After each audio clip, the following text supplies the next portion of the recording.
I'd like to call the Town of Rocky Hill Planning and Zoning Commission meeting. It's a regular meeting on Wednesday, June 21st, 2023, to order.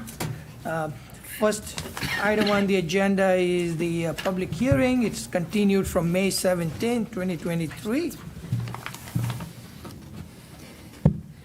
You have to announce it. Who the city members are and. Okay, let's. Well, he's there. Is there? Alan, you're there? All right. Is he here? Is Alan? Yeah. Says he's there. Alan, you're there? Oh, I am here. All right.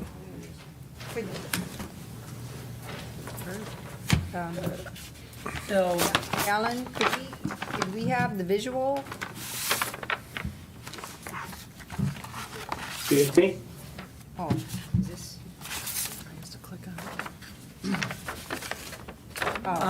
right there. Now it's Thank good. you. I didn't want to make sure you were in Hawaii, as someone once said. Make sure I wasn't in Hawaii. Central Park. So for today, the sitting members will be myself, Commissioner Zarelli, Commissioner Aglico, Commissioner Morhose, and Commissioner Robbins. Please, also, for the record, just so you, people in the audience know, Alan Wardhorse is a regular member, will be seated. He is coming to you live via Zoom, so you will hear his voice, but he is on the screen. All right. Good. Public hearing continued from May 17th, 2023. Special permit site plan application, Great River Holdings, Nick Usello proposing a mixed-use development, Captain's Walk, approximately 3,584 square feet of non-medical office space and 4 residential units with associated site improvements for property located at 41 Glastonbury Avenue in an R20 zoning district and Glastonbury Avenue Overlay District ID 10-163.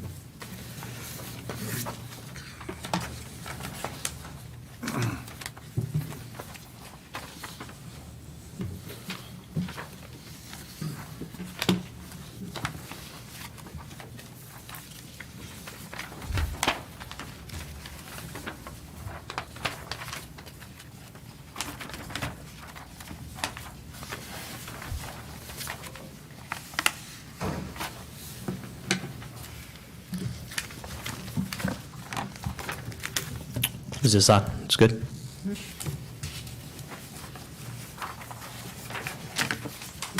Is this? Yep. Okay. Okay.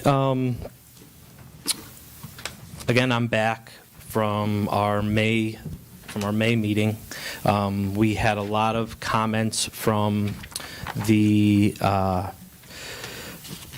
village district consultant, which we got very shortly before the meeting, so we weren't really able to address them properly. Also, at that meeting, we heard from the public quite a bit, so we wanted to have some time to address those comments. Just a quick overview. What we are proposing is a mixed-use project within the Glastonbury Avenue Overlay District. It's been... One minute. Alan, you have to be seen. Yes, please. Thank you. So, Oh. Okay. Good, So so- I'll be Okay. shutting it off periodically because I've got to go run every once in a while. This has been in the plan of conservation and development for, I think, approximately 20 years, close to 20 years. We're the first of the applicants to come through with the project. I'm looking for my notes here. Hold on a second.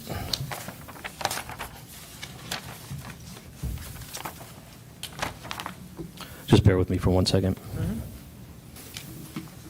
No, it's here. Sorry. And we are looking to take advantage of the overlay district to try to foster a village feel with our project on Glastonbury Avenue and begin that connection to the riverfront from the Silestine, which was the intent of the overlay district. So, not sure if I should go through again an overview of the project, or? Yeah, so that everybody has, Okay. Again, my name is Nick Usello. I actually live in Rocky Hill at 16 Dexter Road. I'm the owner of Usello Development, which is a home building firm located in Rocky Hill as well. I also own Great River Holdings, which is the real estate holding company, and is the applicant for 41 Glastonbury Avenue. We also own other real estate in Rocky Hill, my family and myself, and we are currently renovating a home at the end of Glastonbury Avenue on Meadow Road on the riverfront, because I believe that this area really has a lot of potential, and we're willing to invest even beyond this project in the area, knowing that this overlay district will ultimately come to fruition. Our goal with this project is really to provide small, high-quality, less expensive business and housing opportunities for the residents of Rocky Hill. We're looking to enhance the neighborhood with high-quality, well-maintained buildings and the beginning of a pedestrian-friendly development. There's currently no sidewalks on Glastonbury Avenue, and part of our application includes, bringing those to reality as well on our property. The site is located at 41 Glastonbury Avenue. It's located within the Glastonbury Avenue Village Overlay District. It's on the corner of Glastonbury Avenue and Belden Lane, is within walking distance of the Connecticut River, the Silestine Highway, the Rocky Hill Town Center, and the municipal complex. The site has 221 linear feet of frontage along Glastonbury Avenue and approximately 125 linear feet of frontage on Belden. It's unusually long frontage for this neighborhood, which allows us to have this kind of multi-building layout. The buildings they're actually very small buildings. They're 28 feet wide. The largest building of the three is double that, so it's 56 feet wide, which is about the size of an average single-family home. The property currently contains an existing 2.5-story residential structure and a detached 2-car garage. The plan for the site includes raising the existing home to make way for the three new buildings, along with associated parking and site improvements, and to renovate and update the existing 2-car garage. The entrance to the site will be from Belden Lane, and is the intent to locate the new buildings approximately the same distance from Glastonbury Avenue as the existing structure. I think it's just a couple feet more, push back just a couple feet to create a continuous sidewalk from the corner of Belden Lane to the easternmost end of the site. The site will also include lawn and landscape areas designed in keeping with the village aesthetic. I have a rendering of the buildings on the ground there. I think you all have copies. They've been designed to create a continuous streetscape for the length of the property's frontage along Glastonbury Avenue. Buildings will be residential in scale to blend in with the surroundings. The continuous sidewalk will run from the corner of Belden all the way to the end of the property heading east, and we've also added a sidewalk from the corner of Belden headed south on Belden to the end of our property line. Let's see. As I said before, the site is currently improved with a 2.5-story wood frame residential structure. We had some investigation with a structural engineer. You should have a letter from him in your packet tonight. He deemed he determined that the existing residential structure would need such significant repair to both the wood frame and the foundation that his recommendation is to replace it with a new structure which could replicate the look and feel of the old, possibly even reclaim some of the antique timbers from the building. A combination of shingle and clapboard siding, along with double-hung mullioned windows with wide casing and shutters, will enhance the village feel of the buildings. There'll be no metal storefronts, no vinyl siding. We intend to use PVC trim material like an AZEK or something like that. The buildings we have designed are 2 stories, 28 feet wide, 32 feet deep, and approximately 32 feet tall. Each building is designed to have a commercial space on the main level and a 2-bedroom residential unit on the second level. Now, at our last meeting, we received, as I said before, we received a number of comments and questions from the commission, the public, and the village district consultant. We tried to address nearly all of the concerns. We're here tonight seeking approval to move forward with our updated plans. I think I'm going to start with the comments made by the consultant, because he had the most, and that prompted the most changes to our plans. So you all have his comments, correct? From last, From last time, from yep, right. Planometrics? I just want to state also for the commission's benefit and members of the public, there are items that the commission received after the commission had received their packet, and then at the end of the day today, there were several pieces of correspondence from the public that came in, and there were some architecturals, a letter from a Gerard and Company engineers, and other correspondence, as I said, from the public came in, and that's on the commission's table this evening, so, just for the record. Good. Okay. So in his report, he basically lists maybe 5 or 6 categories. Maybe 7 categories of things that he reviewed with subsections, questions, or concerns that he raised. So I'm going to go basically down the list and how we addressed each concern, but I'm not going to read each concern as well because you have them, or should I? I think you should just read, so general public will Okay. have the knowledge, yep. Okay. So number 1, the original intent of the overlay zone. The original intent of the Glastonbury overlay zone was to encourage the preservation of existing buildings and enable their adaptive reuse.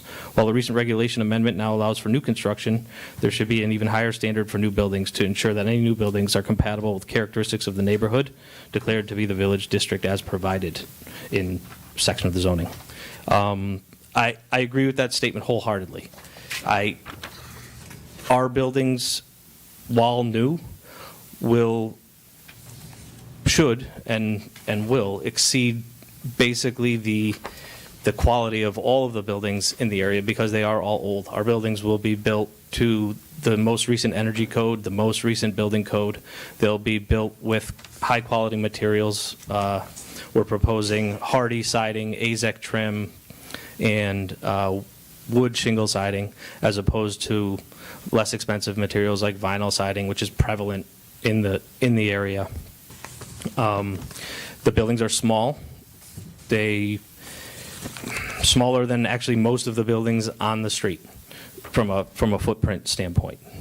So I agree with him in that statement. 2A. From Glastonbury Avenue, the facade presentation of all 3 buildings would be better balanced if the smaller buildings were located to each side, the longer building in the middle. For the smaller buildings, the facade design of the west building is preferable, with shutters and roof ridge orientation perpendicular to the street. A roof above the doorway might be a welcome addition. So while he's right, that would create a more balanced site. The reason why we designed it this way is because this building here is designed and in the same place to replicate the existing building that's on site. So it has the same window layout other than this, because it's designed to look like an adaptive reuse of the building that is currently there. Roof pitch the same, overhangs the same, trim details a little bit more elaborate than what's on the building there. And by doing that, that doesn't allow us really to move this building, to switch the buildings. It's kind of, the whole thing is kind of designed around maintaining that building in its location, because that's the existing structure that's on site. And we're looking to kind of replicate that feel and just build upon it. He had a question, number B, letter B. The eave projection on each building appears shallow, and the height of the fascia board looks narrow. However, this may be hard to judge due to the scale of the drawings received. We have a 12-inch eave projection on most areas, which is very common along Glastonbury Avenue, and a shallower 6-inch projection on the rake, which is very close to the original structure on the site. So again, this building has a 12-inch overhang on the front, 6 inches on the side. That is essentially what is on the building that is existing on site, and we've basically tried to replicate it with those architectural details with the other buildings. He also stated that the roof pitch looks flatter than other buildings in the vicinity, although the orientation of the western building steepens the roof pitch because of the roof height. The building, all of our roof pitches are 7 and 12 roof pitches. If you drive down Glastonbury Avenue, I would say most of the buildings are somewhere between 6 and 8. The existing building on site is probably an 8 pitch, maybe a 9. And there's others that are more shallow in the area, ranches and stuff like that have shallower roof pitches. We haven't done a study of what that roof pitch is on the existing building. We could, again, replicate that. I just started getting concerned that it might start getting too tall. We are trying to keep the buildings a little bit lower in profile, again, to be as residential in feel as possible. D, he mentioned adding a cupola possibly to the large building. We added a cupola to the existing garage in our plans, which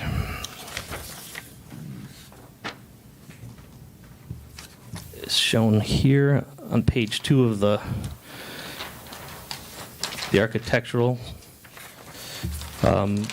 Traditionally, New England cupolas are found on mostly outbuildings and farm buildings, not necessarily on residential homes. And again, we're trying to maintain a residential feel with this project. In letter E, he said the back of the buildings look utilitarian with a flat facade, no shutters, blank doorways, etc. He thought that this would be seen by motorists and pedestrians, and more attention needs to be paid to this. So for these, for the rear of the buildings, what we've done is added glass to the doors. We increased the size of the windows on the lower level with flower boxes, and we added carriage-style lights to the back sides of the buildings. We also added windows to the sides of the buildings, even though we didn't have any originally. It's more visible on the floor plans.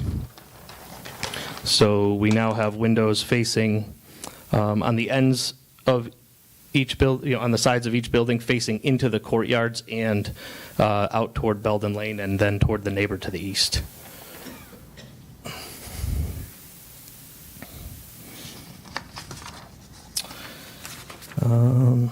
Let's see. G. The lighting proposal, letter G, the lighting proposal for the facades looks appropriate. He's requested specifications for light fixtures and bulbs. So basically a photometrics plan.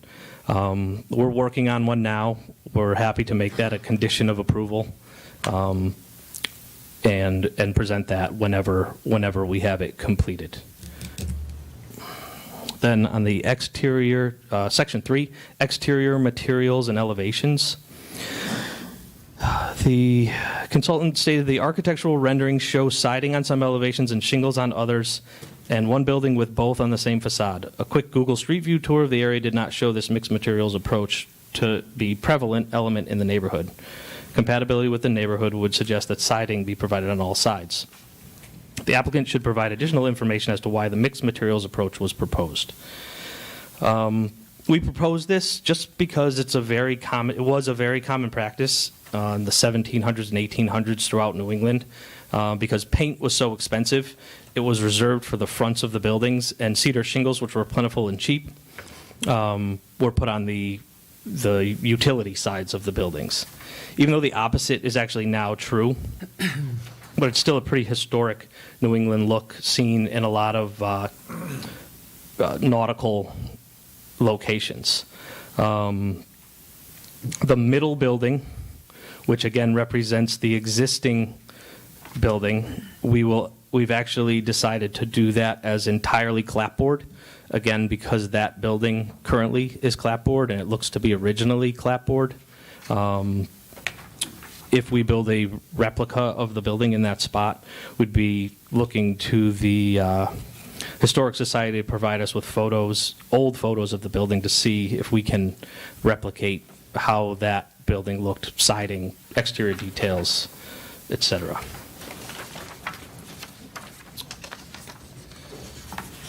So the applicant should clearly specify the exterior materials and colors proposed for the buildings.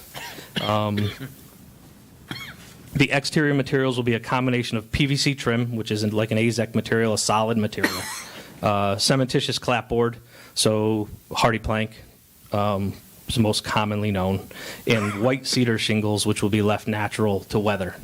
They usually weather like a silvery gray. The roofing materials and colors, he states, have not been specified. The roofing materials will be architectural asphalt in a medium gray color. Then he went on to say in Section D, the architectural floor plans seem to indicate there are no windows or doors on the sides of any of the buildings, so we've added them, both facing the courtyard, so it's a more interesting facade and you have views out to the courtyard, and also to the other sides of the building, so they're more interesting to look at from the street. Parking, Section 4A. The applicant proposes to install 20 spaces for the proposed development, 4 of which are within the town right-of-way on Belden Lane. This approach to on-street parking was not contemplated by the POCD, is not compatible in this location. So in the plan of conservation and development, it did mention actually encouraging on-street parking. But that was one of the major components of our project that most people did not like. The consultant, the commission, the public had a lot of concerns about that. So we have eliminated the on-street parking.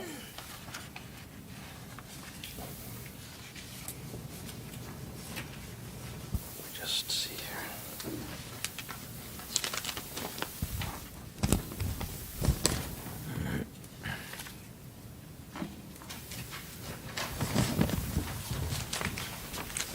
Which is shown on sheet 4 of 9. So there was on-street parking here on the corner of, near the corner of Belden. We've eliminated that and reconfigured the parking in the on-site to add a couple spaces here. We added one more to the end here.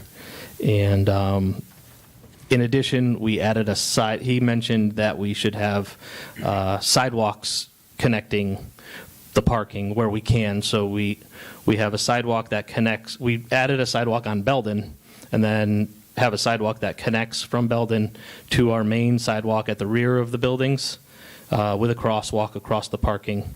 And then our stone courtyards connect the rear to the front. And then this is a sidewalk all the way across there.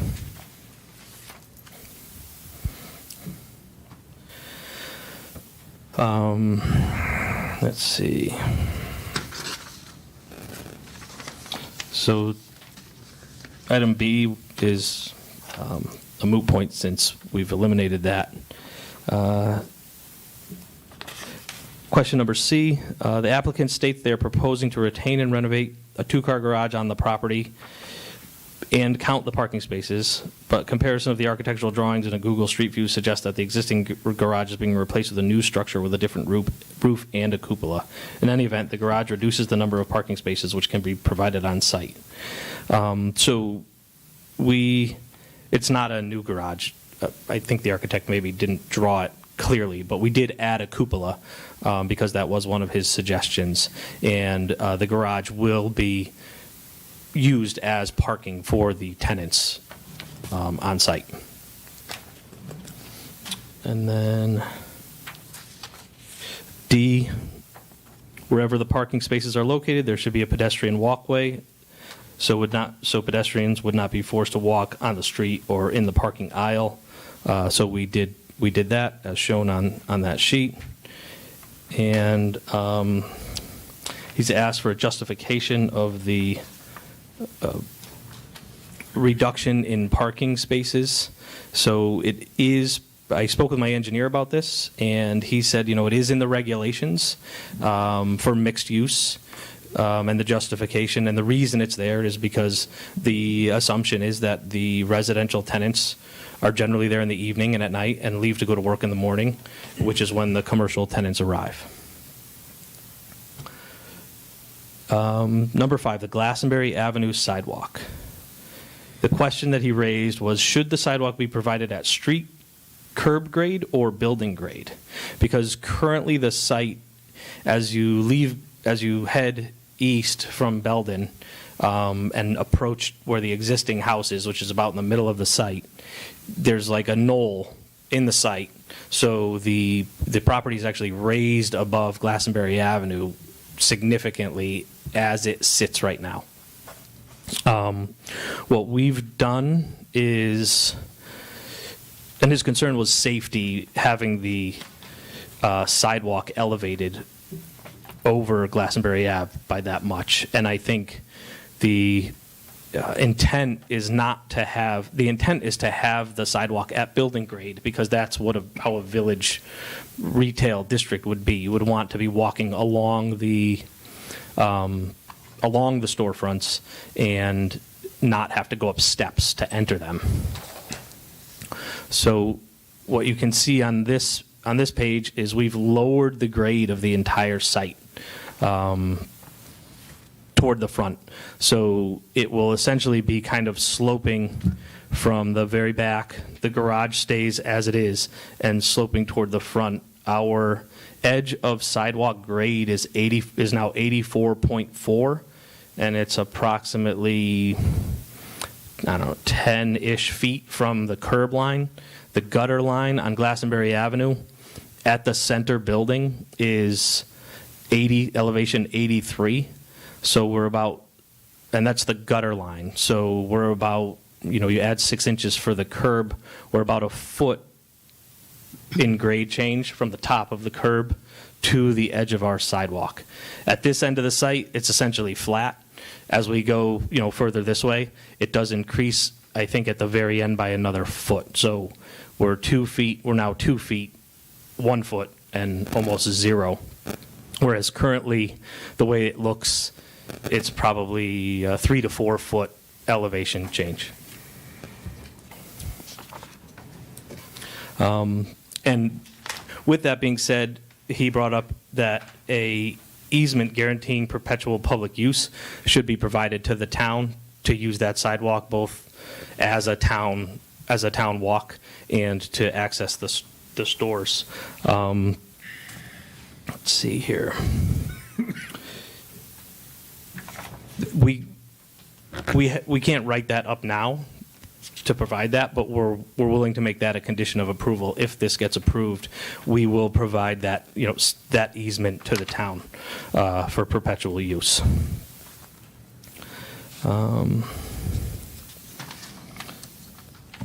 Number 6, tree clearing and landscaping. We've added some enhancements to the landscaping plan. In addition to a more decorative fence, instead of just a stockade that was originally proposed, we have a cedar privacy fence is now on there. We added some additional plantings and landscaping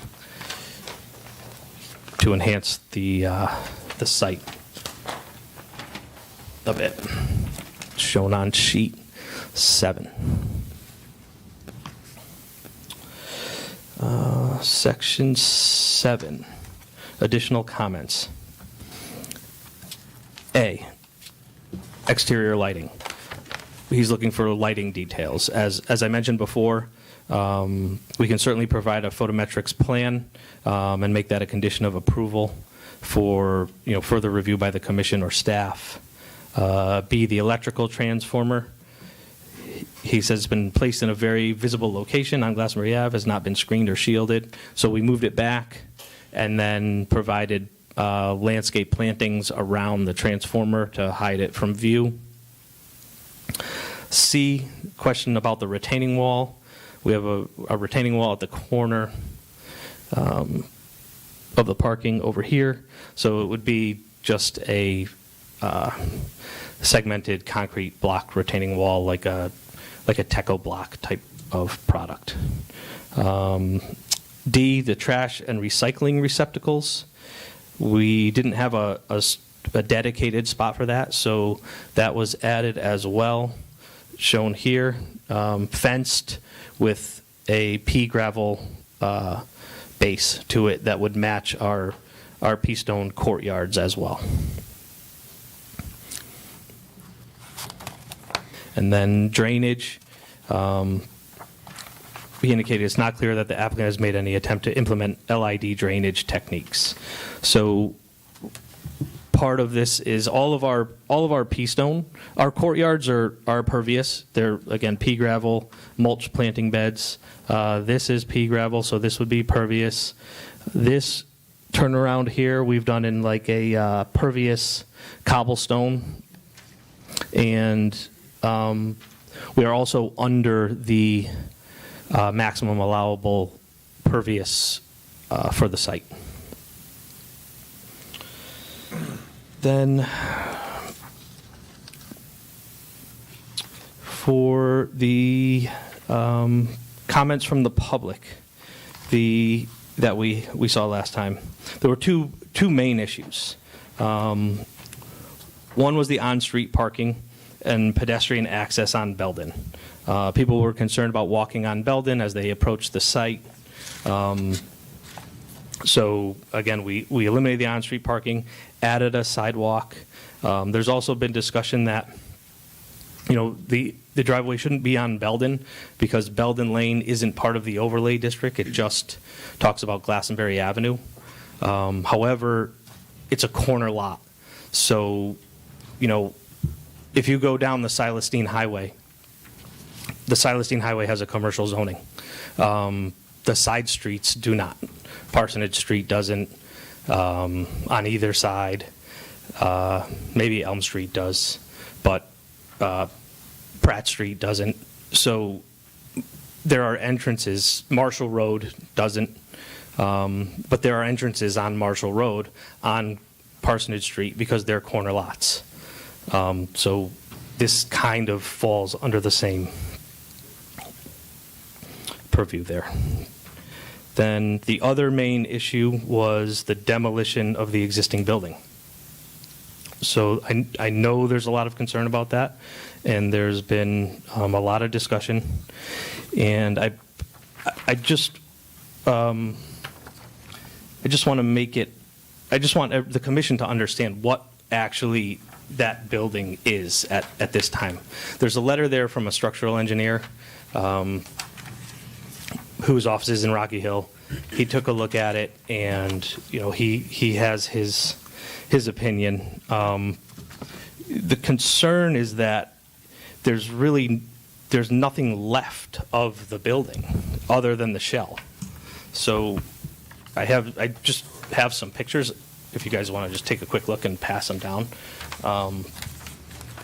The interior of the building is completely gutted. You have to submit those, right? Yes.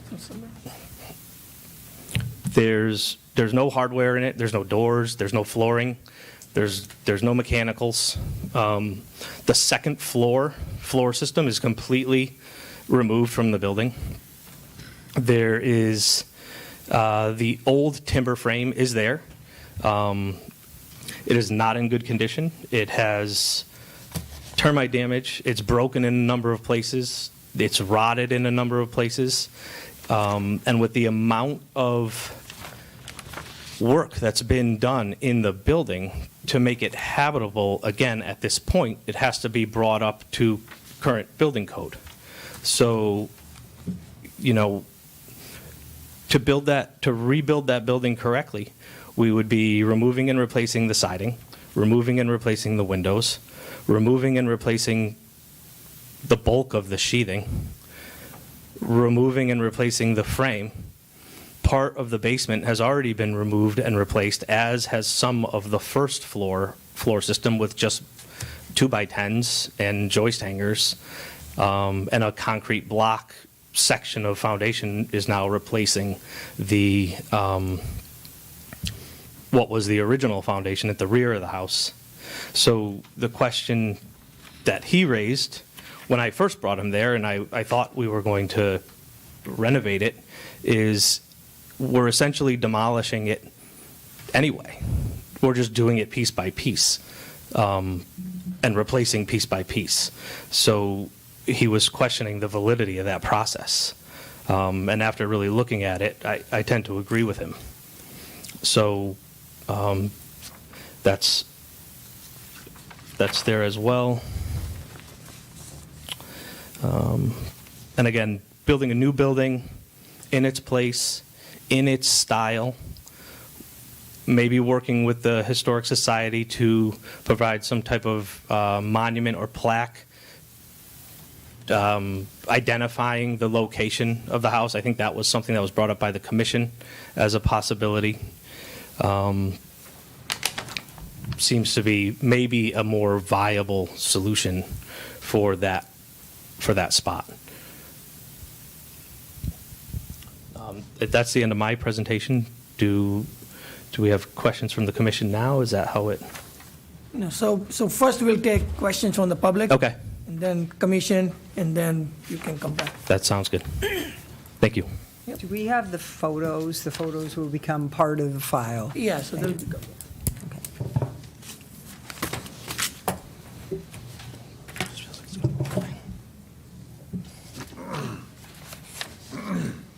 So now I will ask public to address to the commission on this proposal. And I would request that you keep your comments to 3 minutes. And once everybody has a chance, you can come back. But in respecting everybody's time, I would request 3 minutes, please. Great. We ready? Yep. I'm Charles Spiel, Rocky Hill resident, 608 Cedar Hollow Drive. That's right around the corner from this proposed development in the Cedar Hollow condominium complex. I am also a member of the Rocky Hill Historical Society and a professional in the historic preservation community here in the state, actively employed professional historic preservation individual. So I'd like to point out to begin with that the developer continues to disregard and deflect from the historicity of the existing structure. I'm not going to lay into that much this time because the Historical Society clearly and systematically refuted that claim last time when the original application of the developer said that this is not a historic structure. This structure is listed on the National Register of Historic Places as a part of the Rocky Hill Center Historic District. Its historicity is established beyond a doubt.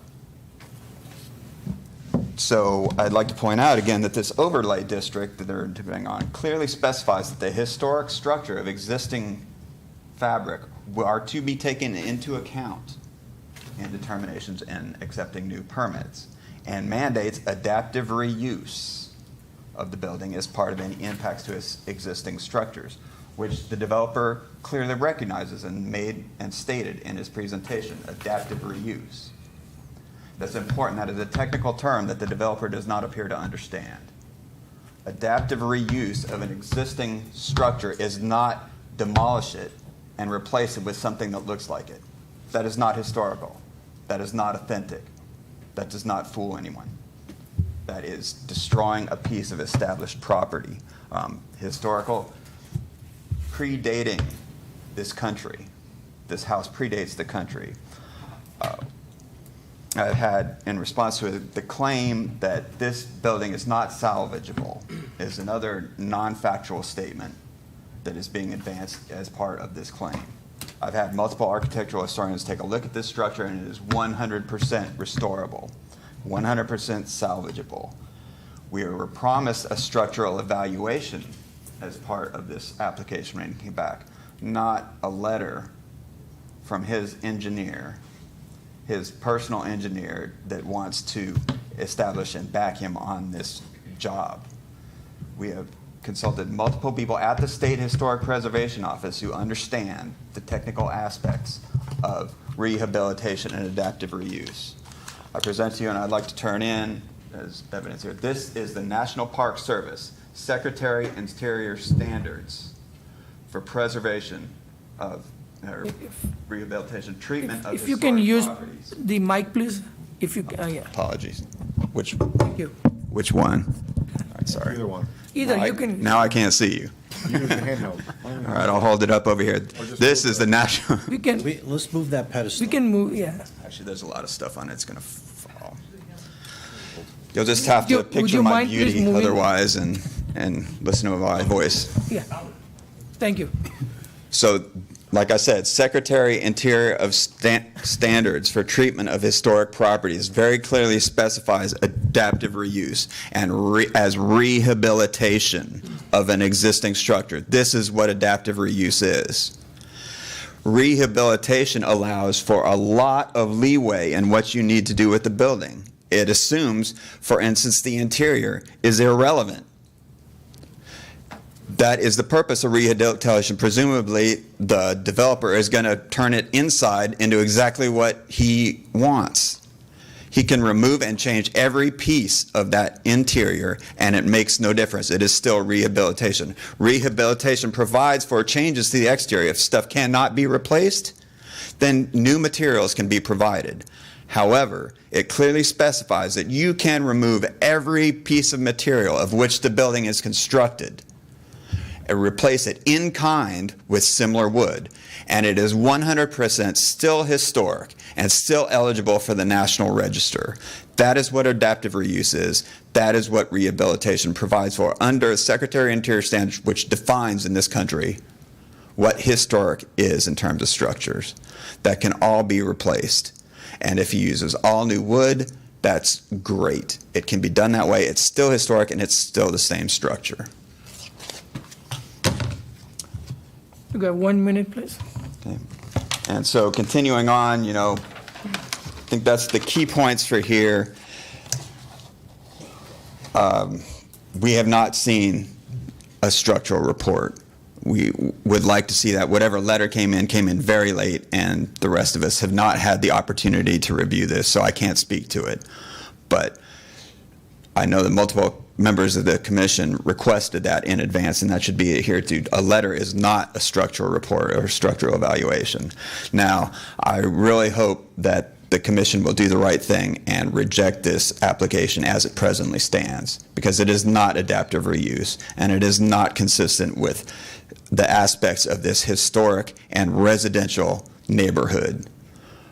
There's an outcry. I hope that you guys will do the right thing and have them resubmit with a real program of adaptive reuse.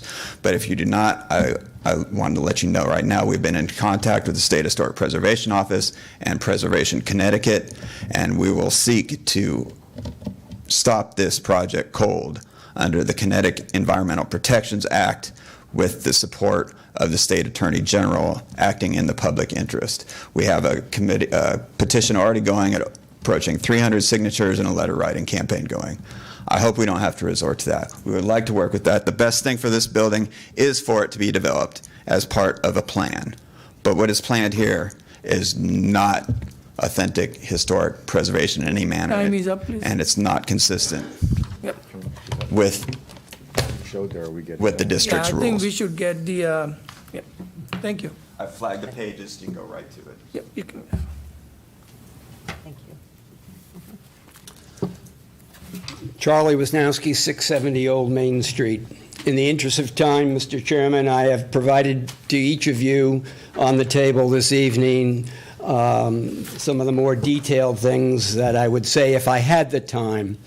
After hearing the presentation this evening, it was mentioned, there's a lot of discussion about the sidewalk and how the site will be changed to accommodate the sidewalk. I urge you to speak to the engineering department of the town of Rocky Hill, because I believe a sidewalk plan has been approved and that the sidewalks at this section of Glastonbury Avenue will be on the north side, across the street. It's a significant issue because the historic site in the neighborhood streetscape is intended to be changed by lowering this site. I didn't see a cut and fill, but I thought I heard 2 or 3 or 4 feet. That significantly will change the appearance of the neighborhood. Your regulations permit you, the commission, to seek outside assistance. When this zoning regulation of the overlay district was modified in November of 2022, there were questions from you commission members, maybe it was Mr. Robbins, about additional approval, and the town planner, Ricky, stated that since it is in a National Historic District, any proposal would also have to be approved by the Historic Preservation Office. Now, I don't think that's necessarily entirely true, but in your zoning regulations section 8C526 procedures, the commission may seek the recommendations of any outside specialist, including the Connecticut Trust for Historic Preservation, which is now Preservation Connecticut, which now works with the Connecticut State Historic Preservation Office, SHPO.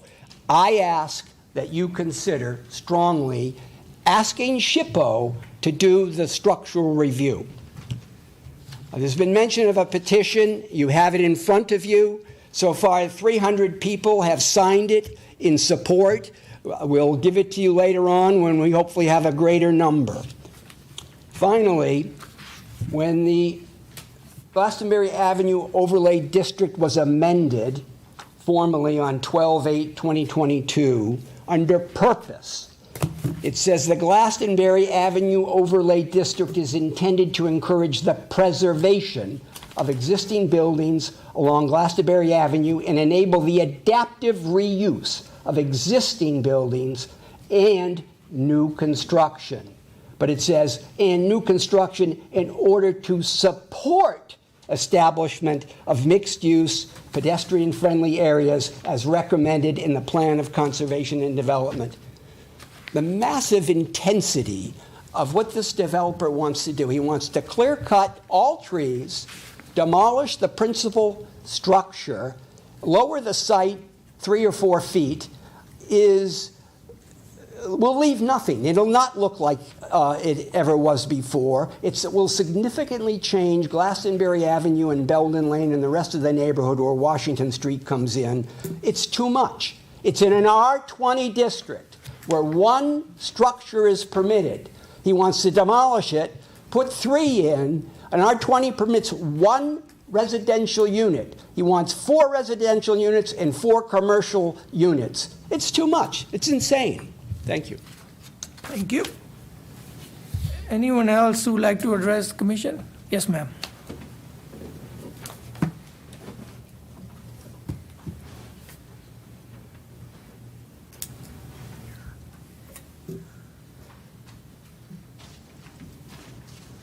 Good evening. Good evening. My name is Jacqueline Kirby. I'm from 1 Belden Lane, and thank you for the opportunity to talk tonight. This paper was written before Nick, I heard Nick's presentation tonight, so I'm just going to go ahead with what I planned. So this is in follow-up. Nick submitted an updated plan on June 9th, but it did not reflect any material changes in what he was proposing. First, the density, as just mentioned by the gentleman, is way over what it should be. We had requested that the units, 4 structures, be reduced from 4 to 2. That would help with the parking containment and reduced anticipated traffic congestion at the location. Number 2, types of businesses and office occupants. The only term I've heard used is incubating businesses, but there's been no talk about what kind of guidelines would be used as far as businesses and offices that would be allowed in the center of a residential neighborhood and the hours of operation. So would recommend that there be some guidelines or guardrails established along that to protect the community. Number 3, and most concerning, is the plan access driveway relocation from 41 Glastonbury Avenue to Belden Lane as the sole access point for the plan, and this would continue as Nick expands his project eastward, so it would only get worse with time. The driveway access diversion is proposed from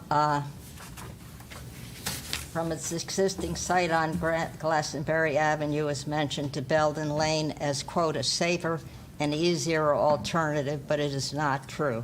In fact, such a diversion represents an increased risk of accidents and injuries to Belden Lane ingress and egress users. Ingress users, drivers, those entering from Glastonbury Avenue, would have to make almost an immediate left turn into the site of the project, which would give very brief signaling time, increasing the risk for rear-end collisions. Egress drivers leaving the property to go back to Glastonbury Avenue are at risk of head-on collisions if there was overflow parking, which certainly could occur because they would have less maneuverability to avoid a collision for cars coming in the other direction. Equally, Belden Lane is at a lower elevation than Glastonbury Avenue, so they would have reduced visibility with less expansive view from Belden Lane's lower elevation than if the driveway were up on Glastonbury Avenue. Therefore, because it jeopardizes both ingress and egress users of the proposed sole Belden Lane access, this driveway diversion should be denied. Number 4, parking. There is still no mitigation in the updated June 9th plan, but they did reduce the parking spaces to 19. According to the regulations zoning, it should be 22.3. The plan uses an outdated 80% retail shared parking. That was before the pandemic. Now, with so many people working at home, the availability for tenants leaving every day and going to work is just not there anymore, so you can't count on that factor, so the parking, again, becomes more of an issue. Another problem would be the blocking of the town services to residents on Belden Lane. If we have overflow on-street parking, garbage collection trucks, leaf collection trucks, and snow removal trucks would not at times be able to access resident properties to provide the services. Number 5, landscaping. On Nick's June 9th plan, he reduced the minimum landscape area to 34.4%. This is decreased from 48% on his prior plan. The minimum zoning requirement is 30%. So I was wondering from Nick which elements of the landscape he reduced and why. I do appreciate that you're saving some of the trees. I do appreciate it. You've added some other things, but I just don't know about that reduced minimum landscape area. Ma'am, if you can just address to the commission, Yeah. please? So that's what I was asking Nick. So if it's reduced from 48% to 34%, what's reduced? And then the other gentleman spoke about the Bradley Historical Home, so I'm not going to address that.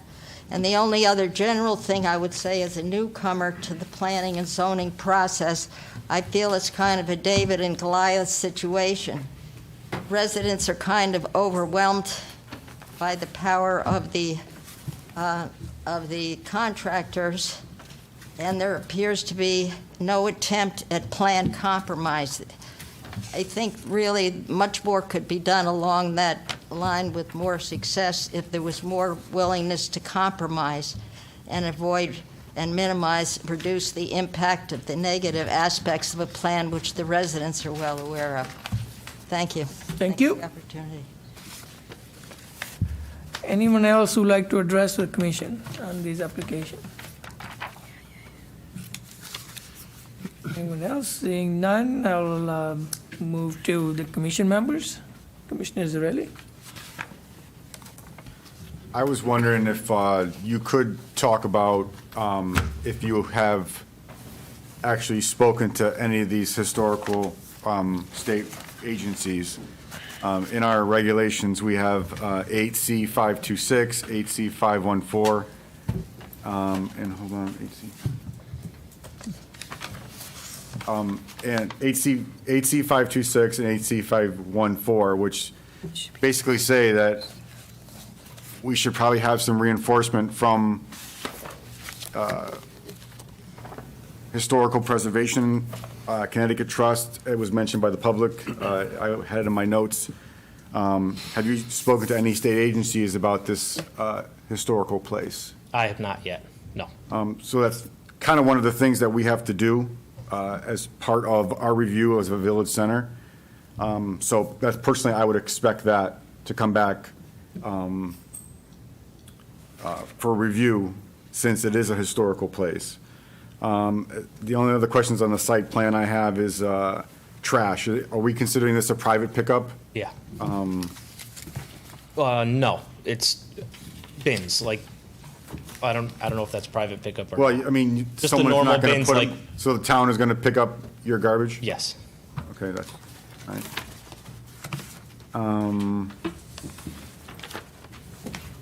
If it, you spoke of preservation of stuff that is not rotting, termite, compromised, would that be integrated into this building, or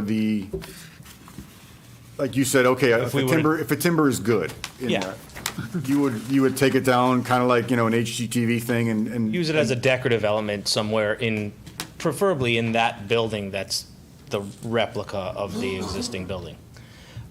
And you mentioned that you could work with the Historical Society, but has any conversation ever happened with them yet about talking about what's going on here? Not yet, no. Okay. I have nothing further. Thank you. Commissioner Glico?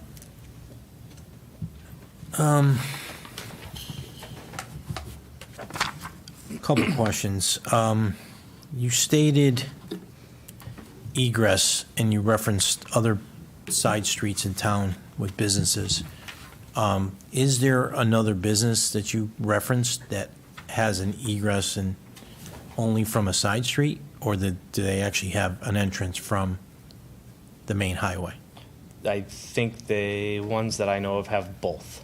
Correct. So in our intent would be, and it was mentioned by the village consultant, that there should be a permanent, another easement over our property in favor of the property to the east, because as the district continues to develop, that would be, because the sites are so small, Right. that would be where the next progression goes, and then there's an entrance to Glastonbury Ave from that one. So that would create the full corner. On our plan, there is a note by the engineer that we would be willing to grant that easement. to a property owner or developer that comes forward with a village district proposal for that site. We're not going to it's currently just a single-family home. We're not going to issue them an easement to go over our property. But in the event that it ever becomes developed similar to our project, then the easement would be created and granted. Okay. That brings me to the next question, where you referenced the sidewalks, and you're moving the sidewalks onto your property, not in the right-of-way. But how do you're not showing him transitioning to the right-of-way? They Show going to the adjacent property. At the end there, that is correct. Again, we're looking at a continuation of the site. If there is, where is it here?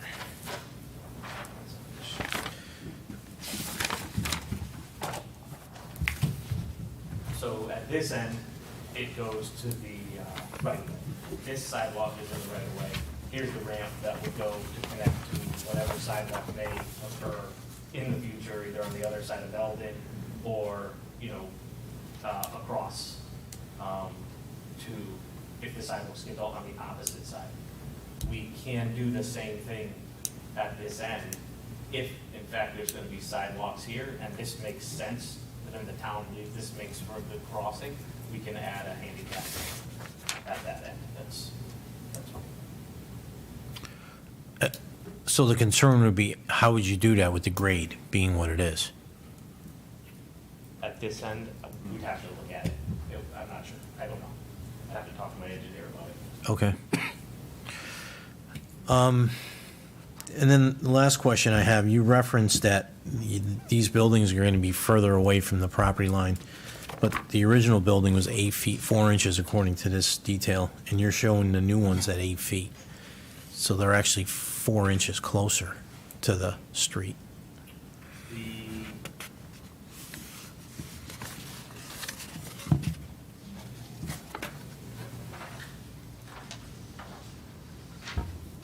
So that brings me to the question, why are they so close to the road?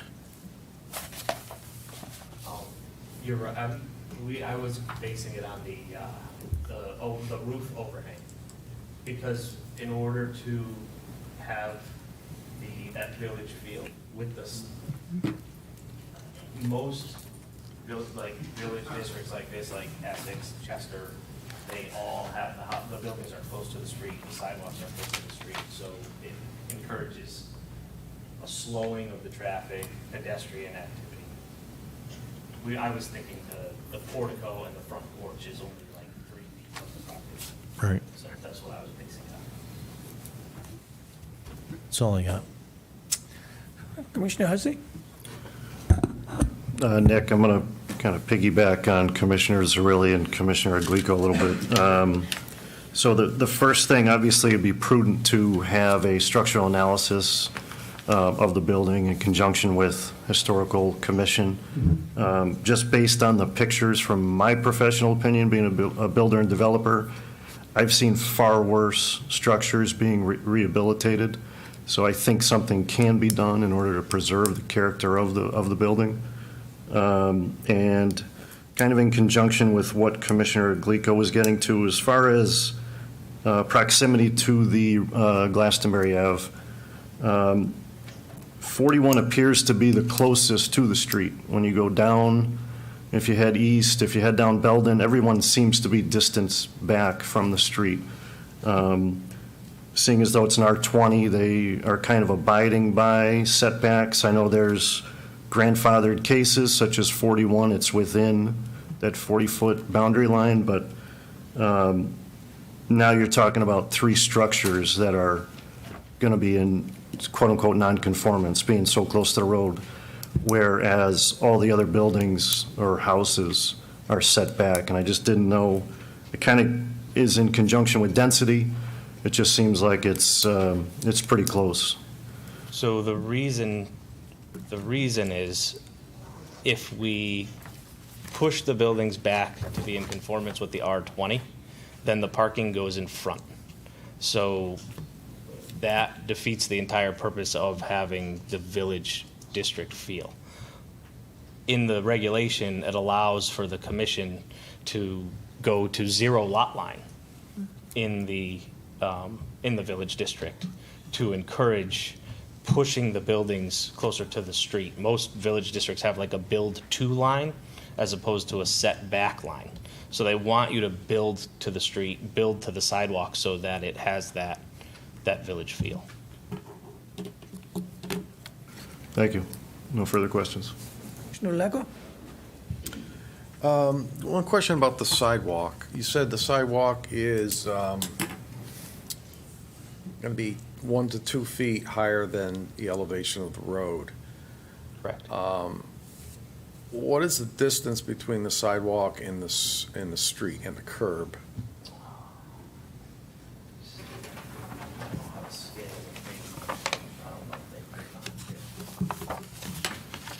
Yeah, I didn't see us. I would say the sidewalk that we have drawn here is 6 feet wide, so I would say it's approximately 6 to 8 feet. It looks about comparable in width Okay. between the edge of the sidewalk and the curb. Here. Microphone? Oh, I'm sorry. That's okay. About 6 to 8 feet. Okay. So that means that at that eastern end, that's going to be, 30% slope or something. That's still pretty steep. Did you consider some sort of railing or something for safety there? We're trying to avoid that because, again, Or a wall? we're starting to create separation from the streetscape. So that's something we can look at that very end.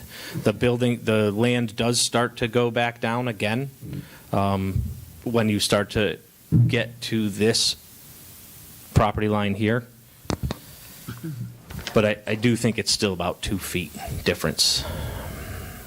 I think what would be helpful for the commission and the public would be a cross-section of that area, especially on the east end. A sidewalk cross-section, a road cross-section. And a profile showing that. That would give us a better understanding of what that would look like.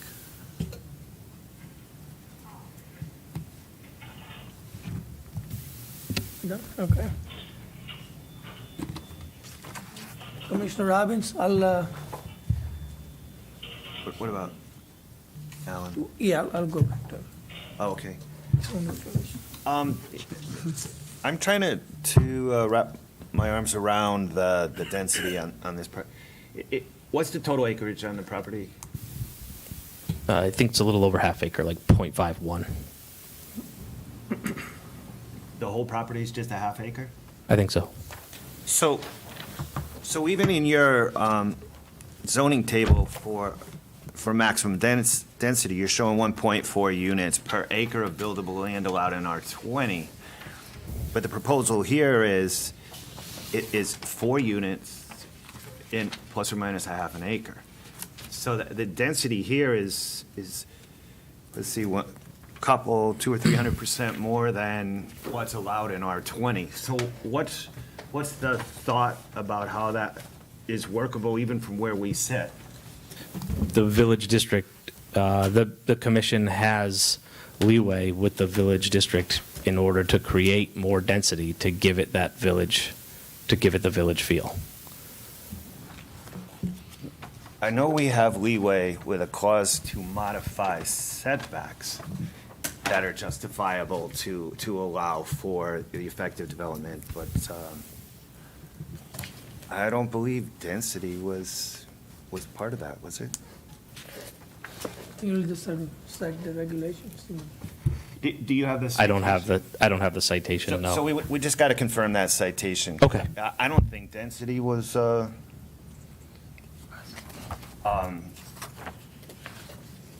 as far as in an R20.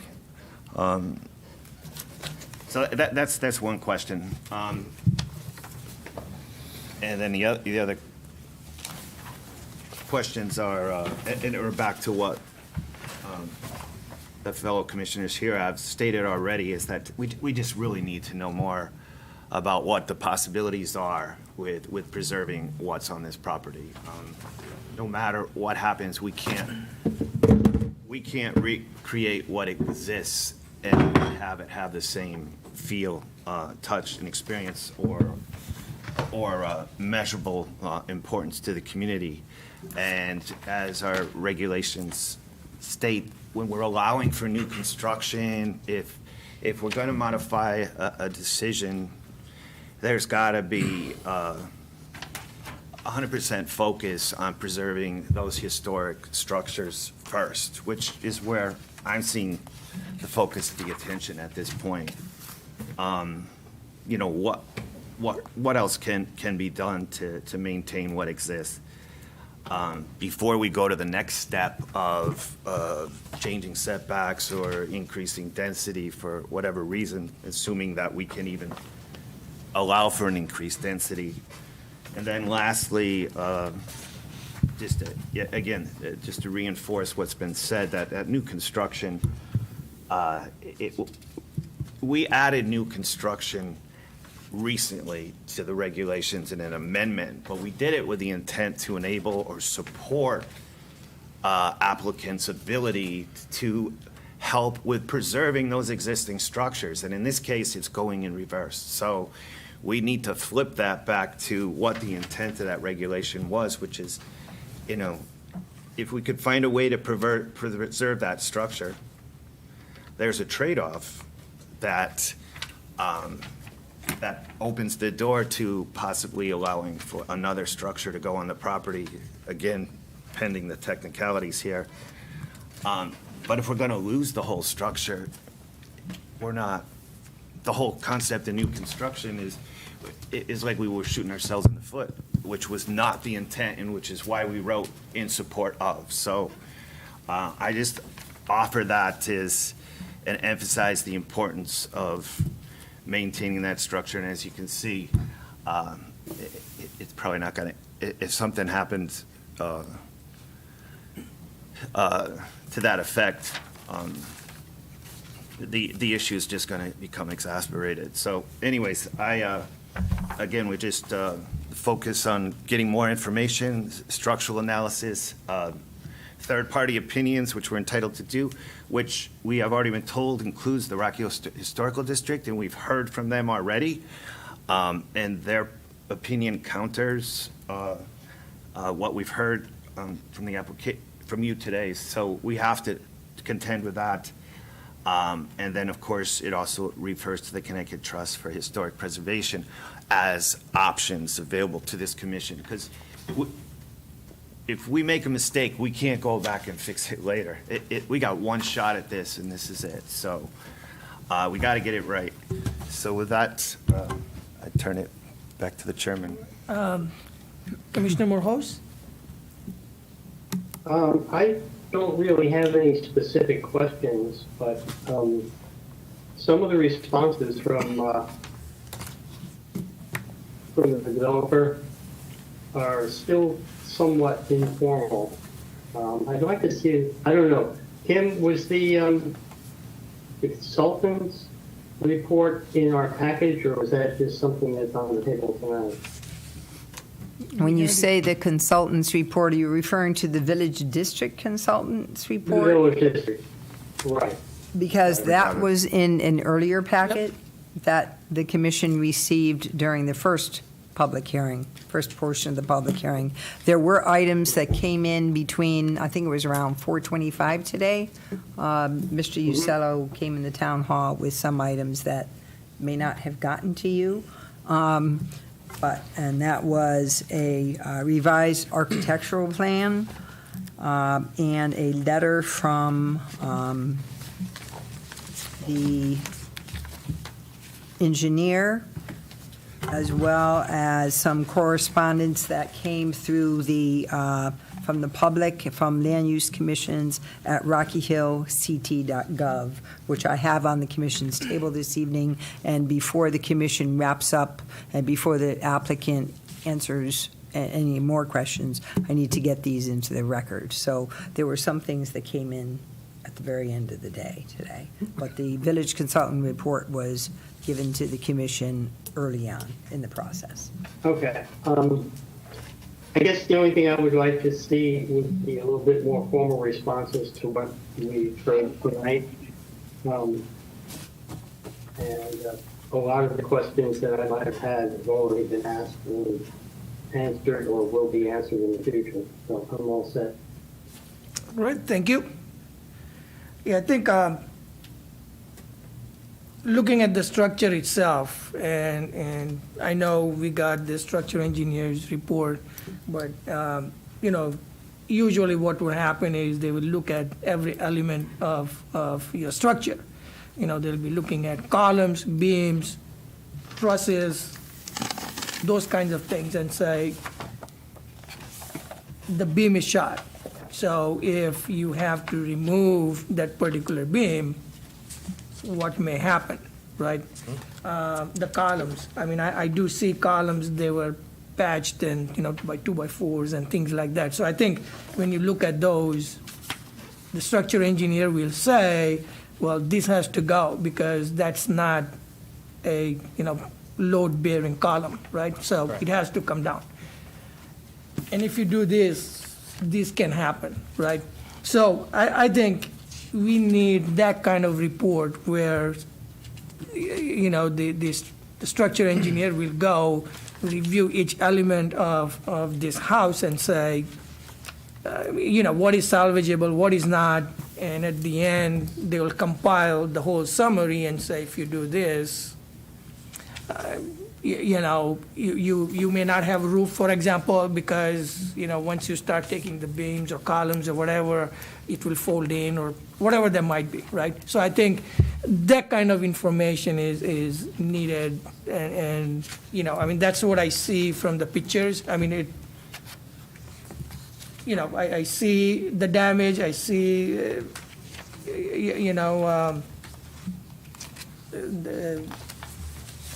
the wood being, eaten and, all that kind of stuff, but I think we need something from structural engineer compiling the report. So I think showing this into the report and addressing, I think that would help. Okay. Because again, I think at the end, it's making a determination, if you remove 80% of this, structure, can you still use it?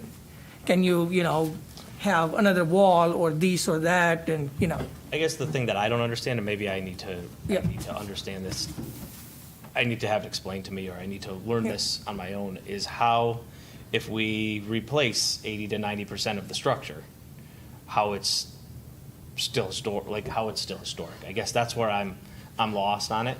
So that's some research I'll have to do, I guess. So I think, and again, if I may, what we have, members of the public who are part of SHPO, as I understand, gentleman works for DECD and as part of SHPO. If that's the case, I think maybe that individual can help and understand and see, as the commissioner member said, it's coordination with SHPO. Yep. See what they say, and I think this would be a collaborative effort where you have all the facts and you go to them with the facts and say, this is what it is. Tell me what can be done, right? What can I save, not save? And at the end, it might be that you cannot save anything, or you can save whatever. So I think it's a collaborative effort, and just trying to make sure that, as Commissioner said, do it right. We don't want to rush into this and just say demo is the only option, right? So I think that's, and then along with other comments, I think I'm not going to repeat those. So I think those are my comments. Any other comments? I just have one more. It was mentioned, but did you happen to talk to town staff about the Glastonbury Avenue sidewalk plan? I've seen it. I haven't talked to staff, but If you can engage with them about the sidewalk plan to make sure your development jives with what they're proposing to the state. Okay. And because grade changes and everything else, it may not have been taken into account by town staff and engineering when they put their proposal together. So having you on the same page with them may help what you're doing. Okay. I just got one more thing. Yep. If you could, in the pictures you gave us, it didn't show any of the foundation, and you did say that the foundation was in bad shape, so is that going to be added with the structural report? We can do that. Half of it's already been replaced. It's all just a concrete block foundation. Okay. So There's a member. only a small, well, half, like I said, is still the rubble and mortar. So that would be, if we do a full report, that would, it'd all be part of it. Okay. Before you sit down, Mr. Usello, I do want to at least get the correspondence into the Yes, record. in the record, Okay. yep. We do have correspondence dated today. It is redundant in that Jacqueline Kirby from Belden Lane did basically refer to this, while not verbatim, it was referred to in order. So that is on the table this evening. Charles Wisnowski, in an email dated June 20th, did send to me section 8.C.5.2, procedures concerning special standards. He did refer to them this evening. And I apologize, these are not in order. Our administrative assistant, Lynn Witowski, did receive an email today from Neil Frutuoso, apologize for the pronunciation, dated today. It was received this afternoon.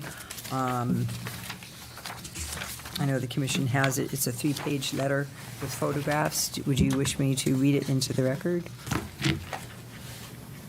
Yep, they're here. Okay, do you want me to read it into the record? I do have it.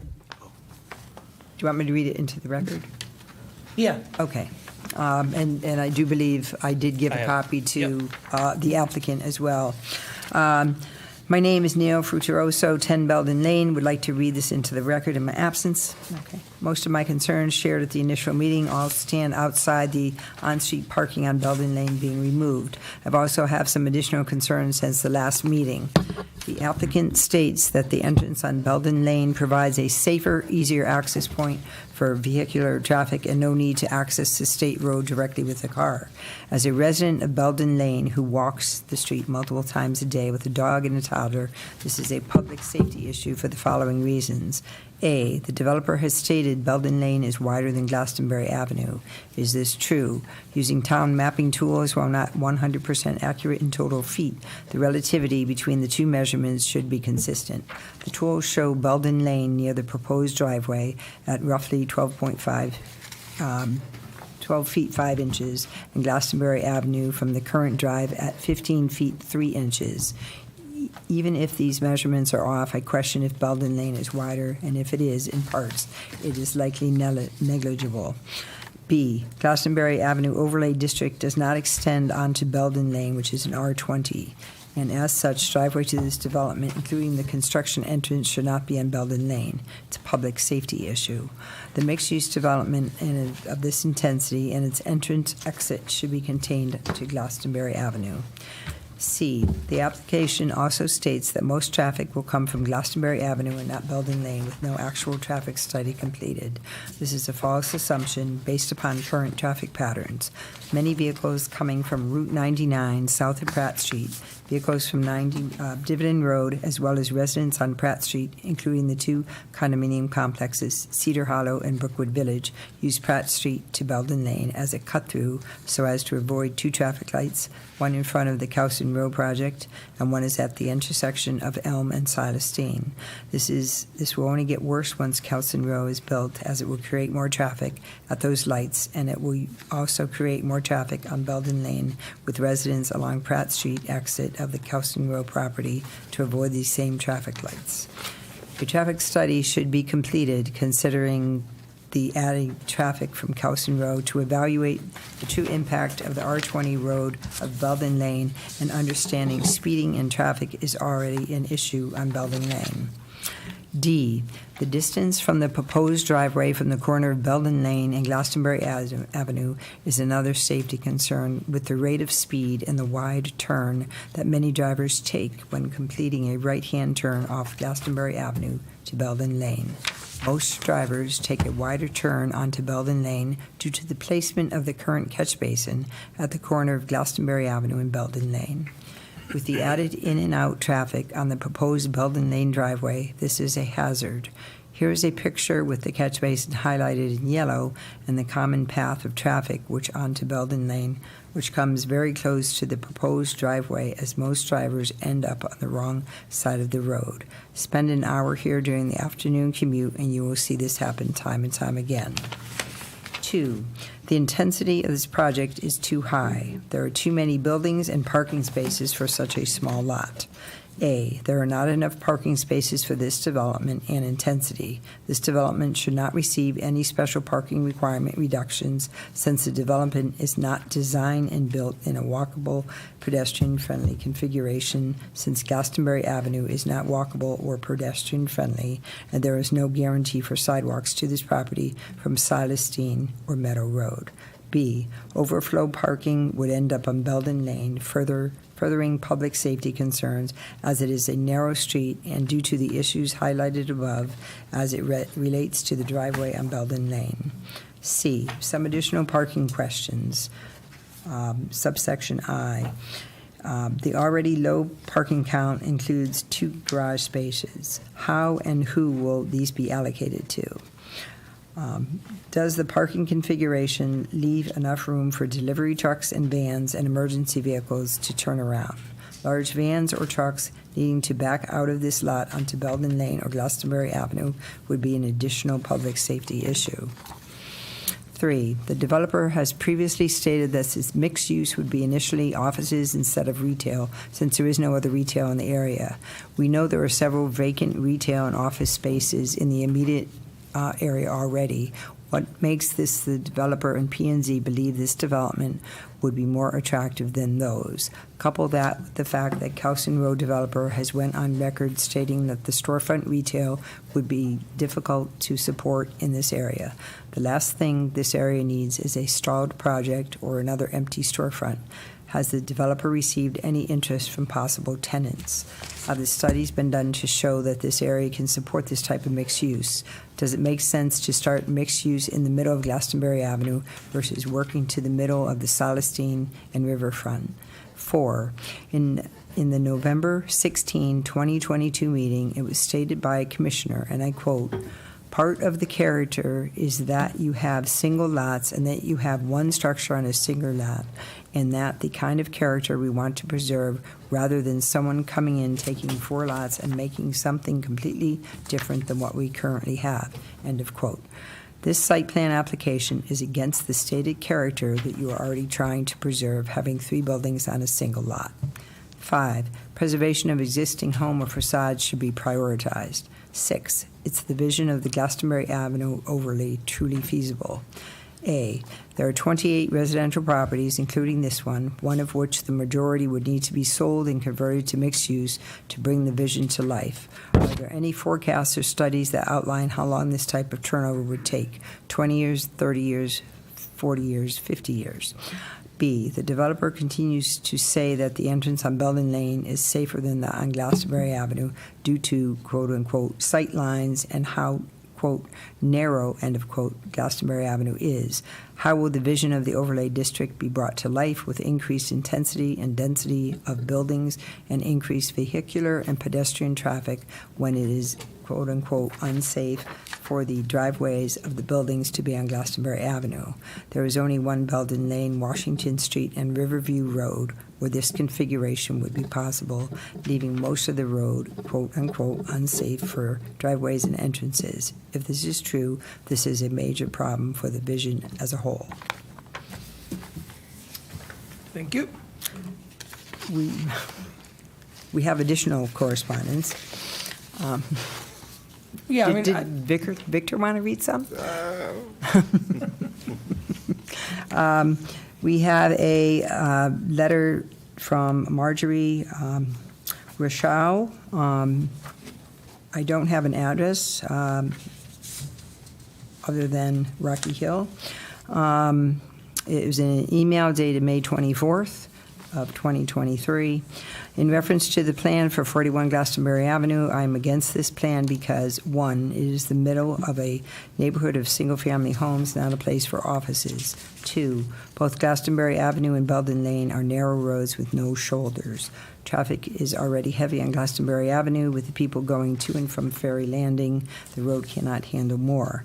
3, people often walk on these streets because there are no sidewalks. Current traffic already makes this difficult because some cars speed and ignore pedestrians. 4, bicyclists often use Glastonbury Avenue coming and going to the ferry. For the same reason vehicular traffic makes this difficult for pedestrians, it can also be difficult for cyclists. I realize the owners of 41 Glastonbury Avenue had let the house that is there deteriorate, but that is no reason to ruin the whole neighborhood. We have an email that we received today, June 21, 2023, from Valerie Triblitz.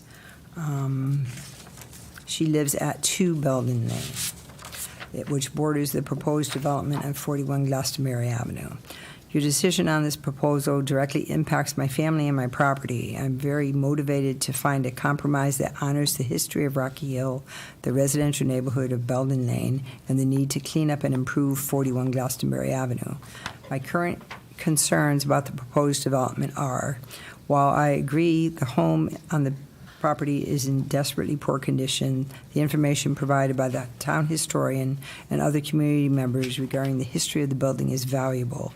Rocky Hill chose to create a village district to honor our history, and incorporating that history is an essential part of the work of the Planning and Zoning Commission. I support the petition that has been or will be submitted to protect the building. Also, Belden Lane is zoned for residential development, and the driveway entrance from Belden Lane is inappropriate. I appreciate the sidewalk and the fencing proposed by the developer to share my property. However, Belden Lane is not part of the Glastonbury overlay and should not be impacted by this driveway.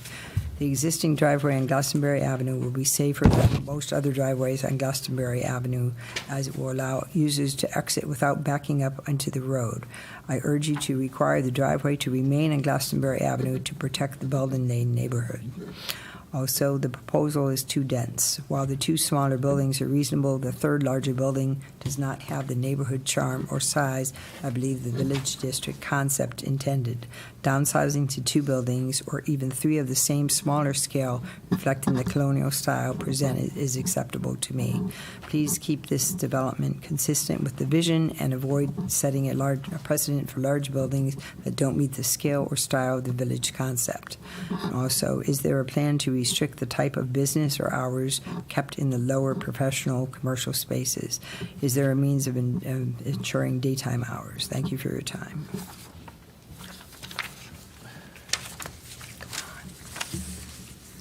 We have several pieces of correspondence also that were submitted from Charles Wisnowski, and they were submitted later today as well. They are, in fact, copies of some things that we have already. Once again, Section 8C52 of Rocky Hill zoning regulations, Section 8C5, 5B4, 5B about the Glastonbury Overlay District. The petition, there's a petition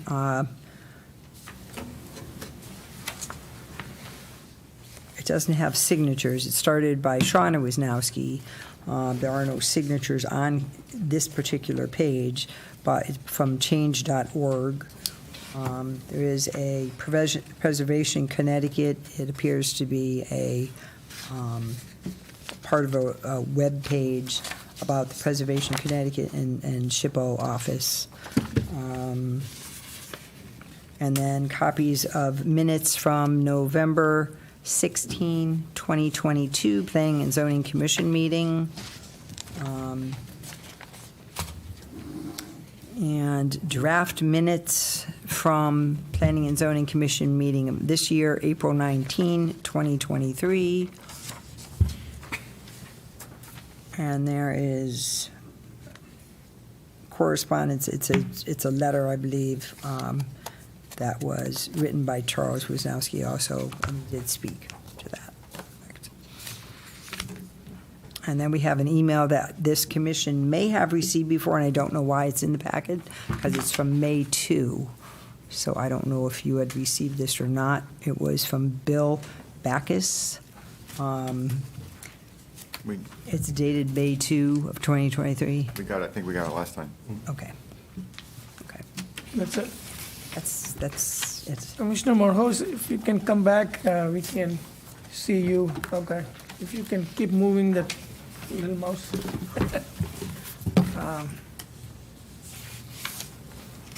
So I think you captured majority of the comments. I saw one member of the public wanted to address, so, we don't have lot many, so I will allow,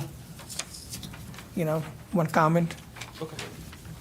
Yeah, we just wanted to address one of the questions the developer brought up, might be educational and useful, and question in terms of. Please, come to the, Hold on. There you go. We're good? All right. In terms of why is it that you can replace all the materials of a historic building and how can it still be historic? Just very quickly under the National Register of Historic Places established under the National Historic Preservation Act, there are 7 aspects of historic integrity to a structure. They are location, setting, design, materials, workmanship, feeling, and association. So you could take one thing, all the materials away, and if you still have everything else, the setting, the design, the workmanship, it can all be there. Beyond that, in the materials themselves, now, of course, it's important to understand what they tend to specify as replacement in kind. If you're replacing a piece of wood with a piece of wood and it's cut the same, you're not doing anything different than what somebody doing in 1801 was doing when they first repaired this house. I mean, a structure evolves through its lifespan always. And the question, there's a book, Zen and the Art of Motorcycle Maintenance. If you replace every aspect on a motorcycle, does it end up being the same motorcycle? Same principle applies to a house. I mean, you can replace every aspect of that house, a piece of wood or the column with another one, and it's essentially the same house because other important things like design, it's still the same design. Same workmanship, it's all still conveyed. So under this criteria of the National Register, that's why you can replace things in this manner.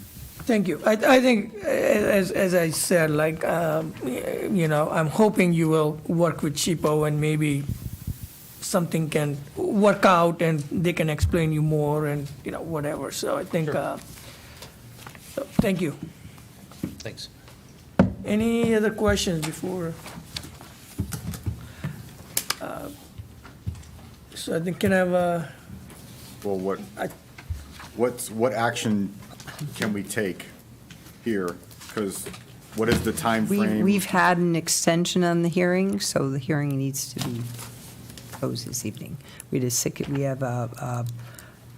were allowed a 65-day extension. We did have an extension at the May meeting, so. Motion to close public hearing. can I Second. All in favor? Aye. Aye. Aye. Opposed, motion passes. Thank you. Moving on to item, let's see, where's my paper? Public hearing A, number 2A, site plan application, Stephanie Place LLC, proposing to construct 72 units of multifamily housing in 3 buildings with 10% to be deed restricted and designated affordable as defined by Connecticut's general statutes, along with other site improvements for property located at the southern end of 1800 Silestein Highway in an R20 residential zoning district, ID 04-412.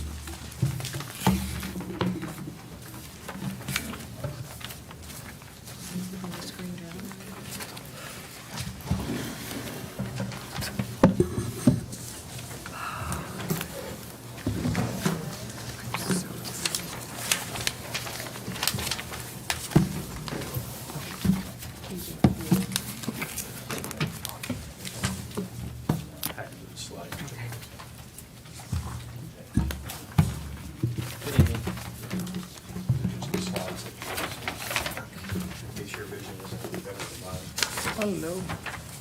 You. Thanks. Thank you. Thank you.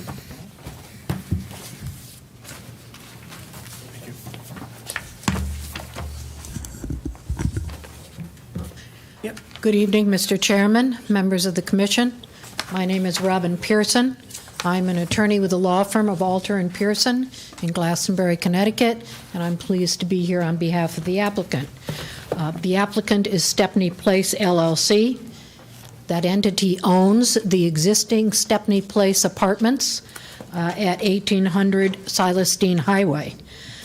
It is located on a 9.09 acre, fairly narrow strip of land that is now entirely zoned R20, on which that 5-story apartment complex, which consists now of 171 units, is currently constructed, along with a commercial building that currently exists on the site. The parcel itself fronts on Silas Deane Highway. For that portion that is in front of the apartment building that currently exists, and you are now looking at EX1, which shows the location of the property and outlines the perimeter of the site itself, the 9.09 acre site. As you'll note, much of the site is located behind the existing commercial uses on Silas Deane Highway, running in the basically, I guess, north-south direction. With me this evening are representatives of the owner. I'd like to introduce Newt Brainerd, who is the vice president of the Simon Conover Company, and with him is Christine Victor, who is acquisition and development associate also for the Simon Conover Company. Stepney Place Apartments and Stepney Place LLC is a Simon Conover entity. In addition, I'd like to bring to your attention the fact that actually over 80% of the units in the adjacent Greenfield condominium complex, which abuts the site to the northeast, are also owned by the Simon Conover Company. So of those 231 units in that condominium complex, the Simon Conover Company actually owns 187 of those now. Both Christine and Mr. Brainerd are here to answer any questions that you might have, but in terms of presenting the application this evening, our main presenter will be David Ziax, who is the PE on this proposal. He is with F.A. Hesketh and Associates, Inc. We also have with him Scott Hesketh, our traffic consultant with F.A. Hesketh and Associates, as well as our architect, Orazio Cifolelli, who is known by us as Raz, and he is here with Alias Architects, Inc. Before turning it over to them to go through the specifics of the site plan application, and this is a straight site plan application for your consideration this evening, I'd just like to remind you that we've been before you before, and as you are aware, we have been working with the town for some time to allow additional residential multifamily development on the site. The site plan before you this evening is indeed the culmination of that long process that has taken place in conjunction with meetings with the staff. You may recall that we met with you informally back in June, actually it was a year ago, June 15th, 2022, to start talking about what it is we would like to be able to do. And since then, we have refined the design, the proposed plans, working with the staff regarding the design and particularly access issues especially with regard to fire and emergency access, to make sure that everything would work with the development of the additional units on the site. We also went to the Zoning Board of Appeals back in March of this year to seek a 5-foot increase to the allowable 35-foot restriction in the R20 zone. And I think we did that because we thought a peaked roof might be more attractive on the proposed building to come before you. But that application was denied. It was denied after notices were sent to 152 owners in a 200-foot radius of the development. And one resident did attend that hearing and actually spoke in favor, and I'm recognizing her in the audience this evening. But it was denied 3-2, and for a zoning board of appeals matter, for variance, you need to have a vote of 4 members that are positive. But the reason I mention that vote is because even of those 2 members who voted no, they recognized that the buildings might even be more attractive with a peaked roof, and in particular, one of the 2 members voting against it identified himself as a resident in the area. And he said he actually thinks the plan's nice and he liked the peaked roofs, but his feeling was that he could not support a reason for approval based on aesthetics. That's not something that the Zoning Board of Appeals is supposed to consider, and he said for that reason he would have to vote no also.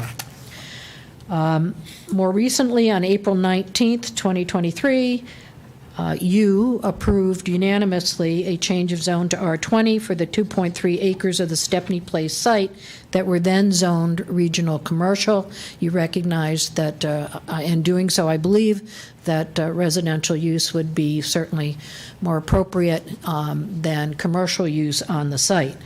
And notices were sent out to over 197 abutters within a 500-foot radius of the entire property, advising them of the public hearing and the fact that plans are on file with the town. A sign was posted. At that hearing, no one spoke in opposition. Most recently, we were here on your agenda for the May 17th meeting. And we, at that time, gave you an overview of the proposed development in the context of a site plan application. You elected at that point to have a public hearing on this matter, and you scheduled it for this meeting, and I assume that the rationale behind that was to ensure that the neighborhood definitely had an opportunity to speak out and have any concerns that they might have or support recognized before you make a decision on the site plan. So, notices were again sent out to over 197 persons, abutters within a 500-foot radius of the Stepney apartment site. Again, that's 9.9 acres, 09 acres. We did post the sign, so the neighborhood is well aware and has certainly had the benefit of a number of other hearings and matters that have come up with regard to this property since it's been a year since we first started this process, coming before you informally. So the application before you asks to improve the existing Stepney apartment site through the addition of 3 new residential structures and a clubhouse, and to remove the commercial structure that exists on the site. The clubhouse will accommodate a number of amenities and services which will benefit the existing Stepney Place apartment users and also be available for residents of the Greenfield Village. Within that amenity site, there will be I can't read my writing. There will be a fitness center or workout area. There will be a management office for the purpose of conducting any leasing that is relevant to the units in the Conover entities. There will be a business center which will allow for and accommodate particularly people who wish to work from home. There will be facilities in order to be able to do that, and they're hoping to be able to put in a dog washing facility. So this will be a positive addition both for the existing residents on the Stepney Place site and the new unit occupants should this application be approved. The R20 zone does allow for multifamily structures under a somewhat unique situation, and that is where multifamily was established on the site by February 1, 2006, which is the case here. I forget, it was back in the 50s, I believe, when Stepney Place was created. So the use is allowed. It's not a non-conforming use. I suppose back then the town could have elected just to no longer allow multifamily use on the property. It did not structure it that way. In addition to the proposed buildings and the clubhouse facility that I've just given you a quick overview with regard to, it's important to note that this application also proposes, and the applicant commits to, setting aside 10% of the new units for to remain price restricted at 80% of the median income for Rocky Hill for a period of 30 years to be dispersed throughout the site. So that is, it's not a requirement. It's something that you suggested informally would be of interest to you should we proceed with the application, and it's something that we have voluntarily included as part of this request. So with that, I'd like to turn it over to Mr. Ziyax to go through the existing conditions and the proposed site plan, landscaping, the grading, utilities, all those things that are inherent in your review of a site plan application. And he'll be followed by Scott Hesketh. You have two reports from Scott as our traffic engineer in the file. The first one was dated April 26th, and it just gave a general overview about traffic generation and whether there was roadway capacity to accommodate the trips that would be generated from the site. You have a second report that was dated June 15th from Mr. Hesketh, and that specifically looked at the impacts on the intersections, primarily the intersection of Marshall Road with Silas Deane Highway, but also at the two driveways exiting the site. And both of those reports are positive. I'll let him get into the particulars, but what I took away from it was certainly, and with regard to the second one, is that there will be no significant impact whatsoever on levels of service for what is proposed with this site plan application. And then he'll be followed by the architect, who will go through, we do have some renderings for you, and go through, some of the major aspects of the architectural design. So with that, I'd like to turn it over to Mr. Ziyax.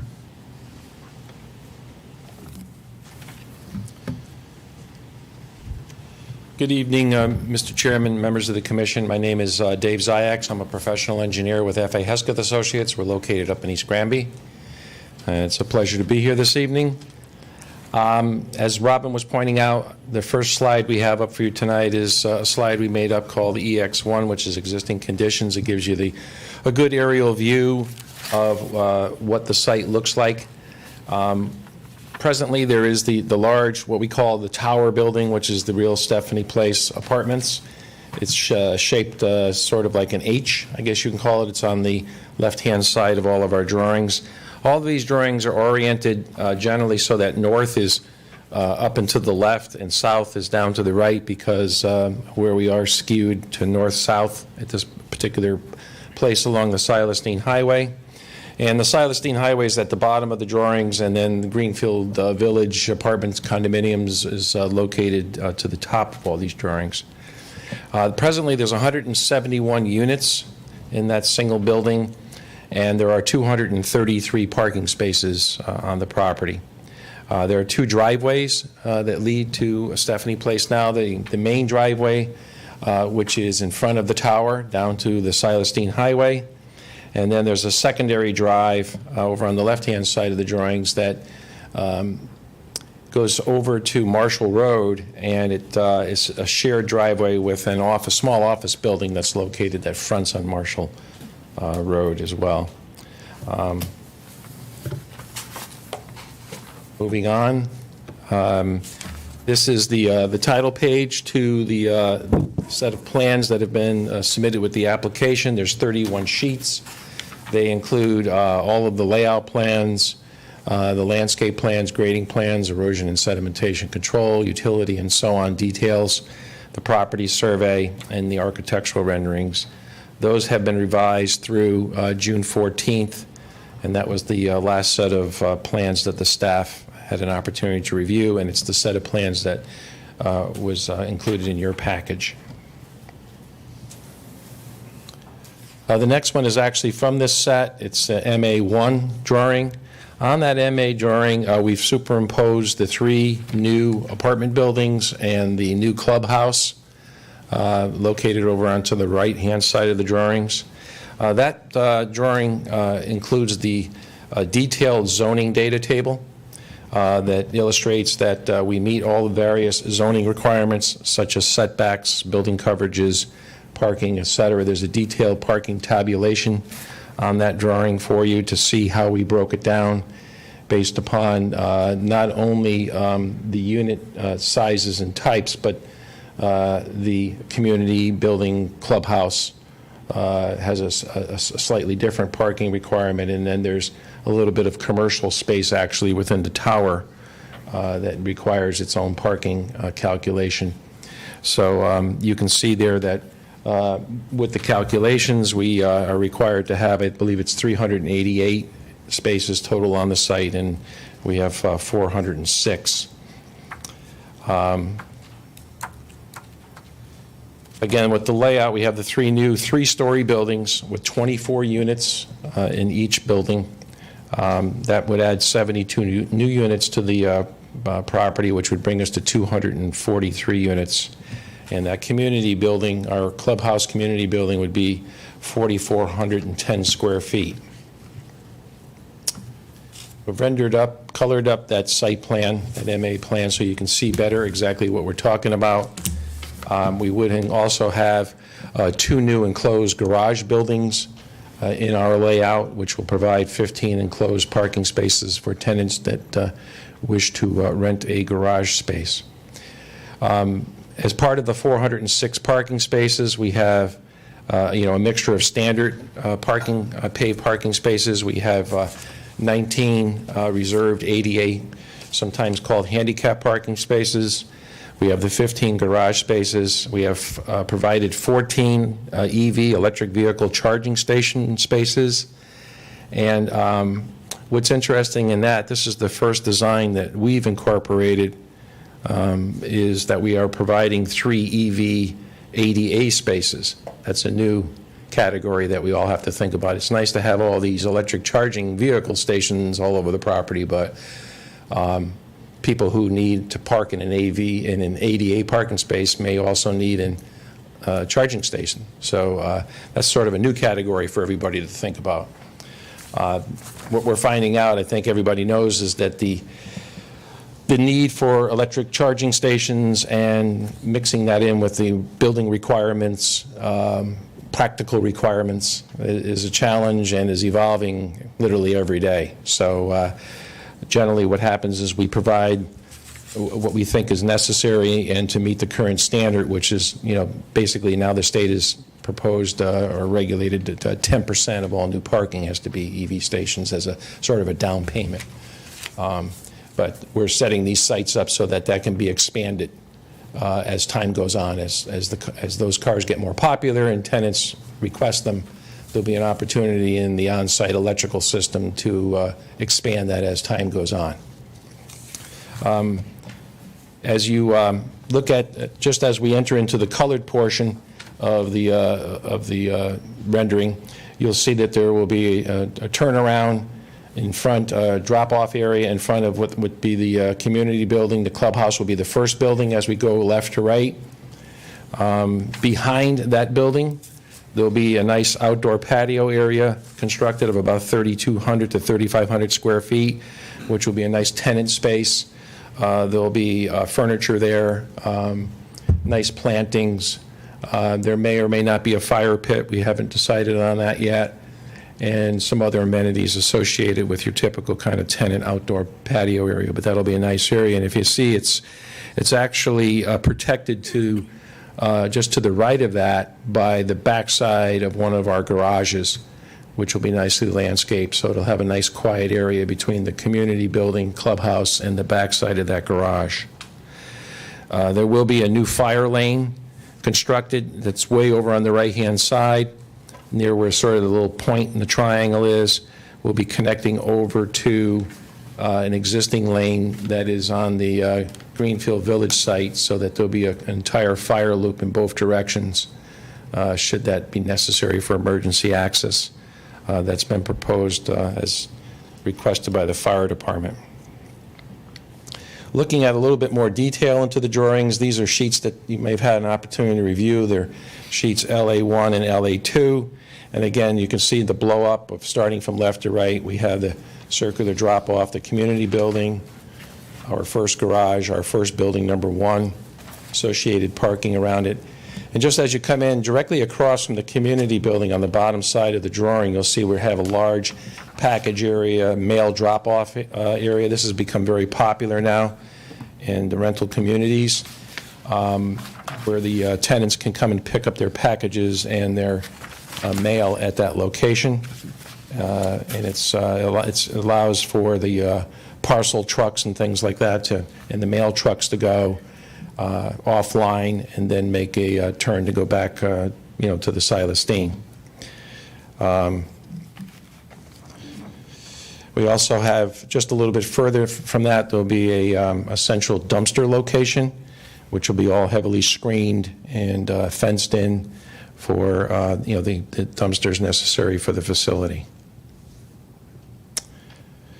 Then on LA2, you continue on to the right. You can see where we have our another garage unit way over garage number 2, but we have our buildings number 2 and 3, again with all the associated parking. And you can see where the design is the same in front of each building, where we have 2 ADA parking spaces, but one of those is sized appropriate by the recommendations currently from the U.S. Access Code for an ADA EV parking space. That has a unique design, a little bit different sizing than a typical ADA space, so that someone in a wheelchair can navigate around their vehicle and get access to the EV charging station.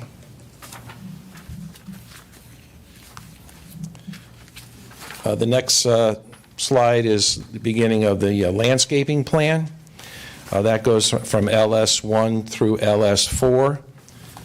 You can see we have fairly heavy landscaping proposed, both around through the parking areas and then around the foundations of the buildings themselves, and then augmenting, in particular, the buffer between these new buildings and the existing Greenfield Village buildings to the north, we'll call it.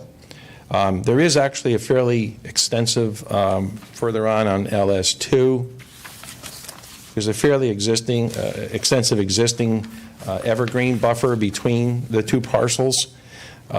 We are looking to, but unfortunately some of those trees have what we call limbed up or leafed up so that you can see through them.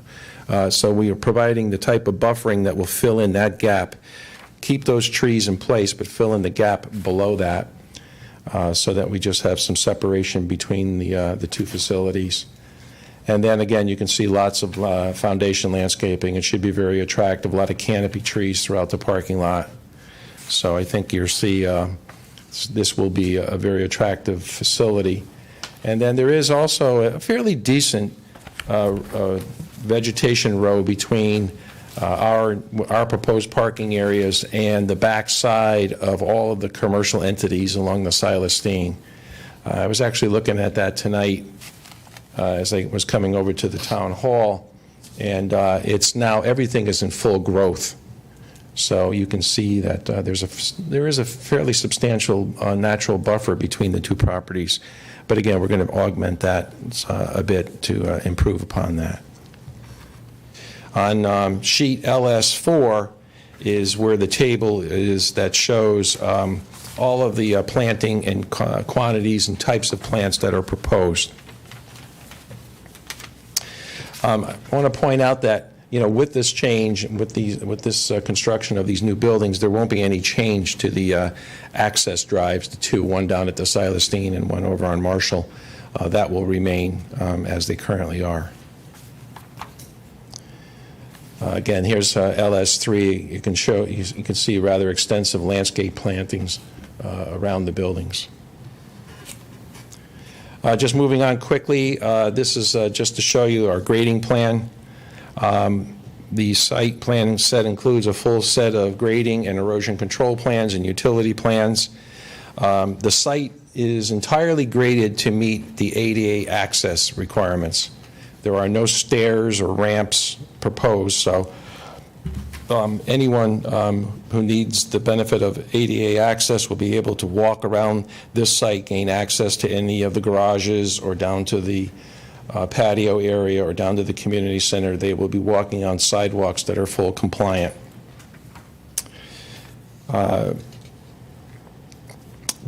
Looking at the overall grading, the site starts out down where our clubhouse is. We're going to match into the existing grades there, and then it slopes to the south, to the right on these drawings. So we'll be able to step each of the three buildings and march up that bit of a hillside as we go up. But in sitting these buildings, they're going to sit very nicely between the elevation of Greenfield Village and then the elevation of the commercial entities along the Silestein Highway. So I think it's going to have a nice feel to it as it relates to the existing topography out there. And I think you could argue that this row of three buildings will add additional buffer benefit to the Greenfield Village people, actually, I think, from the commercial entities along the Silestein. It provides that little extra benefit there to those folks. The site lighting will be modest on the site. It will be all dark sky compliant and shielded to prevent any spillage over to our abutters. Basically, we've chosen a fairly traditional colonial style fixture that'll be sitting on a relatively low 16-foot pole. The details for the lighting are shown on our detail sheet number 5, SD number 5. There will be some additional lighting on the buildings, which will be, at the front doors, the exit doors, and then some modest lighting again over where there's decks, and then on the ground patios. And then the garages, they'll be inside. As the garage doors open, there'll be lighting inside the garages. But, this will be a nicely lit residential site. Nothing bright, nothing, to cause any distractions. It's intended to be a nice, quiet location. Just enough lighting, in other words, for security purposes, but nothing beyond that. The site will be serviced by extensions of the MDC water and sewer system. Actually, those are planned to come in from Greenfield Village. We're working on easements with those folks to accomplish that. The rest of the utilities on the site will be underground, electric, cable, and other communications. Our office did prepare a comprehensive drainage report as part of the package, which was reviewed by your town engineering department. We are going to be using extensive use of underground infiltration and storage chambers to maintain the flow rates below the existing runoff that comes off of the site. As we drift further and further to the right, we get into sort of a moderate wooded secondary growth area. But even with the low rates of runoff that would come off those areas, our system maintains flow rates, peak flow rates that are below that existing condition. And the system is designed to meet all the current Connecticut DEP water quality standards that are required for these types of developments. We've had a few staff comments. We did respond to all the comments in writing. We made a few minor changes, revisions to the plans. Those are all included in the June 14th set of drawings that are before you this evening. So at this point, I'd like to have Scott Hesketh come up and talk a bit about traffic, and I'll be happy to answer any of the commission's questions in a few minutes. So, thank you. Thanks.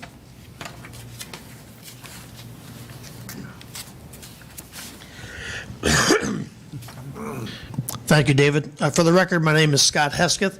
I'm a licensed engineer in the state of Connecticut, firm of F.A. Hesketh & Associates, and I'm the author of the original traffic impact report dated April 26th and a supplemental report dated June 15th, 2023, which has been submitted in support of this application. We were asked to take a look at the traffic impacts of the proposed development. And in the first letter, we basically, as Attorney Pearson said, we outlined the trip generation potential of the proposed 72 units of apartments on this particular development. In the June 15th response, we updated that and expanded it to respond to comments from the Commission to address the impacts of the traffic on the intersection of the Silas Deane Highway and Marshall Road. In order to prepare our analyses, we looked at existing traffic volume counts from the Connecticut Department of Transportation.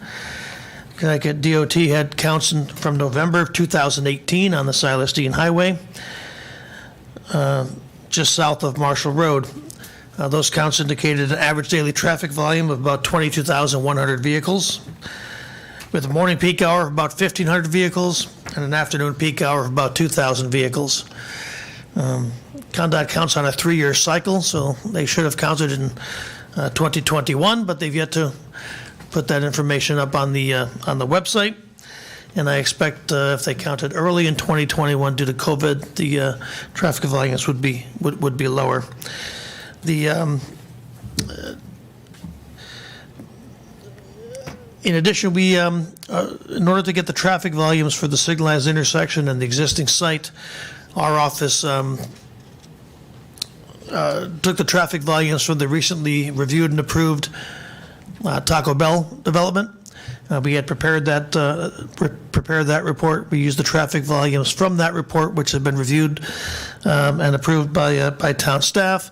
We revised them slightly to remove the convenience store, which was proposed on the retail portion opposite Marshall Road, and replace those traffic volumes with traffic volumes for the existing 21,000 square foot of retail development at that location. That includes the package store, the Scuba Shack, and the flower shop, all currently vacant at the moment, but they could potentially be re-tenanted and have a trip generation potential associated with them. We also projected traffic volumes for the existing Stepney Place and the, I believe it's a 13,000 square foot office building on site, using the IT trip generation numbers, and projected that through the intersections as well. In terms of the proposal, we've got 72 units of apartments. According to the ITE, those 72 units will generate 537 trips on a daily basis, approximately 45 trips during the morning peak hour, and 52 trips during the afternoon peak hour. So we're looking at an increase in traffic of less than 1 trip per minute on average as a result of this proposed development. We conducted capacity analysis calculations at the signalized intersection and at the 2 site driveways, and summarized the analysis in our report. The analysis indicates that at the signalized intersection, the intersection operates at levels of service A and/or B during peak hours under the background conditions. Will continue to do so under the combined traffic volume conditions, with increase in delay of less than 1 or 2 seconds per vehicle on average. So very minor impacts as a result of the traffic from this proposed development. The site driveway to the Silas Deane Highway, we projected that it currently operates at a level of service C under the background conditions for the site driveway access. Will continue to do so under the combined traffic volume conditions. We're projecting mostly right turns out of that driveway since left turns could be problematic during peak hours. And since there's a secondary driveway to Marshall Road, anyone wishing to make a left-hand turn onto the Silas Dean Highway can certainly do so at the signalized intersection. The intersection of the site driveway and Marshall Road operates at levels of service A and/or B for all movements during peak hours under both the background and combined traffic volume conditions. So again, the increase in traffic from this proposed development will not have an impact on the operations of the existing roadway network, and increases in delay will be very minimal with the new traffic in place. Because this development has in excess of 200 parking spaces, we will be making an application to the Office of the State Traffic Administration for an administrative decision as a major traffic generator. We're not proposing any improvements to the state highway system, so we do believe that the OSTA will issue an administrative decision for this project, again, should this commission decide to act in favor. If the commission has any specific questions related to traffic, I'll be happy to address them at the appropriate time. And at this moment, I'll ask our architecture team to come up and make a presentation for you. Thank you. Thank you.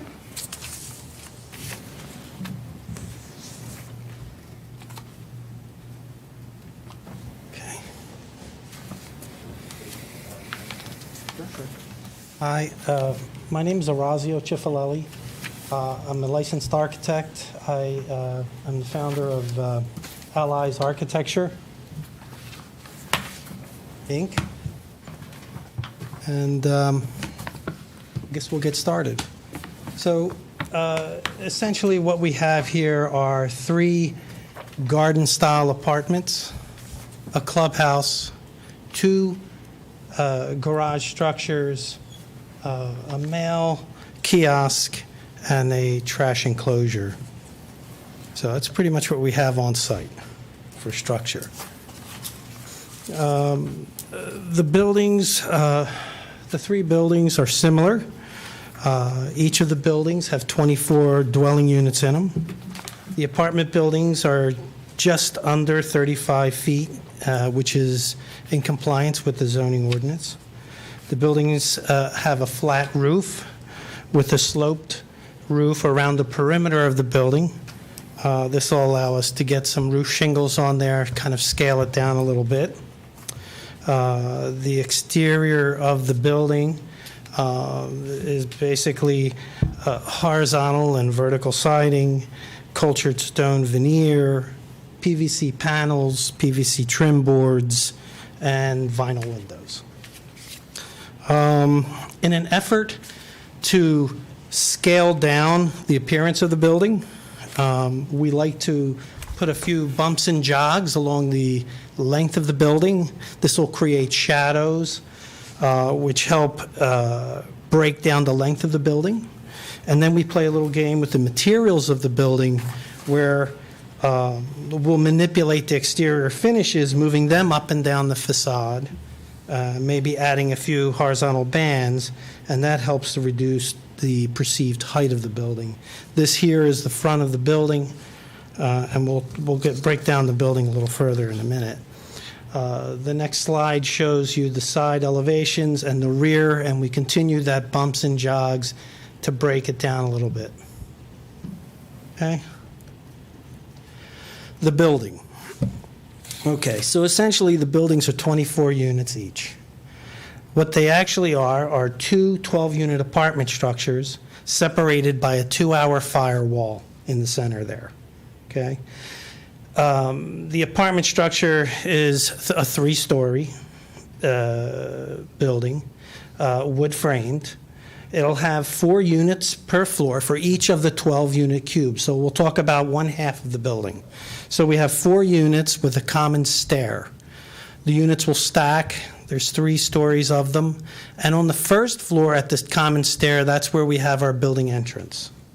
Now, this is important because what we have here is a 24-unit building, 2 12-unit cubes, but each 12-unit cube has its own entrance into the building, which will make you have more of a intimate apartment living experience.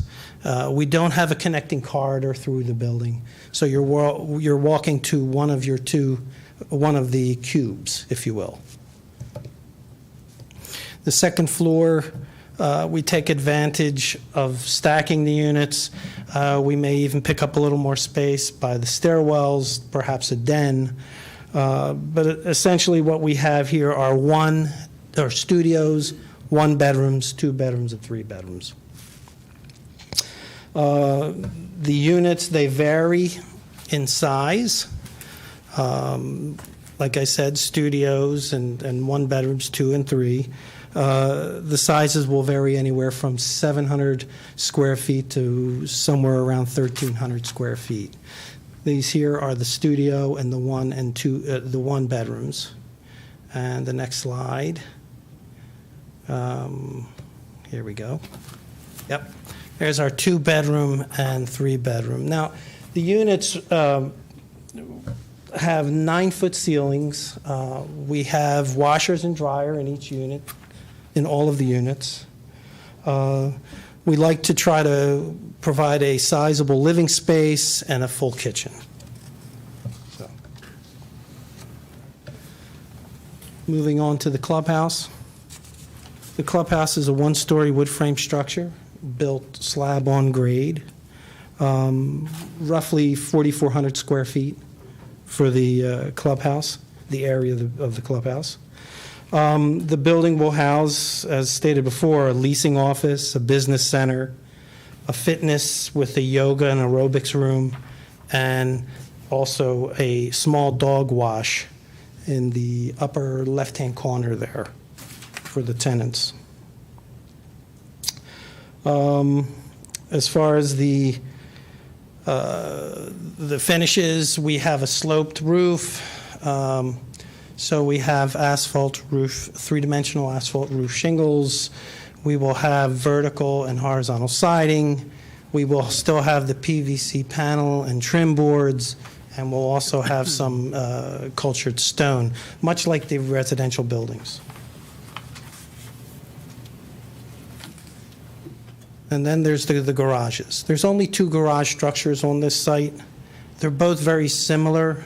The difference is that the one is a 7-bay and the other is an 8-bay. However, I wanted to note that the 7-bay garage structure actually will have 1 ADA-compliant parking bay. Finishes on the garages are a horizontal siding, asphalt 3-dimensional roof shingles, and perhaps we may even put some cultured stone. We're trying to relate back to the residential buildings, so. And that's pretty much about it on the structures on site. I think we're good, Robin? Thank you, Roz. Just to conclude, before turning it over to comments from the commission and the public, I'd like to remind you of something that we spoke about at the time of the zone change application, and that is that there is guidance in your plan of conservation and development, which, while the POC is more relevant with regard to a zone change application perhaps than it is to a site plan application, nonetheless, the guidance there is quite strong, and this is an application that complies with that and with many of the goals of your residential component of your plan of conservation and development. So you may recall that we spoke about the fact that the POCD recognizes the importance in diversity of housing options throughout the town and calls for the continued support of diversity in the town's housing options for both residents in the town and the region. That's at page 56 of your POCD. And in conjunction with the addition of the proposed low-rise units, the dedication of 10% of the units as affordable, as we're proposing here, to be accomplished through deed restriction on the property should the application be approved. This also contributes to the beneficial diversity in terms of type and in accessibility, income accessibility for utilizing the multifamily units on the property. You also have a section that speaks to, at page 57, how any development with regard to residential should keep in mind the need to protect the residential neighborhoods and areas.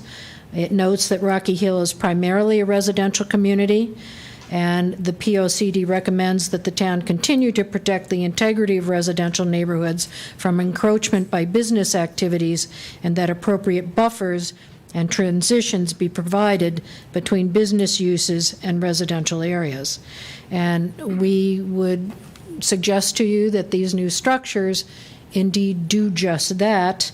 They'll act as a buffer between the existing commercial uses on Silas Deane Highway to the lower part of your screen with regard to the site plan, and it also is compatible with with the neighborhoods to the north and to the east. The type of structure, the height, everything. Finally, with regard to providing housing options on page 58 of the POCD, it says that while Rocky Hill has a diverse housing stock today in terms of the number of multifamily units, most of those units were built in the 1970s and may not be well designed for housing needs of today or tomorrow. There is expected to be a need for additional housing units that are, 1, suitable for an aging population, since there will be a larger number of people in the older age groups, and 2, more affordable to moderate income persons and households.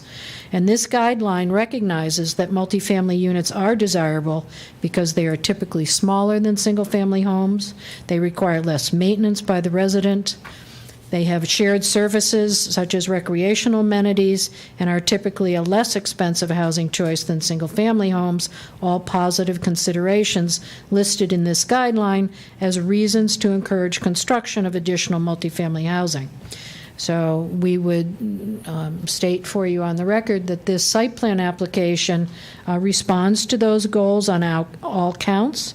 1, the new units are designed for today's needs, and 2, the clubhouse accommodations, including the fitness center, the dog walk, and the work-from-home amenities, are certainly suited to what people are looking for today in terms of their residential options.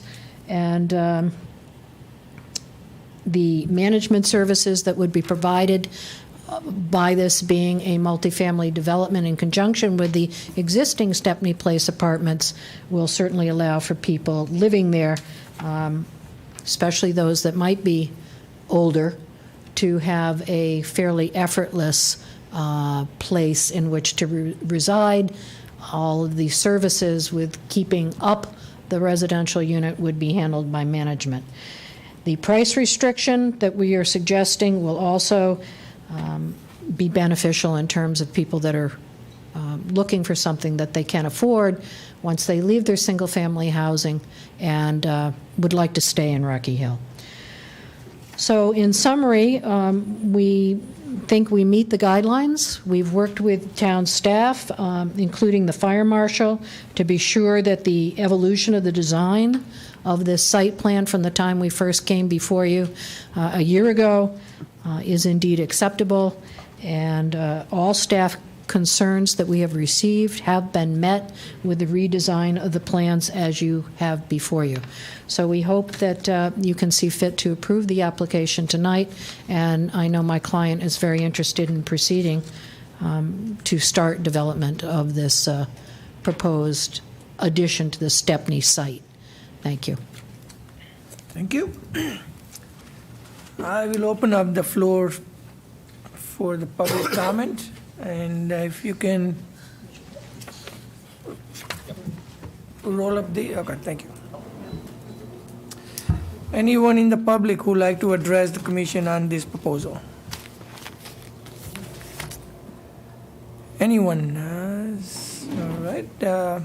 Seeing none, I will go to our commissioners. Commissioner Zarelli?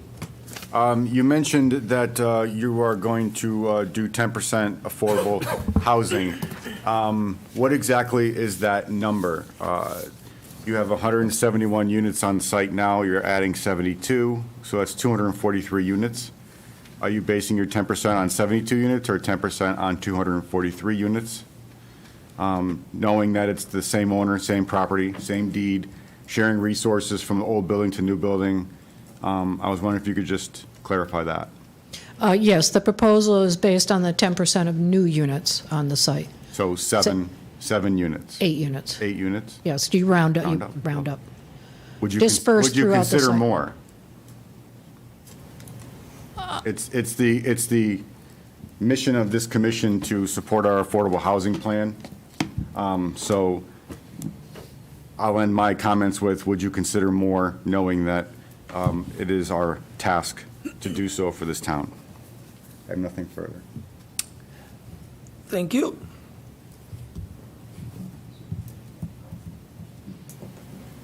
I just consulted with my client, and if it were possible to put them all in the existing building, we could probably make 15% work. But it would be in the existing building, and that's because obviously new construction is much more expensive. But we would disperse it throughout the types of units within the existing building. We could take it up to 15% and still have this make sense, So if that's something that you would find acceptable. So just to give a number to that, that is how many units? 243. 15% of the 72. 15% of 72, gotcha. Yeah. Oh, I can't do the math. 15%, thank you. 11 units. 11 units. Thank you very much. Commissioner Glico? That was one of my points as well, but I just assumed you were looking at the whole property, not just the new development, because I don't know if it would matter. Because I don't know if the size of the unit actually matters in the percentage. No. Right, so if you had a one-bedroom unit in the existing building and you made that affordable, because I don't know how you would separate it on the deed. Oh, you would have to, the way it would work is we would designate a certain number of types of units. So you'd have a variety, because you wouldn't want, for instance, all studios to be deed restricted as affordable. So you'd like to have opportunities for diversity in the housing choices under the price restricted units throughout the building. So you would say how many of each type throughout the building, not all on one floor, would be deed restricted, and that would be a program that would be set out in the restriction. It'd be a declaration that's recorded on the land records. And in terms of managing that, people have to qualify by income for those units. And once those units are rented out as designated, ongoing changes in occupancy of those units, if someone were to come in, they'd get on a waiting list if all of the units are taken. And people who are in the price-restricted units would have to validate every year at the time of renewal of their leases that they still comply with the income restrictions to keep them affordable. And if they don't, then they would no longer pay a rent that would be reduced from the normal rent for that unit, and another one of those unit types would be put up for the next person on the waiting list to be able to go in. Does that address your? Yes. Okay. The other question was for a traffic study. Prior to that, let's just go to the clubhouse. How are you, I guess the question is for Greenfield residents, are you looking at the ones that are owned by your client that are going to be able to use the clubhouse, or is that going to be for all residents? I think I would like to have Mr. Brainerd answer that. Sure, Newton Brainerd from Simon Conover. At this point, we haven't quite gotten that figured out, but right now, we only own Stepney, and we own 187 of the 231, and we manage the 187 Greenfield condominiums as an apartment community, and then the remaining 50 some odd are owned by individual condominium owners. So they're the same community, but they're slightly different. So we haven't really gotten to the point of thinking about whether we would have the non-Conover Greenfield apartments be part of the clubhouse or not. We just haven't quite gotten there. Okay. So it's really just your residents, your tenants? Our tenants in Greenfield are what we're talking about, since we're building a Stepney, on Stepney Place. It's a different community. Okay. And then I guess the last question was the traffic. This emergency exit or entrance on the end, on the south side, is that going to be accessible? I am going to ask Mr. Zieks to answer that question. It's, for the record, Dave Zieks, it's my understanding that the fire department will work with them on putting some form of barrier there, be it a chain or a gate. It's intended to be for emergency vehicles, maybe a maintenance vehicle once in a while, but not general access by cars, by tenants on either side. Okay. Typically, they ask for a gate with a lockbox. Yeah, we talked about that a little bit at staff, and I think it was just a detail to work out during the building permit process. Okay. That's all I got.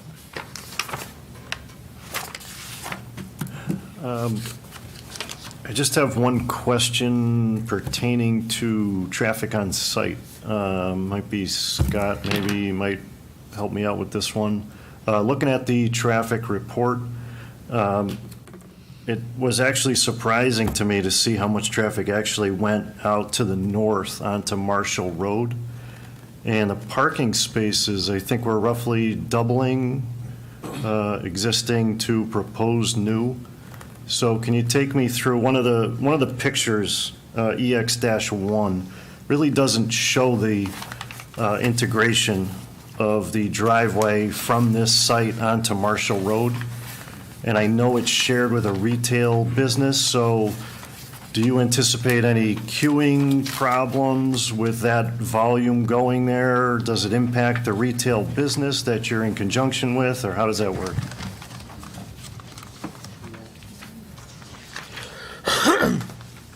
Well, again, for the record, Scott Hesketh, first off, we didn't do actual turning movement counts at the driveway itself.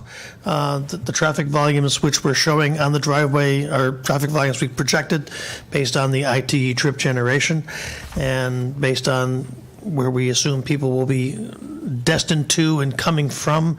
I think we put 50% of the site traffic out that location. Because if you're heading towards the interstate highway, you're just as likely to use either one of the driveways because you're making a right-hand turn out, or you'll be using the traffic signal. If you're going downtown, you're more likely to probably to use the Marshall Road and access the traffic signal during peak hours, when you'll be assured to be able to make a left-hand turn. You don't have to wait for gaps in the traffic flow. So those are projections, not actual counts. But the traffic volume, the traffic analysis based on those numbers, we're looking at queues of one vehicle or less during peak hours. So we don't expect any queuing issues there.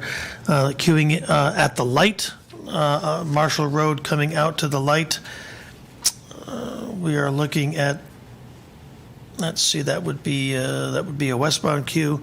Looking at queues in the range of 150 to 200 feet in the morning, and 75 to 115, 120 feet in the afternoon. So, there are queues, but the queues dissipate each cycle length. So, I don't see there being any particular issues with that.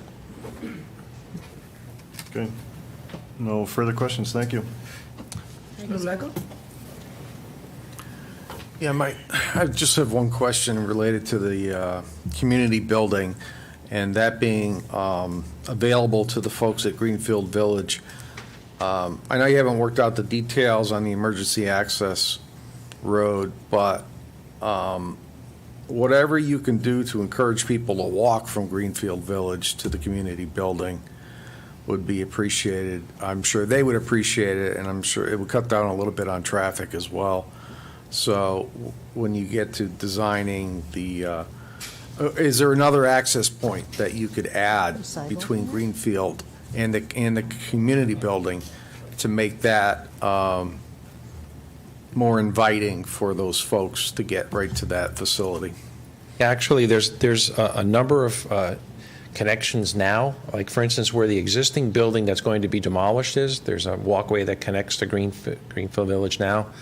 The plan is to do some connections there, and again, as New pointed out, there's ongoing discussions going on and thinking between the two, and the intent is to make these, to continue the walking paths that now exist and blend them into ours. Okay, thank you. Mr. Robbins? So, reviewing the stormwater management plan. Can you speak in mic? Thanks. In regards to the stormwater management plan, you reference a decrease in the proposed condition and in outflow for the various intervals for 5, 10, 15, 25, 50, and 100-year storm events. And you're able to accomplish that through the use of 3 underground storage chambers that are referred to as both storage and infiltration. And I'm just trying to locate your utility and drainage plan stormwater management systems that crosswalk back to those chambers. And I see 2. I just don't see the third one that's referenced in the stormwater report.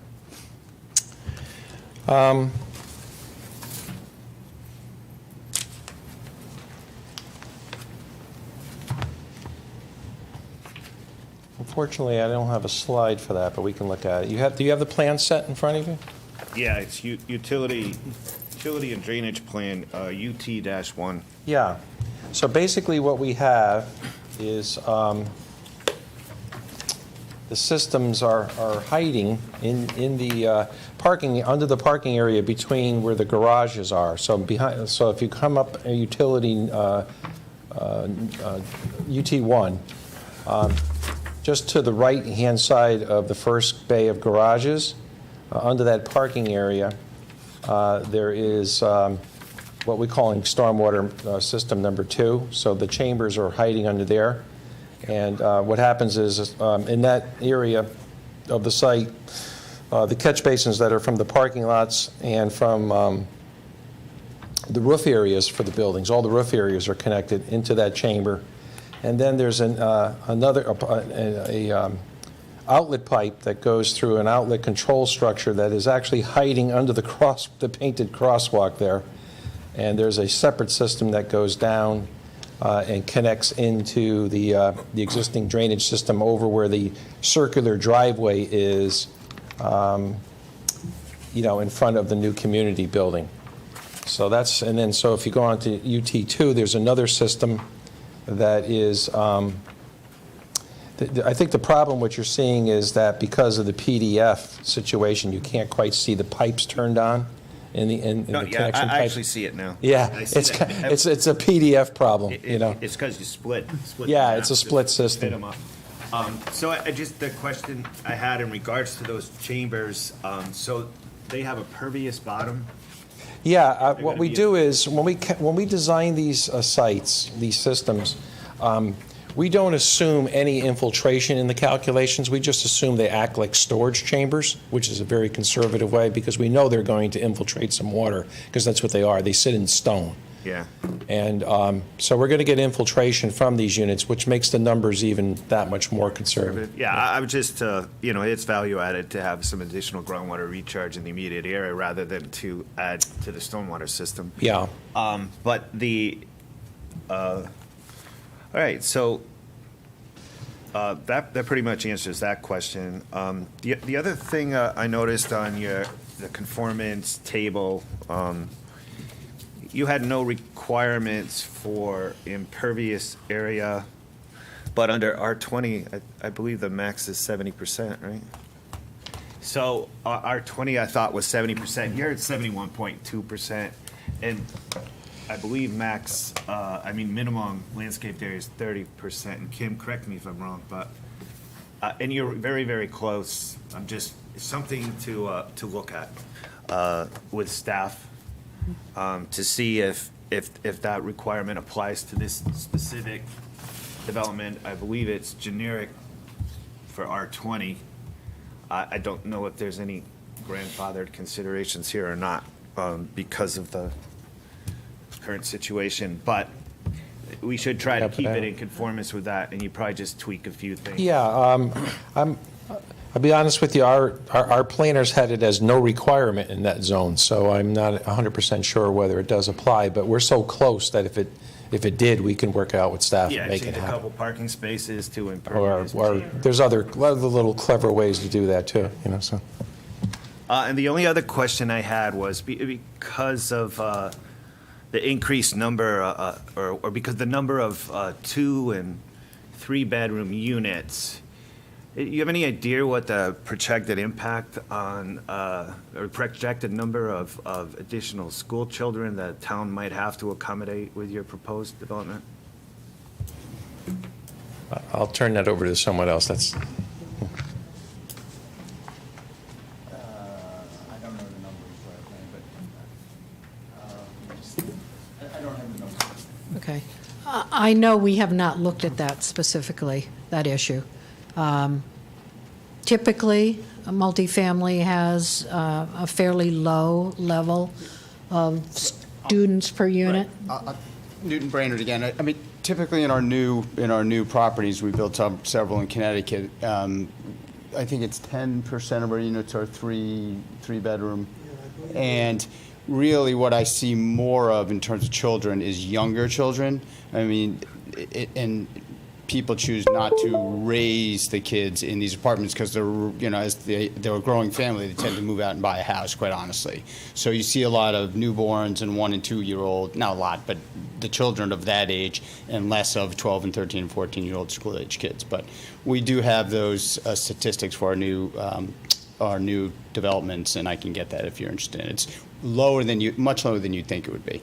Okay. I only bring it up as it'd just be good information for us to have future planning purposes, but not for the sake of the proposal. Okay, thank you. We did have reports in the past for other developments for there's some norms Montage. that we could even probably apply ourselves. They were like 11 school-age children per 144 units. Yeah, we had heard in the past with other developments that 1-bedroom units don't usually have school children. The 2-bedroom units is a certain percentage of it, and the 3-bedroom units a little bit different. Thank you, Newt. I don't have any further questions. Commissioner Morhos?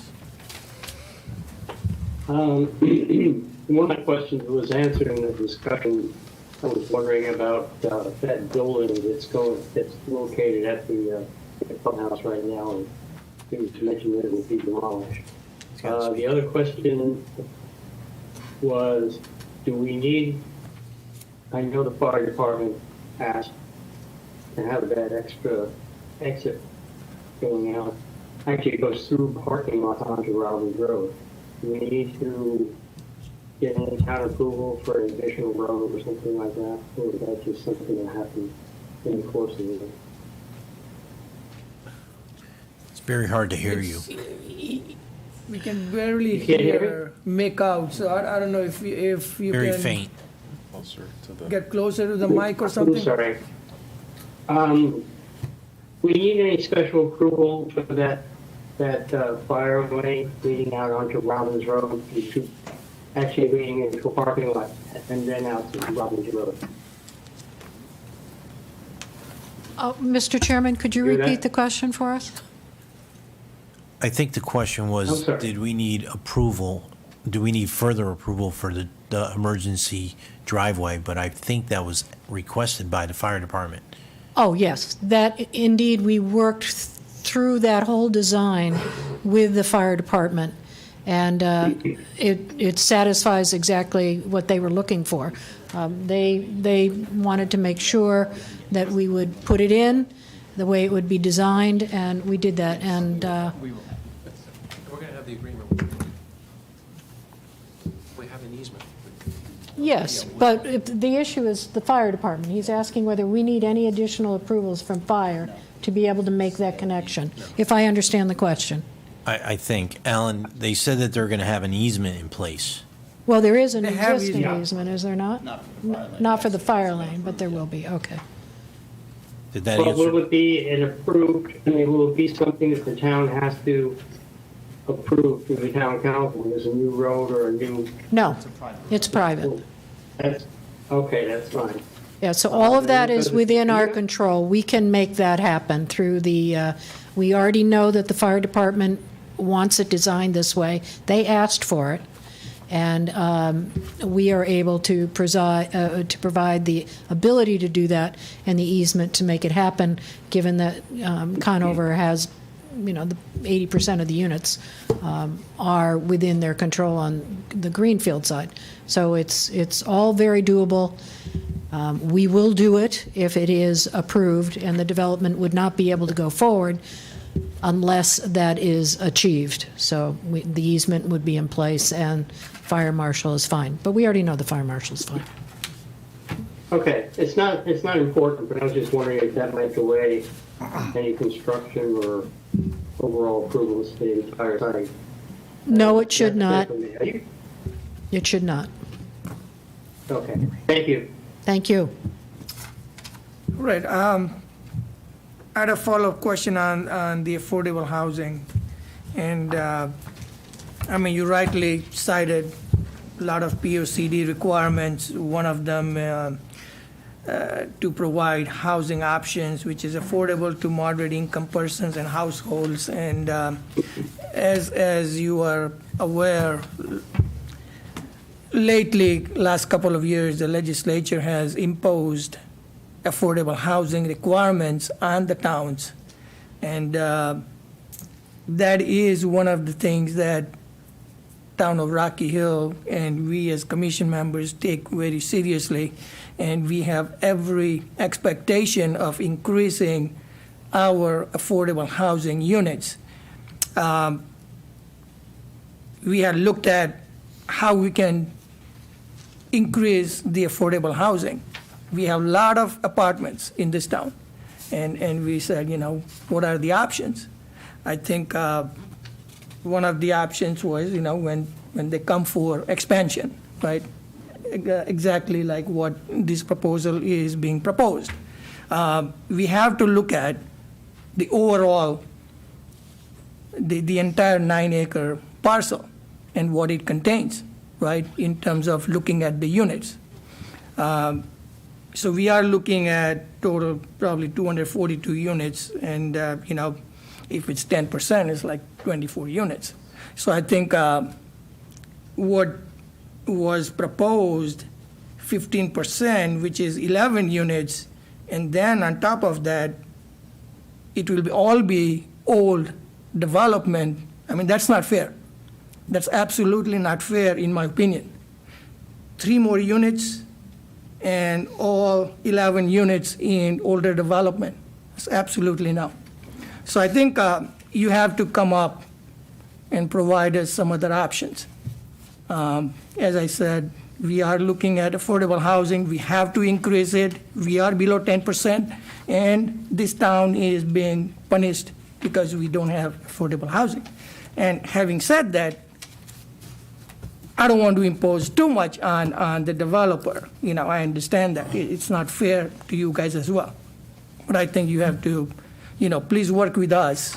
And as I said, if it was a brand-new 242 units, it would be 24 units versus what you are proposing, 11. So I am looking at something higher and also, mix. we need some units in the new development. I can't, at least from my perspective, I can't ignore new development and say nothing in new, all in old. I mean, I'm not saying, put 50-50 or whatever, but you can come up with some options.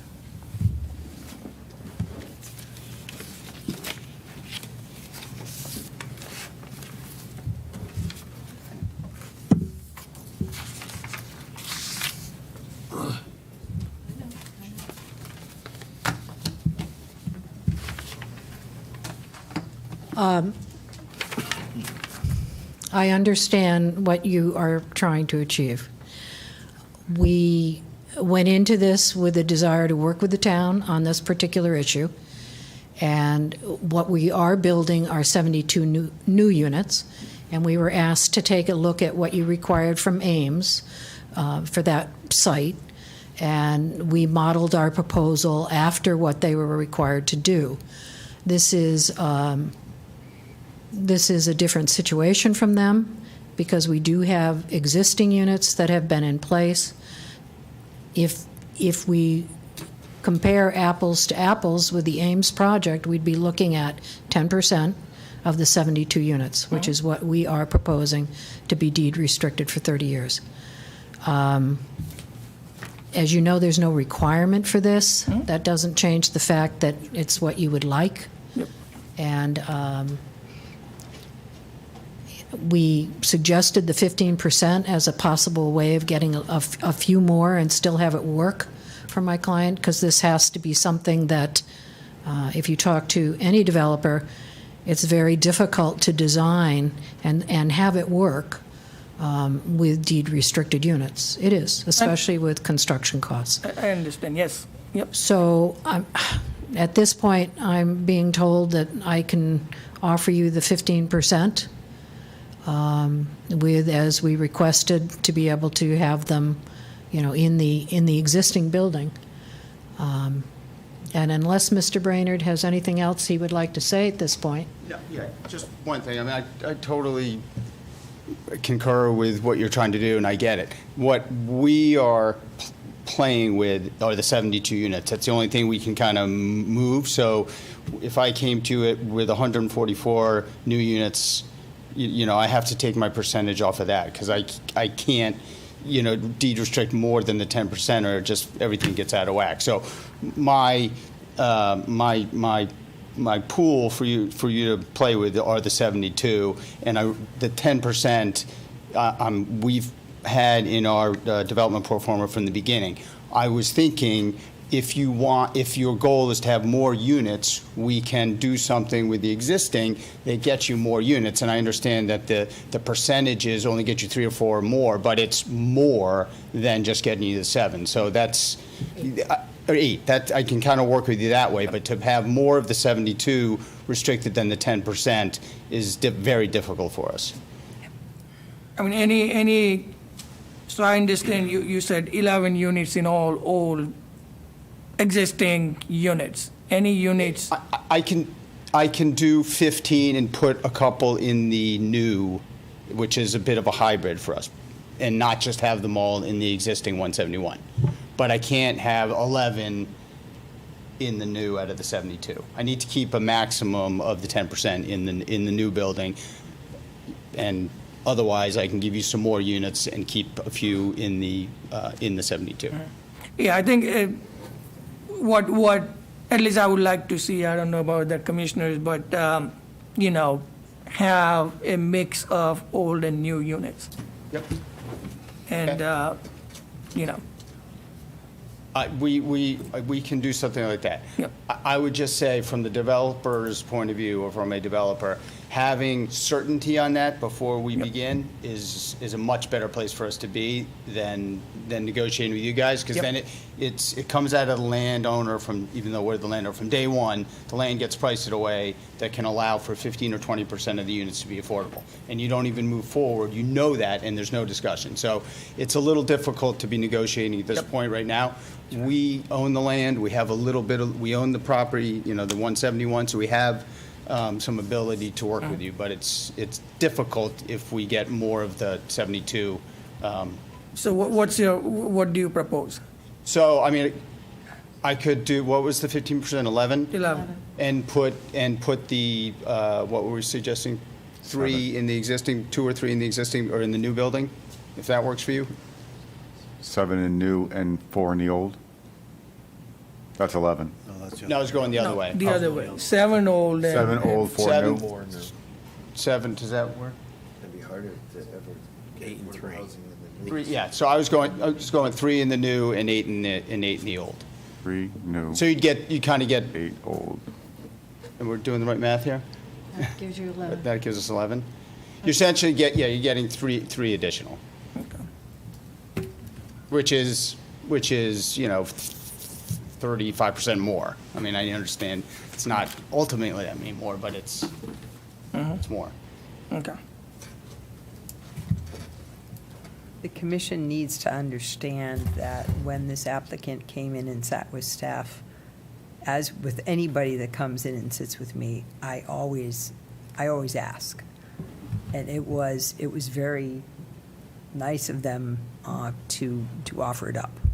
So there is no requirement for the affordable housing. I understand. I think So I think they're going above and beyond. I understand. What state has done is put a lot of requirements on the town. That's and, correct. and as a commissioner, as a chairman of P&Z, I'm looking after the benefits of my town. That's correct. And anything I can do, I will do. So something is forced upon us. And as I said before, it's not fair that we force it upon you guys. But you are very familiar with what has happened at the state in last couple of years. And this is not the end. This is just the beginning. So in next couple of years, the affordable housing aspect is going to get, and the municipalities like us will be squeezed, even though we have all these apartments. We are apartment heaven of this region. If I can just say, obviously, housing is a incredibly important aspect of everyone's life. And it does make sense to try and make sure that our communities are diverse and that there are units and housing that people can afford. So that's laudable. And you've taken a laudable step by adopting your plan that calls for going forward to be able to have more affordable, or I like to use the word price-restricted units in town. But you might want to consider going forward, whether that's something that actually gets built into your regulations.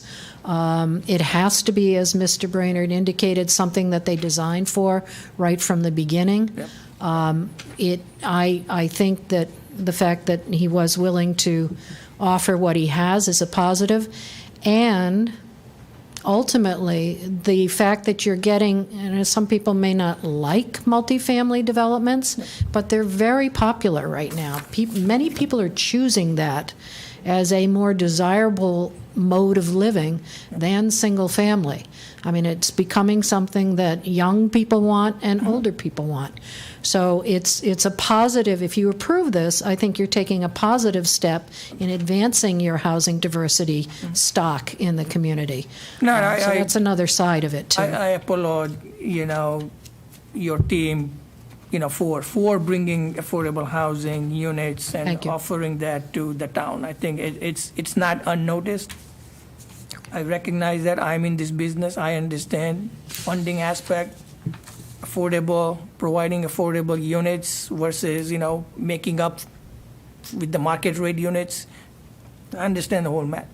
So at the same time, I also understand what state has told us. No, you did what you had to do.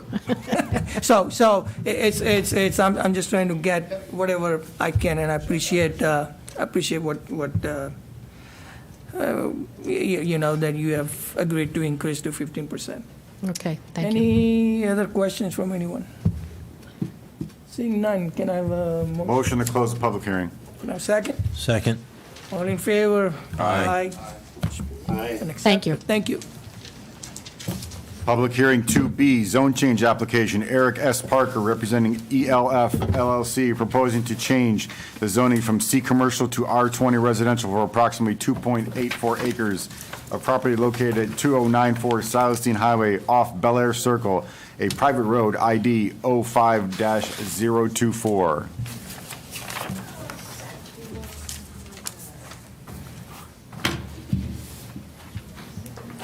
Good evening, Mr. Chairman. Attorney Eric Parker, on behalf of the applicant, ELF LLC, the principal. Dr. Frank Chang is here behind me.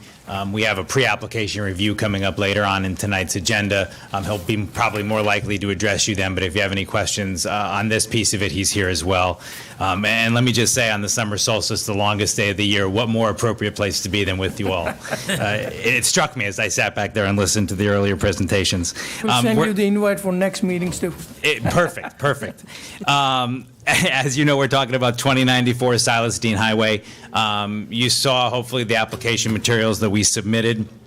What we're seeking here, as the introduction from Commissioner Zerilli noted, is a change from the present zoning in C commercial to the R20 zone. In analyzing this, the request came out of a desire, which is part of the pre-application review later in the meeting. But when we looked at it, really this particular parcel makes more sense in the R20 zone, frankly, than it does in C commercial. As I outlined in my application letter, it's one of the few parcels in the C zone that doesn't have frontage onto some major roadway, be it the Silestein, Glastonbury Ave, Elm Street, Main Street. The C parcels, by and large, there are exceptions, but by and large, C commercial parcels have access onto some major roadway. This particular parcel is accessed through a private drive, Bel Air Court, and sits back, mostly surrounded by other R20 parcels, residential parcels, bordering it along its easternmost property. The lack of frontage on a major roadway obviously would make it, in our opinion, more appropriate to be in the R20 zone. It also gives my client the flexibility to proceed perhaps with the application that's in the pre-application stage. The current building was built in 1958. It's a 7,200 square foot building with 10 rental apartment units. It's in need of some significant upgrades. Obviously, we would go moving from C to R20 from a non-conforming use to a pre-2006, as Attorney Pearson pointed out in her application, her public hearing, multifamily in that zone. Pre-2006, we'd qualify, and he'd be seeking to expand that use within the zone. I believe those are the main points. We are seeking to follow the guidance from the Plan of Conservation and Development, things like the buffer between residential and commercial. This is exactly what this property is. It is a buffer between residential and commercial. More housing options, modern facilities, which my client hopes to develop on that site. So we think this is a no-brainer in that it really makes the site's current use match the zoning code. Be happy to address any questions or comments. Thank you. Anyone in the public who would like to address the commission on this proposal?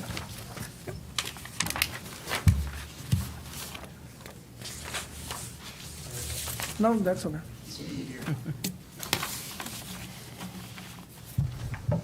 I have a little handout. Is that okay if I give everybody one? It's pretty pictures as well. Or if you want, I can take one and pass it. That's easier.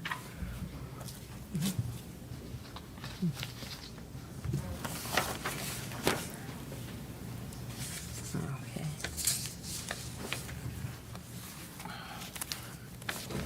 Sorry. Hello, my name is Don Hutchinson. I live at 533 Old Main Street. I have a brief statement I'd like to read, and then a few comments after that, if you don't mind. I'll try to keep it quick or short, whatever. I am here tonight to express my concerns for a proposed zoning change to the property behind my home. This property is at Bel Air Circle on a back lot off the Silestein Highway. The owners are asking for a zoning change. It is currently zoned for commercial use, and they would like to change it to residential use, which is known as R20. Currently on this property, there's a small one-story apartment building with 10 units and a vegetation buffer on most of the property, but not all, backing up to Old Main Street and Parsonage.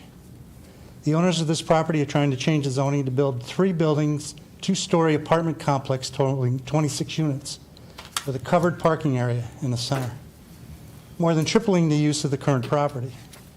There is a pre-application for this development being considered tonight. The newly planned building will back up to 9 homes on Old Main Street and 7 homes on Parsonage. The plans call for the back of one of the 8-unit buildings on the east side to be offset to the Old Main Street properties by only 38 feet. And yet the buildings on the west side abutting a commercial property would be offset by 50 feet. And that's a parking lot. Makes no sense to me. The zoning requirements for this rear setback differ when considering commercial zone to residential zone. I'm not an expert in zoning, but it seems to me that 20 feet setback distance is required for R20 use, but the rules on commercial use include a 50-foot vegetation buffer. These buildings, even though they are residential, in my opinion, are still commercial in nature because they are rented to have a profit motive for them, for their owner. Changing the zoning on this property will eliminate the buffer requirement and put these buildings close to the residential properties that they abut. This area already has many of these types of buildings, which we were talking about tonight, which are on small lots near homes that erase the quality of the neighborhood. Currently, Rocky Hill is seeing an influx of new multifamily housing. This is all good, except that when these units are dropped into small, tight spaces that were never meant to be developed this way. There's a reason for a 50-foot buffer for commercial building lots. It gives appropriate space for vegetation and noise reduction to protect the quality of life for the abutters, homes, and their neighborhoods. This zoning change would help the property owners to circumvent the rules for commercial buildings and put larger buildings closer to our homes, adversely affecting the value of our properties and quality of the neighborhood. It would also mean multiple apartments with denser population in an area that is already overloaded with this type of housing. There's a lot of, on a personal note, there's a lot of room in Rocky Hill to build apartment buildings, and we're squeezing them in to back lots along the South State Highway and Old Main Street, which is your oldest street in town. I understand that the owners desire to make this property more productive and financially viable, but you must also consider this is a business venture that will affect those of us that have no stake in it, but will be adversely affected by it. I'm not an expert on zoning laws and requirements, but after reading through some various areas of the zoning rules and guidelines, I can only guess that the main reason to change the zoning is to eliminate the need for the buffer between the larger buildings of this development and our existing homes. At this time, I would like to express my disapproval of this zoning change and building plan, and I ask that you carefully consider this and the effect that any change and future development of this parcel will have on the residents that border it. My only last ideas here are, if you drive down Old Main Street, it's a beautiful street. You drive up from Weathersfield, you come off of Middletown Avenue, which is not that great. You drive in, as soon as you drive into Rocky Hill, you know you're in Rocky Hill. But you drive halfway up the hill, and you look to the right, and all you see behind the properties are all these apartment buildings. You go for about a mile, and that's what it is, which is fine. You can't take them away. That was old stuff. It was done. But I think the way we keep doing that, when this town has a lot of stuff being built and a lot of area to build it in, on the other side of town especially, I just think it's crazy to be doing it here. So that's all I have to say. Thank you so much for your time. Thank you. Anyone else who would like to address the commission on this proposal?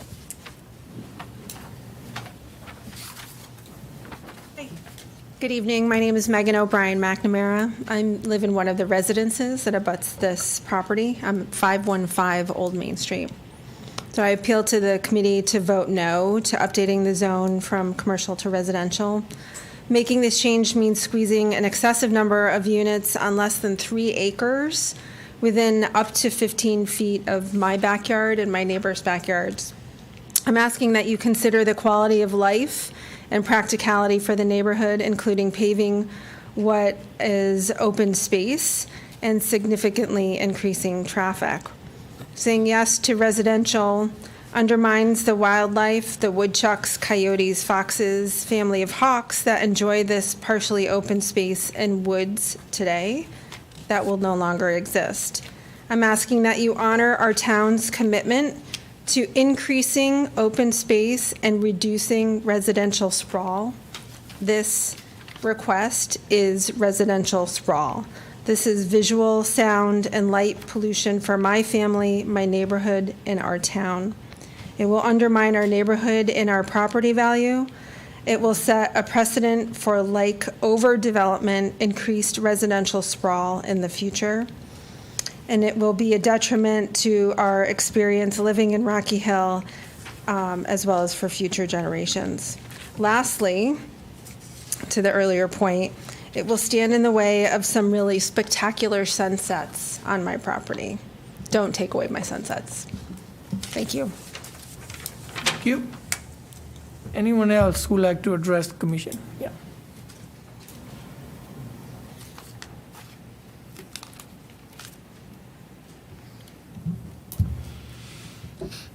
My name's Lori Hummel. I live at 521 Old Main, and I would just like to express that I also oppose it for the same reasons as my neighbors have just stated. I recently just bought the house in March, and I bought it because of the location, and I feel like this is going to seriously affect my property value and the location of the house. Thank you. Anyone else who would like to address the commission? Seeing none, I will go back to our commission members. Commissioner Zarelli? I really have no questions about the zone change. It seems like the public is commenting on the pre-application at the end of the meeting and not the actual zone change. It's kind of my only comment. If I could just, on the record, pre-applications, once again, they're non-binding processes, and it's a process between the commission and what may be a possible applicant. It is not for public hearing purposes. So there's no development application that is attached to the zone change. Yes, they're being upfront and saying what they want to do, but it goes to the zone change, has to go with the zone change and zone change criteria that the commission needs to look at under the zone change section of our regulations, not the pre-app. And pre-app, once again, is non-binding on the commission's part. I have no questions. Okay. Commissioner Glico? Good. Commissioner Hussey? Could just have one question. Attorney Parker, so Bel Air Court just services this parcel, is that correct? That's correct. It's the access for this parcel. And any discussion on, obviously you're trying to make it residential, any discussion on making it a town road as opposed to a private? Anything? I think that's something that could be raised during the pre-application review, is something that we should look at. Of course, my client's position is what the current use is properly fits in the R20 district. We've been upfront about our plans. We're not trying to pull a fast one on anyone. I appreciate the neighbors' concerns, but the current use of the parcel is no longer useful to my client, and the current zoning, the only possibility would be to replace it with a true commercial development, which I suspect would be much more unseemly to the neighbors.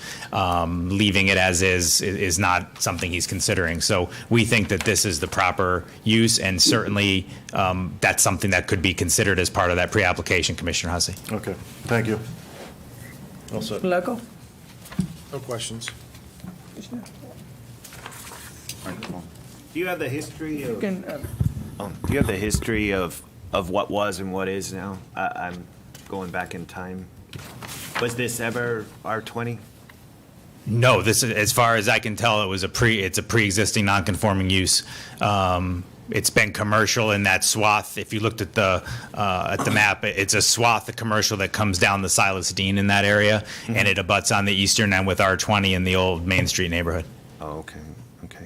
And then just remind me of the pros and cons about commercial. What the restrictions are on your client for commercial versus. I didn't bring that section of the code because we were focused on the residential side. Hearing the comments, I wish I had, but certainly we'd be stuck with just a commercial application. If we wouldn't be able to put an apartment building there in the commercial zone. It's not a use that we could consider. So if he wanted to redevelop the property, we'd have to go with a purely commercial application as it currently stands, where his preference is to continue the current residential use. He hopes to improve it and expand it, yes, but he does hope to continue the current use, which is currently pre-existing non-conforming. Yeah. I asked that question because with a commercial development, he could come in with a proposal to put up a commercial building. And like I said, I don't have the list of things that he could do properly in that zone, but like I say, I suspect that they'd be much more unappealing to the neighbors than this. But I don't have them in front of me, so I can't say except to speculate. I don't have any other questions. Commissioner Morhos? I don't have any questions myself. I don't have any questions either. Can I have any? Motion to close. Okay. Just want to make sure everybody's satisfied. Yeah, the commission has, on zone changes, once again, because there's text changes and map changes. So for zone change, that's not section 9F. Decision considerations are 9, F as in Frank, number 3, and that's where the commission should, So I think for we zone change.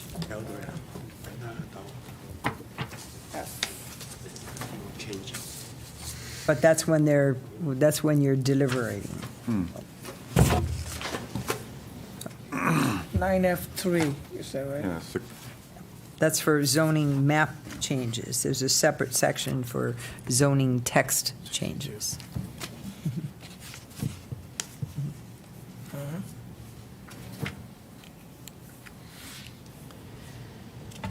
Mr. Chairman, I lost track of where we are because I was talking to my client, but can I make one more comment? Have you closed the public hearing? Perhaps in response to Commissioner Robbins' question, my client reminded me that he did have a previous application some years ago seeking 49 units of elderly housing on this same area. So there was something that he's no longer pursuing that was before the commission, which with a much denser use than what he's seeking now. You had asked about the history, and I did know that, but I forgot until he just reminded me, so I just wanted to let you know that. Thank you. Thank you. Good.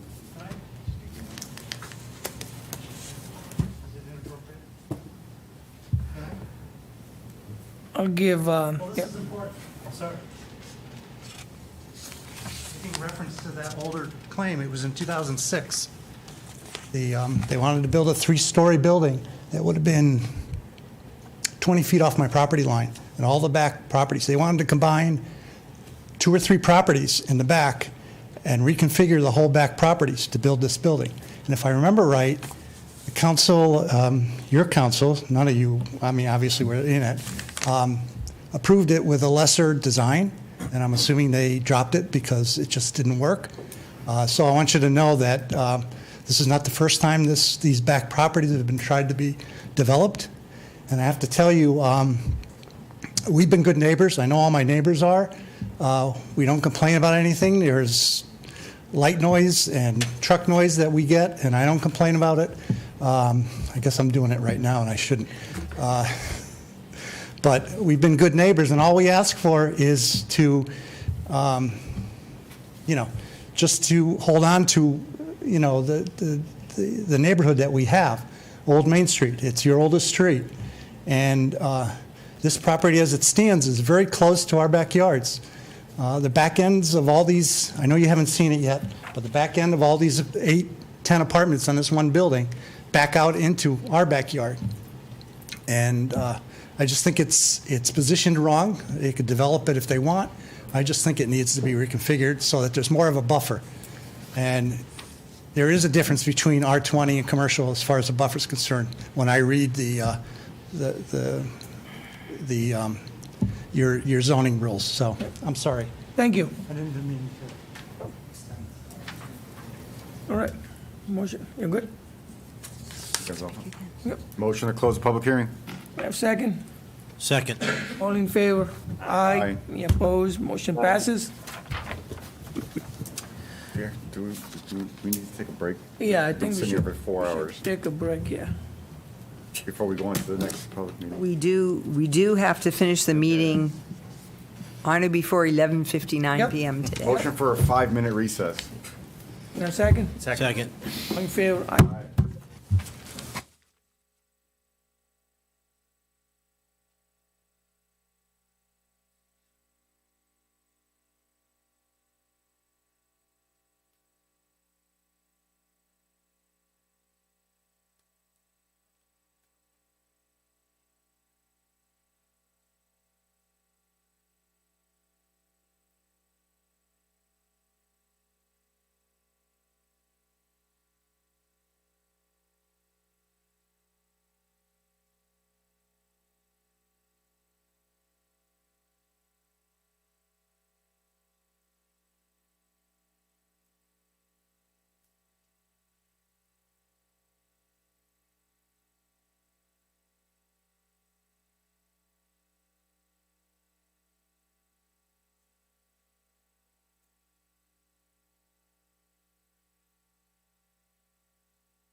Yes, sir.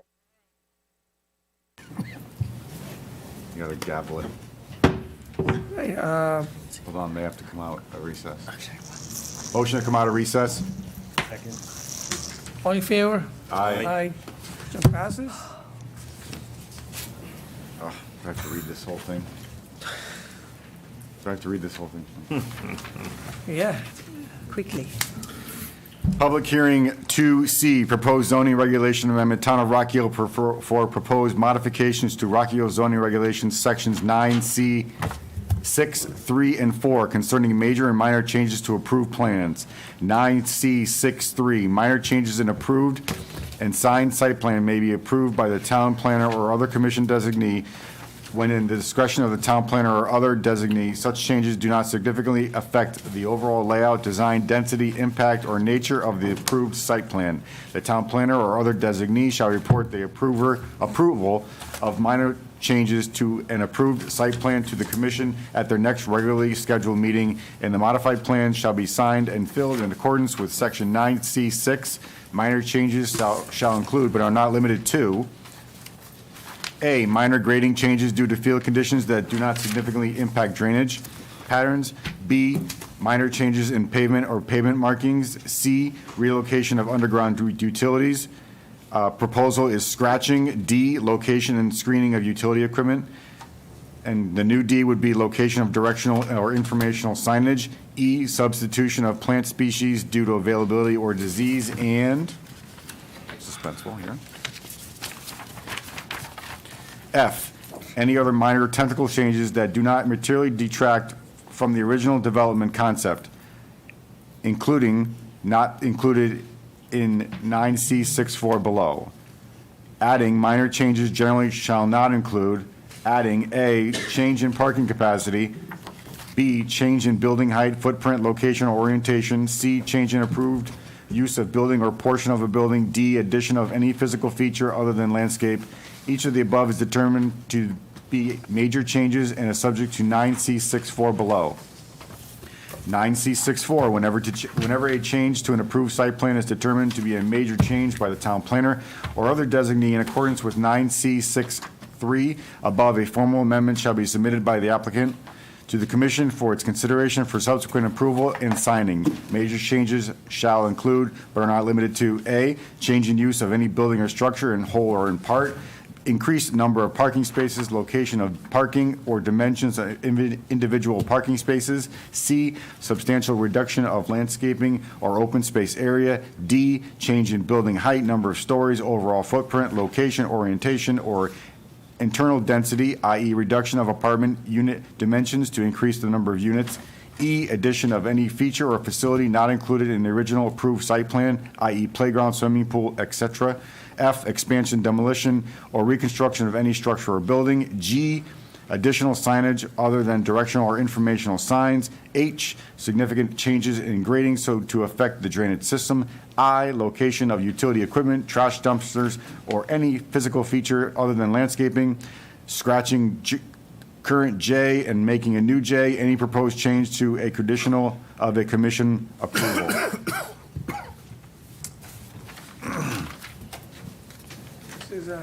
Anyone in the public? Okay. All I want to state on the record, there was a proposal, this was not staff generated, this was commission member generated. So there was a commission member that proposed the changes to this regulation. There is a current regulation in section 9C63 for minor changes and 9C64 for major changes. So there is a change which was read into the record proposed by a Planning and Zoning Commission member. We do have correspondence that I will gladly read into the record if, I don't know if people want to speak or not speak on the proposal, but I do have something that's on the commission table. If you want me to, okay. It was received today. It is from Jacqueline Kirby, who, I don't have her address, but I know it's Belden Lane. She responded or submitted comments for a previous application. I am writing in reference to the above listed proposal for zoning regulation amendment. The following are significant issues which this proposal creates. 1, why is the zoning amendment regulation even necessitated when any actions requiring a proposed change to an existing plan are already in place? 2, why is the commission initiating a process which requires quote-unquote applicants to submit to the commission for a review and approve a quote-unquote formal amendment when proposing a major change to an existing site plan? Admittedly, the commission is now introducing a mechanism and process whereby those with a vested interest now begin to write amendments to the zoning regulations, which subsequently can become part of these regulations and so impact all future actions for the affected site. There is also the possibility for admission of loophole action such as can happen under Major Change 9C64B, which lists, quote, increasing number of parking spaces, location of parking, or dimensions of individual parking spaces, end of quotes. However, it does not list a decreasing number of parking spaces specifically as a major change. Therefore, a site plan could be approved by the commission, but subsequently a parking reduction could occur as a minor change without commission approval, since it's not specifically listed as a major change. In summary, the proposed zoning regulation amendment should not be approved. This represents a slippery slope when Rocky Hill zoning regulations become authored by those with vested interests and not those trusted with the common good. And that's all I have. All right, thank you.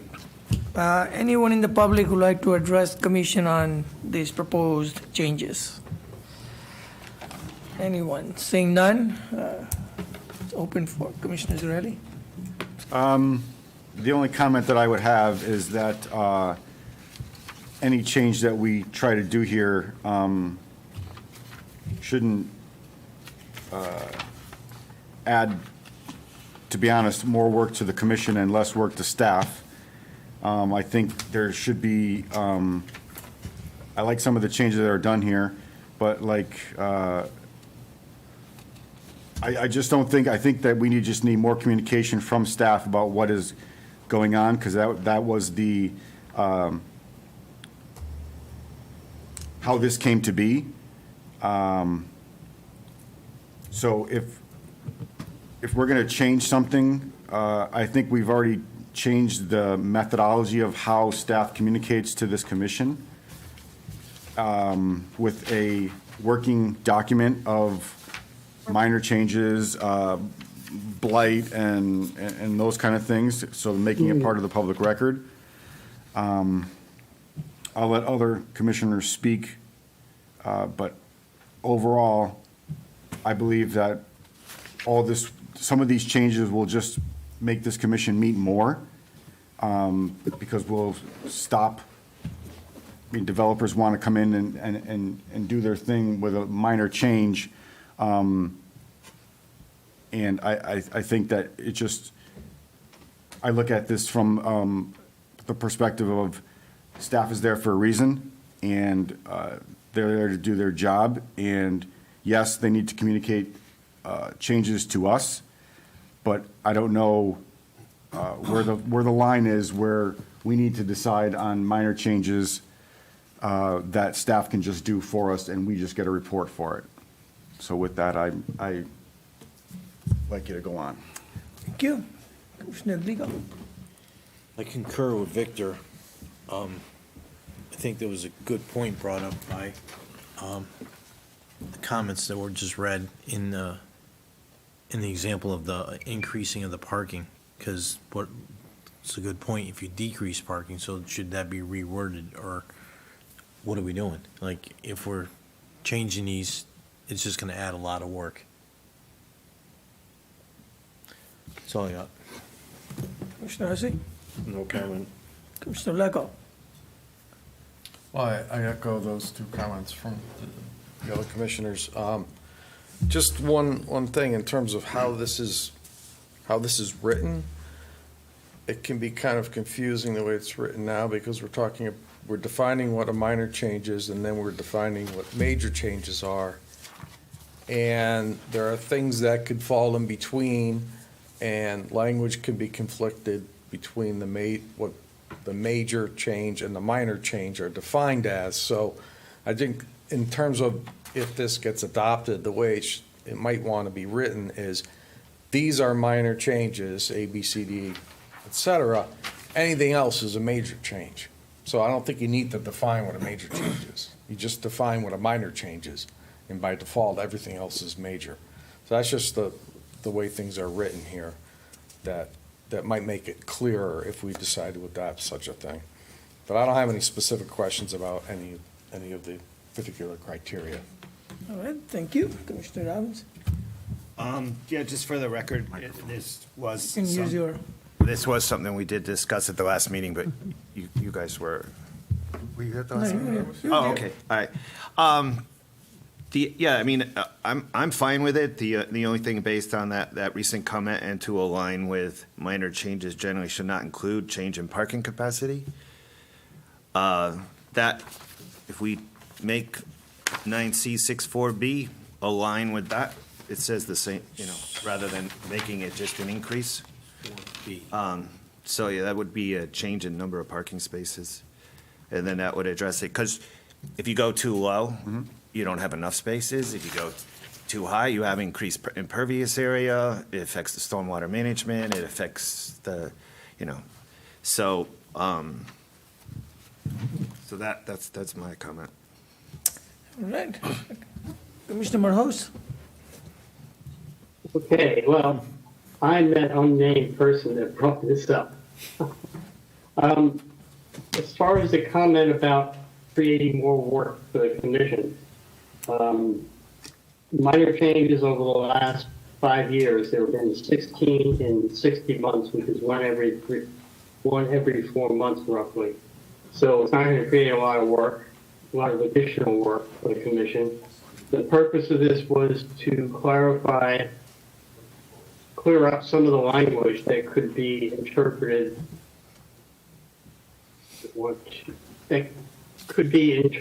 that to not mean what we were planning on, we were intending to do. As we found out in recent months, there have been some things that were approved as minor changes that we weren't told about in advance, and we find out that they could be considered significantly major changes, like the size of buildings, the height of buildings, the change in purpose, and even the location, I think, of one building. So I think it's necessary. I could see maybe we recess the public hearing, maybe rework the language a little bit, but I don't see, I find this really very, very necessary for us to do. It's just something that's come up in the past too, where what is a minor change? And it just redefines it, or more clearly defines what a minor change is versus a major change. So those are my comments. Thank you. Yeah, I mean, I think, again, and we'll be discussing something later on, and that happened because of this particular change. But I think overall, we have to make sure that we are not creating confusion. I mean, for example, it says minor changes generally shall not include, and it says D, addition of any physical feature other than landscaping. I mean, if a developer or property owner or whoever wants to put a statue up, right, some dog statue or something like that, or some other statue, I mean, it's a physical feature. I mean, where are we going to stop, right? I mean, what physical feature we are talking about? Are we going to list all the physical features that may be, and then say if they are these, they are not, right? So I think the intention is good. We want to make sure that commission is aware of all minor, major, all those changes that are happening after commission approves, the plans. But I think we have to be cognizant of micromanaging staff. I mean,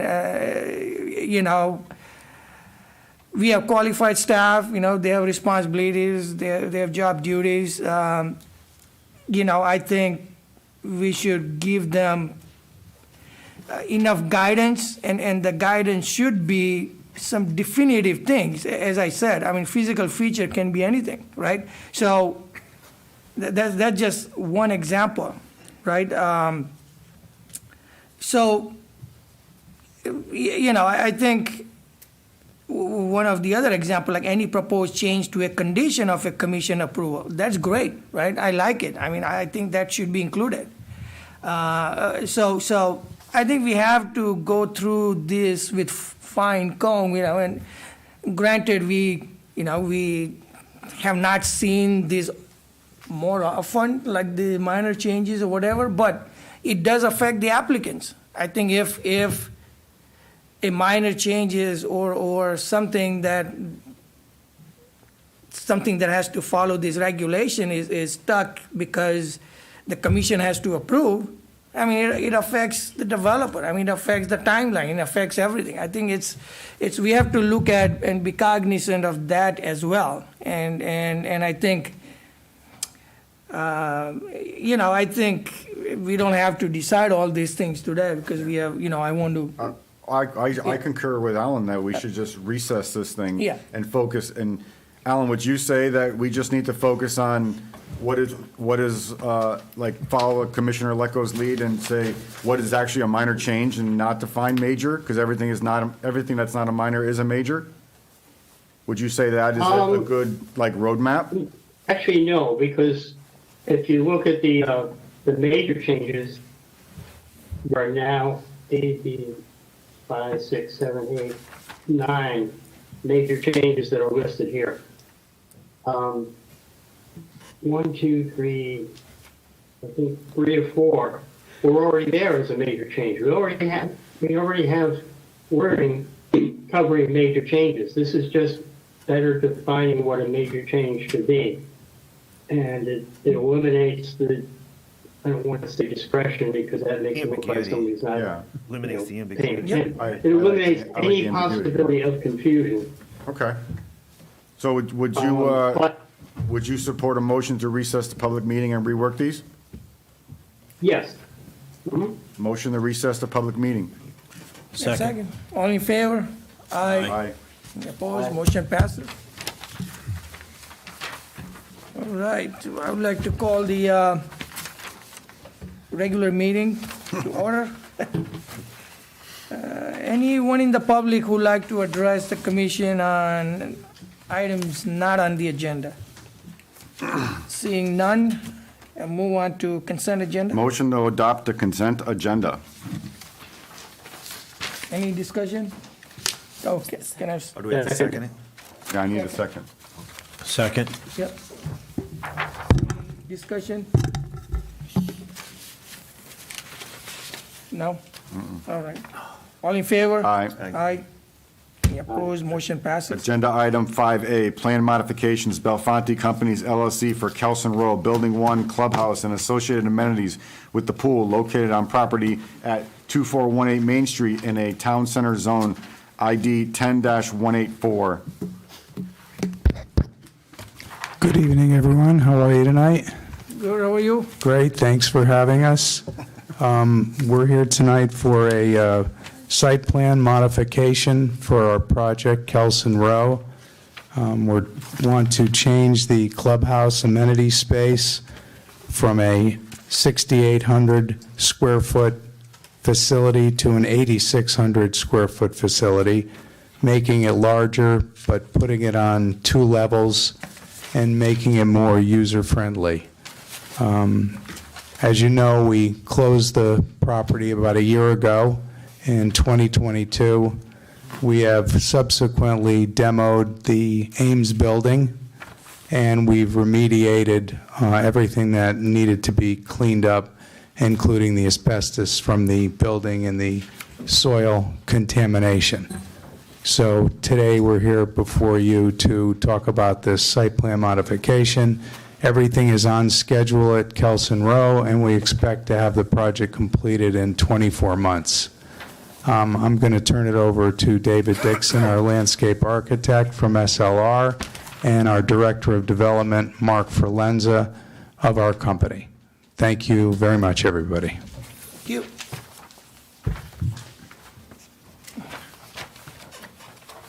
Thanks. Yep.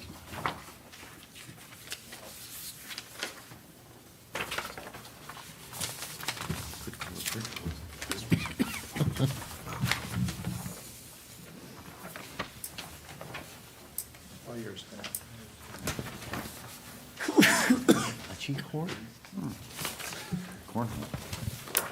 Hey, good evening, Mr. Chairman, members of the commission. My name is David Dixon, professional landscape architect with SLR. Our offices are at 99 Realty Drive in Cheshire. The documents that I have just handed out to you are the first are the approved plans. This is what was approved. The second clipped together documents for the proposed, which is what we're here to discuss tonight.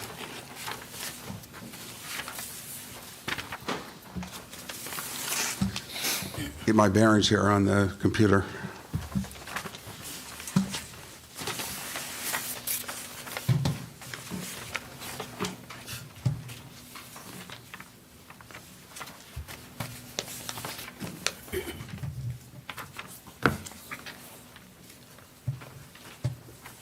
Let's see if we can get it.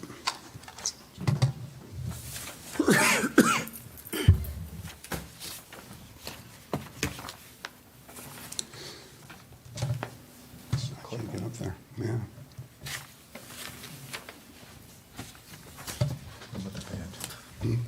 Yeah, I tried.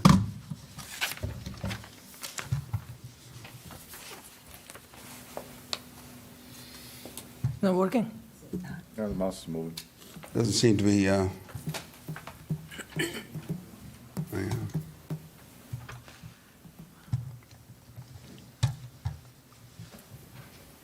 IT, can you help, please? Yeah, he's right there. All right.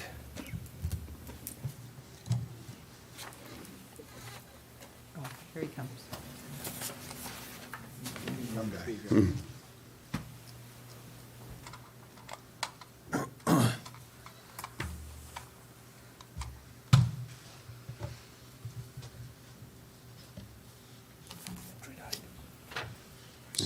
Bunny.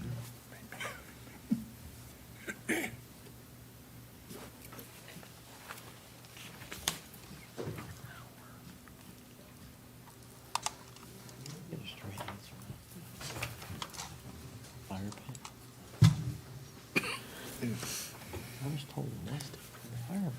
Told me to put it out. No, he said it was illegal in the state of Connecticut. You can. He said he may have to do something in the back.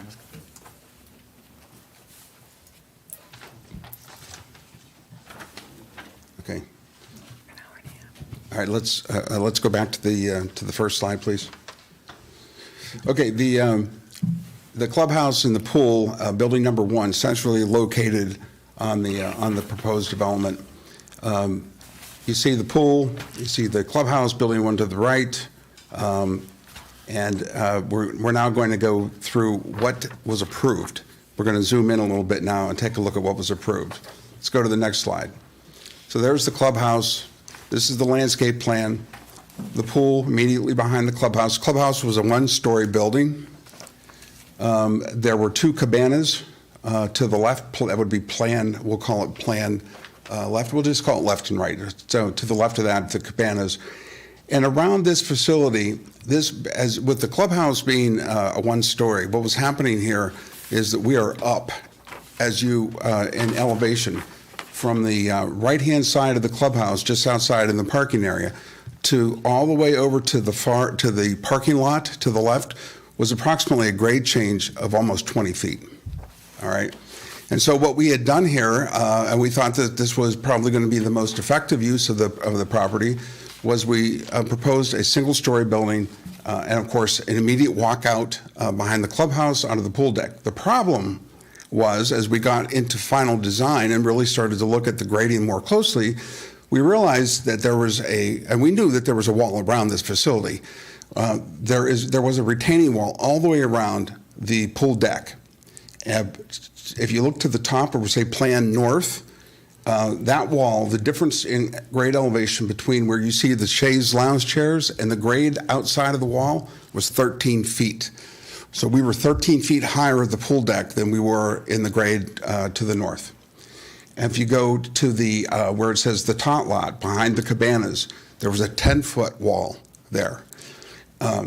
In so doing, the tot lot was inaccessible from the pool deck. Even the tot lot, from the tot lot to the parking lot to the left, was another 3-foot wall. So access to the tot lot was only accessible through, we'll call it Plan South. There's a sidewalk there. You see the kind of copies in, brings you into the tot lot. And then if you wanted to come into the tot lot from the Plan North, you had to go up a 4-foot grade change with 8 risers. So we started to look at this, and also on the, we'll call it Plan South, that retaining wall was 4 foot high. So the pool deck itself was 4 foot higher than the adjacent sidewalk and garage. Let's go to the next slide, please. This is the grading plan. I think I just adequately, hopefully, addressed the grade changes. Let's go to the next plan. And these are the approved elevations. The first being the south elevation, the middle is the west elevation. The north elevation is to the lower left, and the east elevation is to the lower right. Okay, now we're going to move on to the proposed, what is being proposed. So the pool deck, as you can see, the pool is exactly in the same location. At this point now, we have renumbered the buildings for purposes of construction. So the clubhouse that used to be building number 1 is now building number 10. So what we've decided to do here was we said, why not work with the grades a little bit more effectively? Let's split the building. We'll do a 1-2 split. So if you're driving along the east, or let's say the plan east of building 10, and you walk into that building, it's still a 1-story building. What you see from the parking lot is exactly the same as what you would have seen in the previous elevation.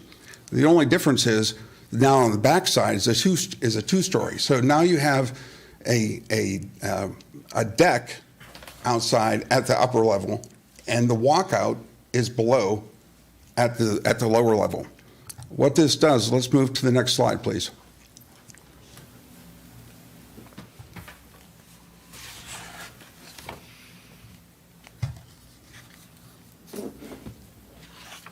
Could we move to the next slide? Thank you. So this is an enlargement that shows you, in essence, we're looking at the same footprint. The building clubhouse is modestly increased in terms of overall gross square footage, but the pool deck is, in essence, exactly the same. What we've been able to achieve here, if you look at Plan North, there are no retaining walls. So the grade in the large open lawn area to Plan North is exactly the same grade as the pool deck. We now have ADA access into the pool deck from the north, from the buildings from the north. By depressing that pool deck down, we did end up with a wall, with a higher wall on the Plan South side. So at the deck, closest to the deck, there is a 10-foot grade change, but the grade drops as you walk down that sidewalk to the left, adjacent to the pool deck. The grade is dropping. So we go from a 10-foot all the way down to a 3-foot wall, and by the time you turn the corner where it says adult play and tot lot, that's now at grade. So now we have ADA access from Plan West into that area and into the pool deck. We also have at-grade access from the walk adjacent to the tot lot, directly into the tot lot and the adult play. Previously, we were only showing and calling for a tot lot. What Mr. Belfonte has been doing recently with a lot of his developments is we tried to create also an adult play area. this was unachievable under the original layout. We now have the ability to achieve not only the tot lot, but also the adult play.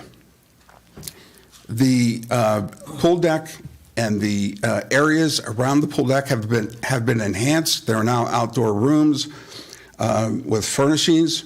You can see the pergola. The pergola here replaces the proposed pergola that was approved on the original plan. But underneath the pergola now we have a bar, we have great large screen TVs, we have tabletop tables. To the right of that is what you're not seeing. You're not actually seeing the deck, but where there's a pool table and a ping pong table and additional seating in that area. That is all at the pool deck level with the deck, the actual floating deck above you. So we've actually been able to increase the amount of deck space above to give you that nice view down into the pool. That's about a 1,300 square foot wooden deck. The other thing that Mr. Alfonte has now included with this is he has added a elevator, an exterior outdoor elevator that is shown in a small, I'll call it beige box adjacent to the elevated deck, and that will bring, if you are in need to access the basement, the elevator will bring you down to the pool deck from the first floor down to effectively to the basement floor. Let's go to the next slide, please.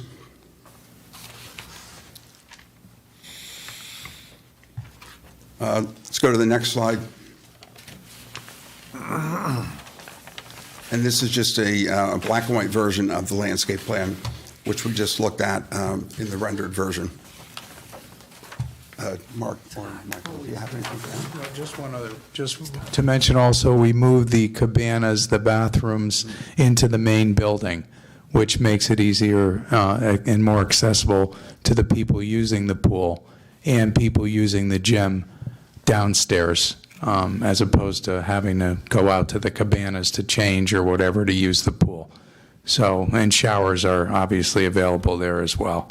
So it's more ADA compliant than it ever was. It's more user friendly, and honestly, it's more expensive, which I'm not happy about, but it's a better product, and I think it's going to be much better for our residents.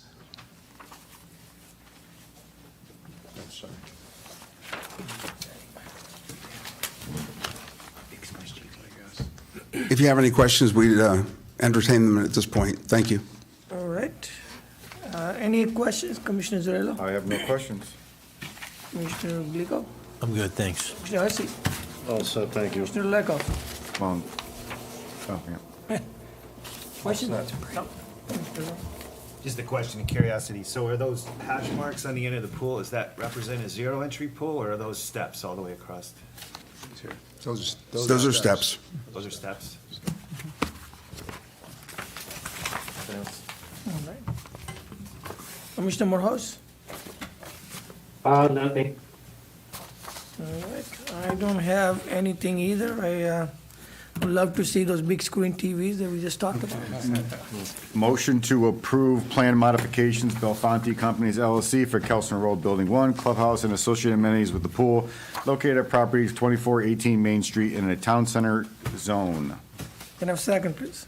Second. All in favor of the motion? Aye. Aye. Aye. Any opposed? Motion passes. Thank you, sir. Thank you. Thank you very much. Have a good night. Agenda item 5B, site plan application, Brook Street, Rocky Hill LLC, James P. Cassidy, professional engineer agent, proposing to construct 4 flex space buildings, approximately 120,000 square feet for property located at 553, 565, and 595 Brook Street, ID 17-005, 17-004, and 16-278 respectively.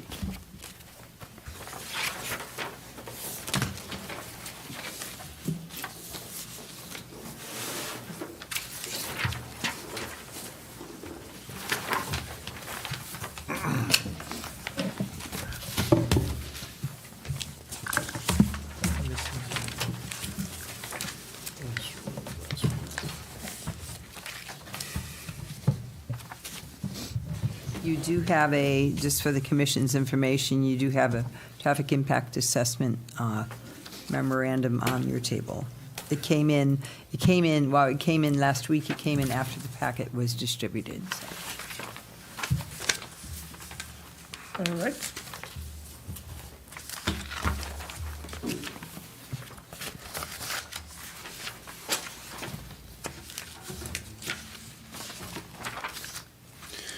Good evening. For the record, my name is Jim Cassidy, professional engineer and principal with the firm of Halsey, Pearson and Cassidy. We were before you last month. At that point, we did two things. Number one, we had submitted a zone change application for the property located at 553, 565, and 595 Brook Street. That zone was approved to go from an OP to a BP2 zone. But at that last meeting, we also presented our site plan application, but unfortunately, you could not take action on it because the zone change was recently approved. I'm not going to go over the whole site plan. Again, there was not a lot of questions at the last meeting, but the one thing I did want to go over, and I represented at the last meeting, is that we would have a traffic study prepared, which we did, and you have a copy of it on your table this evening. As I also mentioned at the last meeting, if I just slip through some of these slides, number one, if we take a look at the proposed use tables, this is a copy of the OP zone compared to the BP2 zone. So all the ones highlighted in red are the ones that were allowed to be added by going to the BP2 zone. What's important to note is all the uses that were actually added were actually required to be a special permit. So the majority of the uses that we're looking are things like manufacturing, warehousing, and distribution. All those would actually still have to come back to you because we don't have a specific user for these buildings yet. So they'd actually have to come back to you for a presentation and a public hearing at that point. All we're seeking is approval of a site plan to allow us to develop the property and build the buildings. The traffic study that we prepared, as I mentioned last time, what we had done is we wanted to model it after the Winberg Plaza for the prospective uses. In that plaza, there seems to be some office, some contractors, and those type of uses. So the best use we could find that would be similar would be a manufacturing use. So our traffic engineering, Sully Engineering, prepared a traffic impact analysis. Based upon the ITE Manual 11th edition, they looked at a use of manufacturing with a code of 140, and based upon the proposal of 120 square feet of that type of use, the generation table, which I have on the screen before you, indicated that during the AM peak hours, we could possibly generate up to 62 vehicles, 20 exiting, and 82 total. So it's 62 entering and 20 exiting the site, and then the PM peak would be 89 total with 28 entering and 61 leaving the site. From there, they had actually done a traffic count along the roadway. And what they did is they created a synchronous analysis based upon the traffic count on the roadway. You'll notice in the report a couple things had happened. Initially, we took a look at the historic traffic data provided by DOT. The last traffic counts in this area were back in 2018. And if you take a look at the volumes along the frontage, it was actually about 7,200 vehicles a day. We initially went out and did a traffic count, and it came in significantly lower. So we went back and took a look at it, and actually what's happening is, if you recall, Brook Street was recently resurfaced, so a lot of traffic was diverted off it. So we actually went back out a second time, so it was a little bit of a delay in getting the traffic report, and did another traffic count after the work was done. And even at that, it went down from about 7,200 in 2018 down to about 4,200. So traffic counts are significantly less. But for the purpose of the report, they actually used the 7,200 number. They plugged it into their synchronous analysis, and basically they looked at different intersections, looking at Cromwell Avenue and Brook Street. You can see existing conditions that operates at a level of service B. They did provide a growth factor of about 1% to it. So with that background information, it'd still be at a level of B. And then once we superimposed our information, our proposed development into it, it's still operating at a level service B. So we looked at the intersection of Brook Street in all directions, and you can see that the level of services are either an A or B and remain the same post-development. We looked at the site drives, the westerly site drive for our development. It looks like it would operate at a level of service A or a B for southbound. And then similar with our we'll call it our easterly site drive, and the site drive for the Burris facility, now BJ's facility, which is right opposite where our site drive is. It's also going to be servicing at a level of service A and B. So the level of services for all site drives are extremely high. The ironic part that I find is if I go back and look at your use table, the two uses that I have highlighted in yellow are the only two uses that were either in the OP zone or actually in the new BP2 zone. And those are the two uses that only require a site plan application, so no public hearing. So the ironic part about it is if you take a look at alternate trip generations for different type of uses, all the ones in the green on the top are the ones that would be actually special permit uses. So general light assembly, industrial park, manufacturing, warehousing. Trip generations for those range anywhere from about 205 up to about 584 for a similar 120 square foot facility. Whereas if you go down to the bottom of the page and you look at the uses that are presently allowed by site plan, they tend to generate almost 3 to 4 times as much traffic. So this proposed use generates significantly less traffic than you would what we were presently proposing. But more importantly, once again, ultimately, for the uses that would come in as the buildings are occupied, we got to come back to you for a site plan. So there'll be another chance to take a look at traffic and other aspects of the application. So at this point, we're respectively requesting approval of the site plan for this project. Again, we have all the wetlands approval. We've been through town staff, addressed all comments, and I believe everything is satisfied at this point. So with that, I can conclude, and I'll gladly answer any questions you may have. Any questions, Commissioner Zurelli? I have none. Commissioner Oblico? Good. Commissioner Hesse? No questions. Commissioner Leclerc? No questions. Commissioner Robbins? No, thanks for the traffic study. Thank you. Commissioner Mahos? I have nothing. It pays to be late in the meeting for Mr. Cassidy. No questions either. Okay. Can I have a motion? Motion to approve site plan application Brook Street, Rocky Hill LLC, James Cassidy, professional engineer, agent, proposing to construct 4 flex space buildings, approximately 120,000 square feet, for property located at 553, 565, 595 Brook Street. Can I have a second? Second. All in favor of the motion? Aye. Thank you. Opposed? Motion passes. Congratulations. Congratulations. Thank you.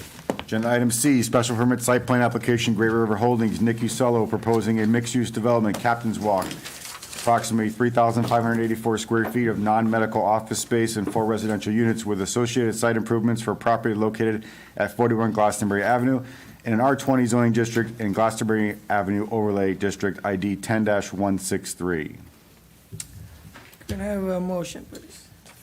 Motion to deny without prejudice this application on the basis of we just have too many variables out there that we're still waiting for information, and encourage the developer to speak with the proper commissions according to the citations in our zoning regulations, as we pointed out in the public meeting.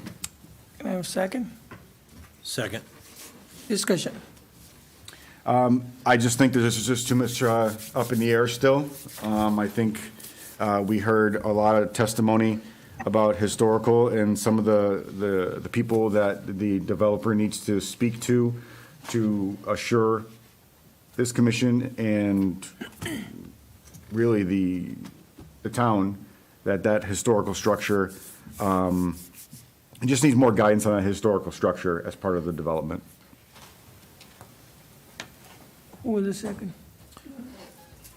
I think you need to work with staff on the grades and the sidewalk and maybe the entrance, see if there's any way we can get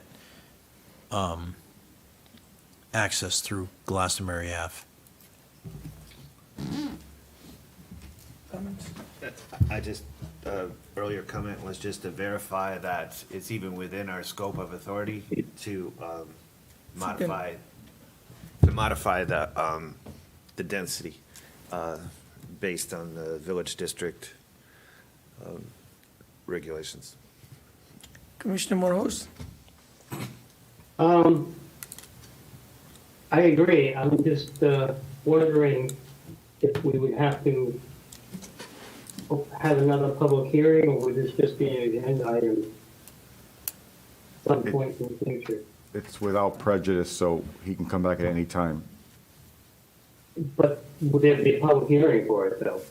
I mean, it's not going to change my vote or change the decision tonight, but just to Probably. figure out what exactly is going on. It would be a whole new application, Right. so I believe the process starts all over again. Okay, I got you.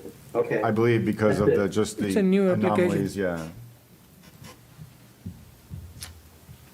Any, I think I mean, you heard the concerns and, you know, with the sidewalks, talking to the town staff about the Glastonbury sidewalk plan, see how it fits in, the density we talked about, I think, talking to SHPO, see if you know, it can be preserved. And if not, I think, you know, you want an ally saying it cannot be preserved. Okay. I mean, you know, we looked at it. So I think it's we want to make sure that, you know, concerns are addressed properly, and you work with the neighbors and say, you know, what else can be done? Sure. And try to, you know, I think, other than that, I mean, I don't think we have any other concerns other than what we discussed. So, Public hearing, just so you know, the public hearing's closed, so Yep. there should be no interaction Yeah. between an applicant and the Yep. commission. so you shouldn't shake. I didn't, Yeah, just, I didn't acknowledge any. okay, just so you know. Just so you know. So I think that's, I think we covered it, and hopefully we can, you know, next time, we can see an application that addresses all those things. Sure thing. Thank you. Agenda item D, site plan application, Stephanie Place LLC proposing to construct 72 units of multifamily housing in 3 buildings with 10% to be deed restricted and designated affordable as defined by Connecticut general statutes, along with other site improvements for property located at southern end of 1800 Silas Deane Highway in an R20 residential zoning district ID 04-412.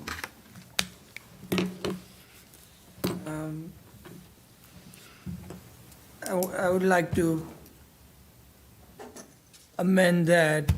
We have Right, to make I a can- motion first. Wait a We have to second. make a motion. Can I have a second? No, I have to make a motion. Oh, Motion to approve site plan application Stephanie Place LLC with the following condition. Okay. That we accept the applicant's 15% affordable units with 3 units in the new development and 8 units in the old development. can I have a second? Second. Discussion. Something yeah. I just think it's a good move from the developer to give us some more affordable units, and it's a great way to finish the development of that property. Seconder, any comments? No comment. No comments? Comments? Commissioner Morhos, any comments? No. Yeah, I think I echo same thing. Thanks to the developer for agreeing and, you know, providing additional affordable housing units. You know, it helps us and the town in achieving the 10%. I don't know when we will achieve it, but at least we are inching towards that, not by miles, but inch by inch. So I think it's a good gesture. Thank you, and good luck. Move to vote. All in favor of the motion? Aye. Aye. Aye. Any opposed? Motion passes 5-0. Congratulations. Congratulations. Agenda item E, zone change application. Eric Parker, representing ELF LLC, proposing to change the zoning from C commercial to R20 residential for approximately 2.84 acres of property located at 2094 Celestine Highway off Bellows Circle, a private road, ID 05-024. Can I have a motion? Motion to approve the zone change application. Eric Parker, representing ELF LLC, proposing to change from C commercial to R20 residential. Can I have a second? Second. Any discussion? I have a comment that, which will be reflected in my vote. This, changing that zone change would significantly affect the people around this property, especially the setbacks. So I will be voting no. Any other comments?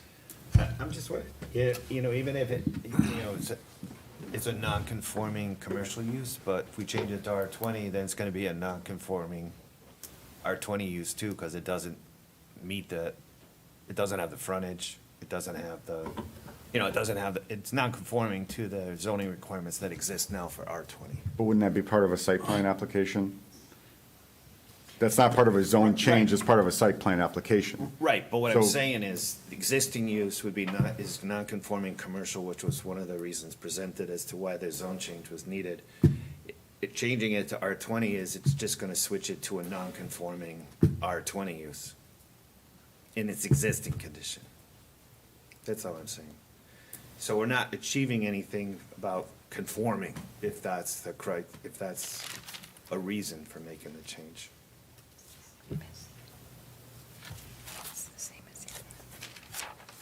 Yeah, I mean, I don't think that matters. yeah, I don't know whether that was the reason. I think they just wanted to change Yeah, to give more opportunity more to, for the future, like yeah. to do something. Yeah. I think it wasn't to make it conforming. Right. But based on our. Talking to the mic. Based on our previous discussions, right, so that we don't get caught doing spot zoning, is that we would have to agree that this is what's best for not for the applicant, but what's best for the town. Are we eliminating spot zoning by making this part of the zone around it? I mean, Well, it's technically, just seems it's it's a- always it's a been. parcel that's sitting that's- It's always been commercial for a long time. Yeah, It but it's was- residential all around From it. what we heard, it's a non-conforming residential use, probably, maybe it's been there before we even had zoning Yeah. regulations. So, yeah, it's just, I hear what you're saying, but then on the counterpoint, I mean, you even brought it up in the public meeting that they could build a commercial building yeah, there. and- I mean, and it's you know, 6 to 1, half dozen of the other, is Exactly. what Right. we're looking I mean, at. that's, So I would rather use the site plan process to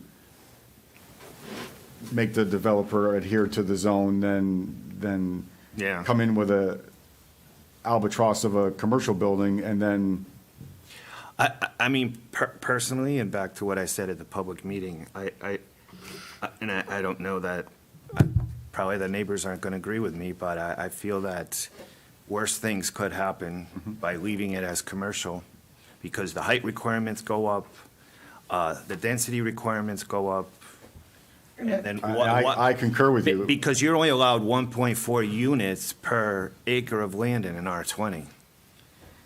You can do much smaller, yeah. more.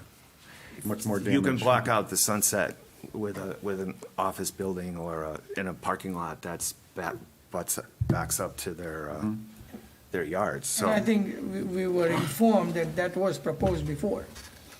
Well, it was Right, it was- something different. Yeah, I mean, but the. Commercial. Yeah. Any other comments? All right, all in favor of the motion? Aye. Aye. Aye. Any opposed? No. All right, so 4-1. The one being? Alan. Alan. Okay. Oppose. Agenda item F, pre-application, Eric Parker representing ELF LLC for review of a possible residential development for property located at 2094 South Dean Highway off Bellows Circle, private road ID 05-024. Do mind, I have a little spiel I give for pre-apps. Go for it. Okay. Keeping in mind, under the statutes, possible applicants have the ability to come before Planning and Zoning Commission with what's called a pre-application. What the possible applicant states on the record is non-binding with this commission. What the commission states back to the possible applicant is also non-binding on the commission. Commission members, please keep in mind, you cannot say, I like this project, I will approve this project, but you can certainly give feedback to them, offer suggestions, possible modifications, but there's no saying you're going to approve it or deny it, when and if they do apply. Yep, thank you. So you should all have in your packets a plan set. My client is much more able to talk through any specific questions as they are pretty detailed plans. We alluded to it earlier. We were not. We tried to be transparent in our desire that he wants to make better use of this property. He's got a plan that he's put together that would increase the number of apartments from the existing 10 to a total of 26. You raised one of the issues that I was going to raise, which is the Bel Air Court. We probably would have to work with the town on, either having it become a town road or some other access way. I think that's a major issue that we have to get over. We think it makes better use of the property. We think we can still maintain the character of the neighborhood, but we're obviously looking for any initial thoughts or feedback or questions that you all have. You have a full potential plan set in front of you with quite a bit of detail, and we'd be open to answer any questions, or I could have my client give you more of his thoughts as he put it together. Commissioner Zarelli? The first thing that I would look at is access. I mean, we brought it up. The second thing I would look at is if you were to come before this commission is sight lines from the neighborhood, surrounding neighborhood, and what, like literally like renderings of what some of the neighbors that you abut would see. There's high tree growth around your property. How would that be, how would what you propose would affect the neighbors? Obviously, you're gonna have to do a photometric plan and all the other, but renderings of elevations, but as well as impact to the neighbors for sight lines. Personally, I would think also to look at single-story versus two-story and density for the area, because that's one of the things that I would look at. And then with any new development, we look at some of the things. We look at affordable. Obviously, you've sat through a couple presentations today that affordable housing is very important to this commission. And we did include that in our cover letter, that we intend to include that in our application. And then just with any type of development, we also look at amenities for the development.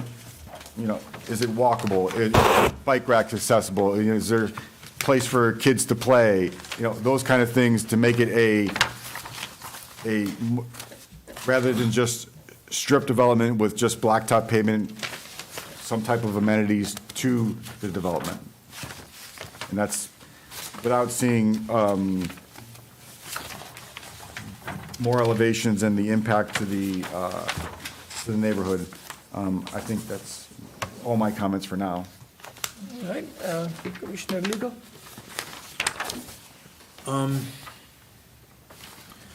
I concur with pretty much everything Victor said.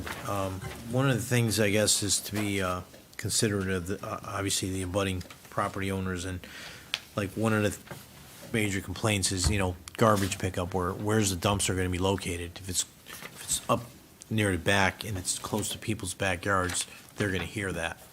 So look to put it closer to the Solstein Highway, away from the abutting property owners, just to keep the noise level down.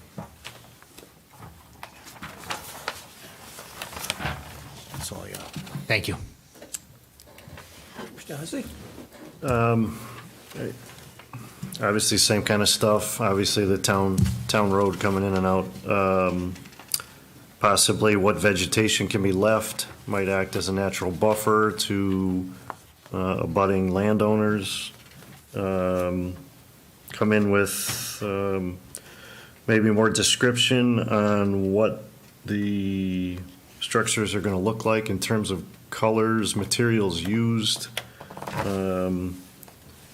As far as sightlines, will the abutting neighbors see it? What are they going to be looking at?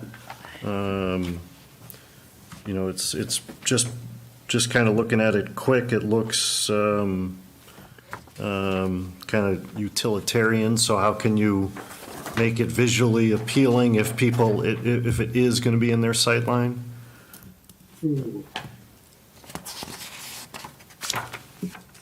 I think that's it for me.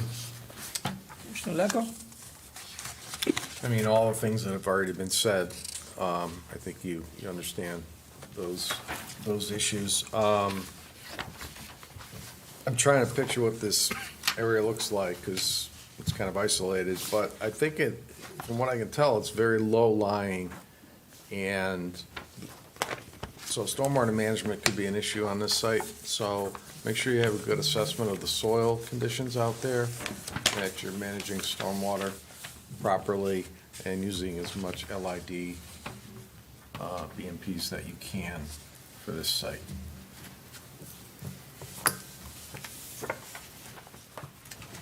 Without trying to raise the grade too much to get above the groundwater level. All right, Commissioner Adams? In continuation of that concern, it is going back many years when I used to deliver the newspapers to this building. We used to cut through the yard. I remember it was pretty soggy. Have you done a wetlands? I mean, you want to make sure you've done a wetlands delineation? No, you see it in my second page. Oh, We okay. already did the wetland study, so no wetland at all. And by the way, your wetland commission already approved, no impact of the wetland. Okay. That was my comment. Commissioner Morhos? Everybody's pretty much covered any comments I would make. I just look forward to seeing what the final proposal is. Okay. So yeah, I think for me, like what we are looking at is like the cross section.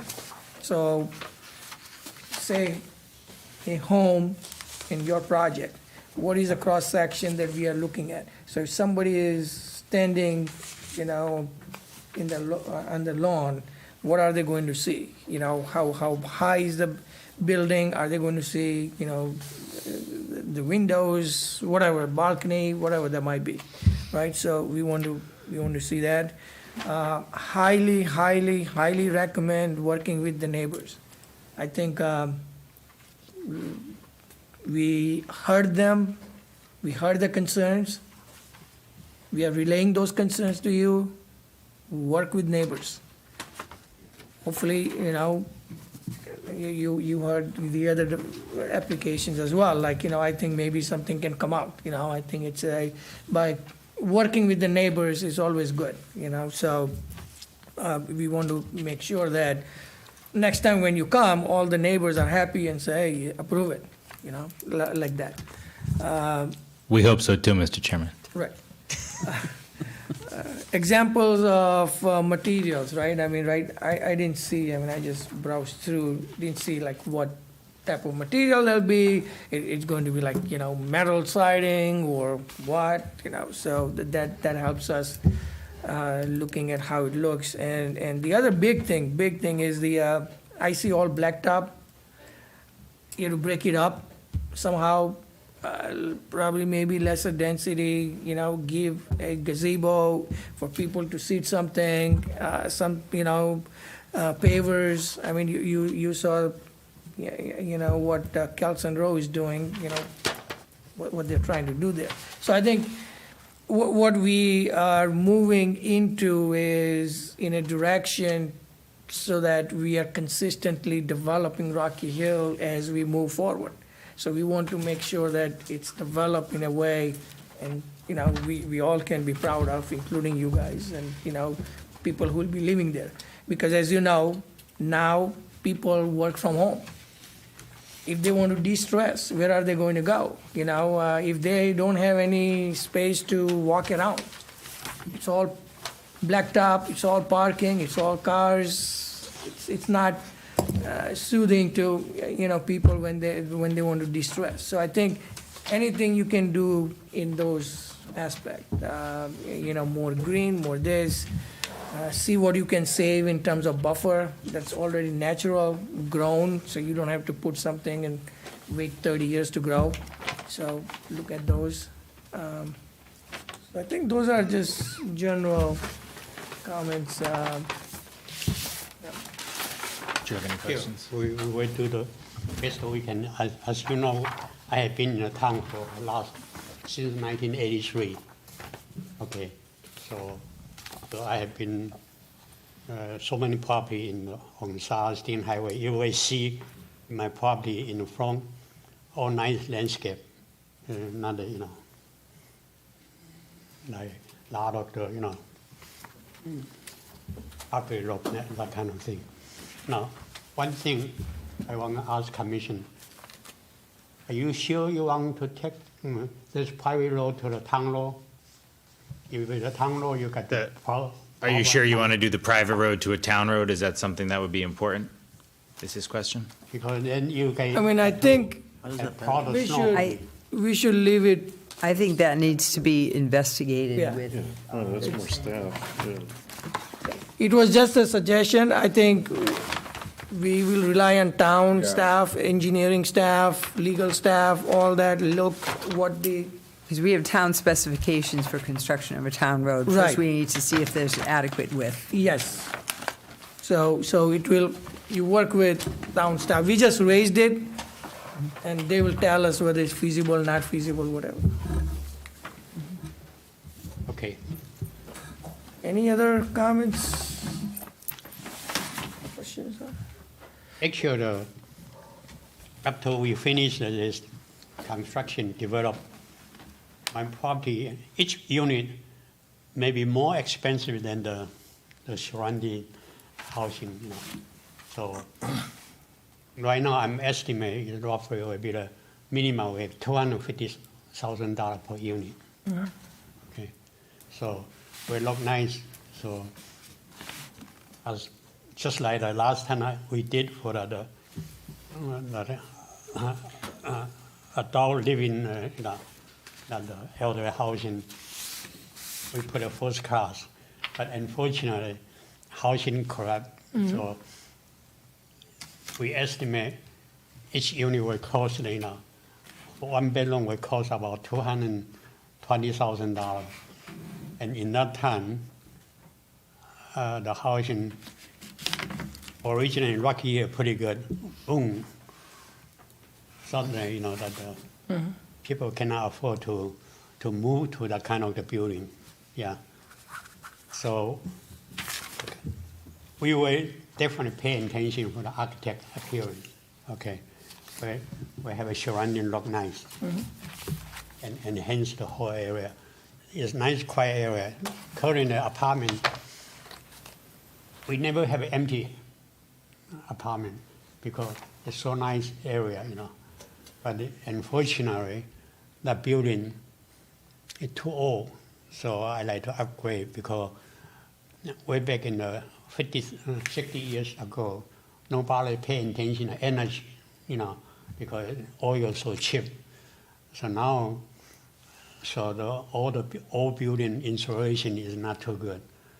So right now I pay all the utility for my tenants, and actually I only charge them $800 per unit. You cannot find it.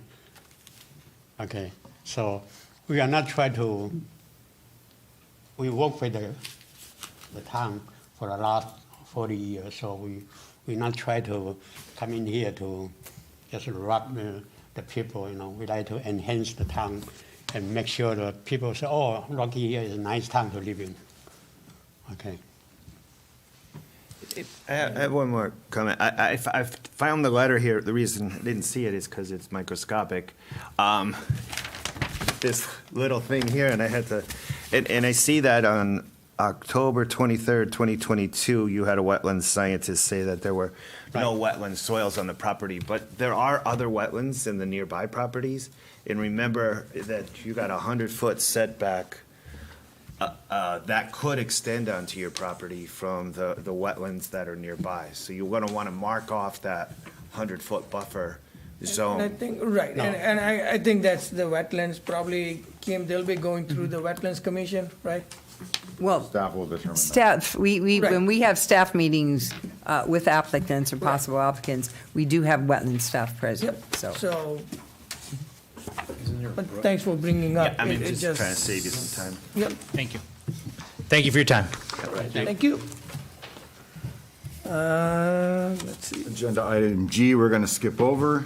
Agenda item H, receive application and set public hearing for July 26, 2023 for site plan application Andrea L. Gomes, representing Vessel RE Holdings LLC and Vessel Technologies Incorporated, proposing 96 apartments, 91 bedroom and 6 two-bedroom, with 29 units being designated as affordable in accordance with Connecticut General Statute Section 8-30G, along with associated site improvements for property located at 125 Henkel Way in an OP Office Park Zoning District ID 17-008. So how does it, July 26, looks good? Good? The reason being, there is a major holiday for a different, a cultural holiday on the third Wednesday in July. Our town manager has asked us to schedule our meetings around these holidays, so in July, we're meeting the fourth Wednesday of the month. All right. Can I have a second? Oh, we have to make a motion. Okay. Okay, yeah. You got comments? Alan? Yeah, well, we need a motion and a second Yeah. first. Okay. Motion to receive the application and set the public hearing for July 26, 2023.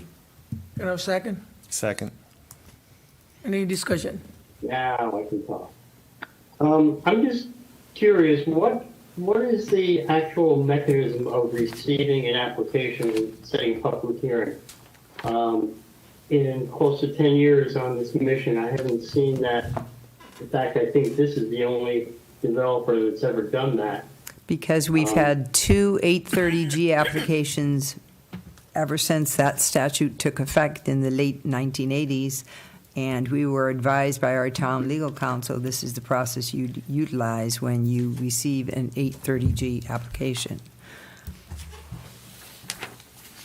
Okay, so we have to accept or receive it. because Receive it at one 30. meeting, and you set a public hearing for the next meeting. Okay. We're advised And the other question I have is, when does the clock actually start? That's a public meeting.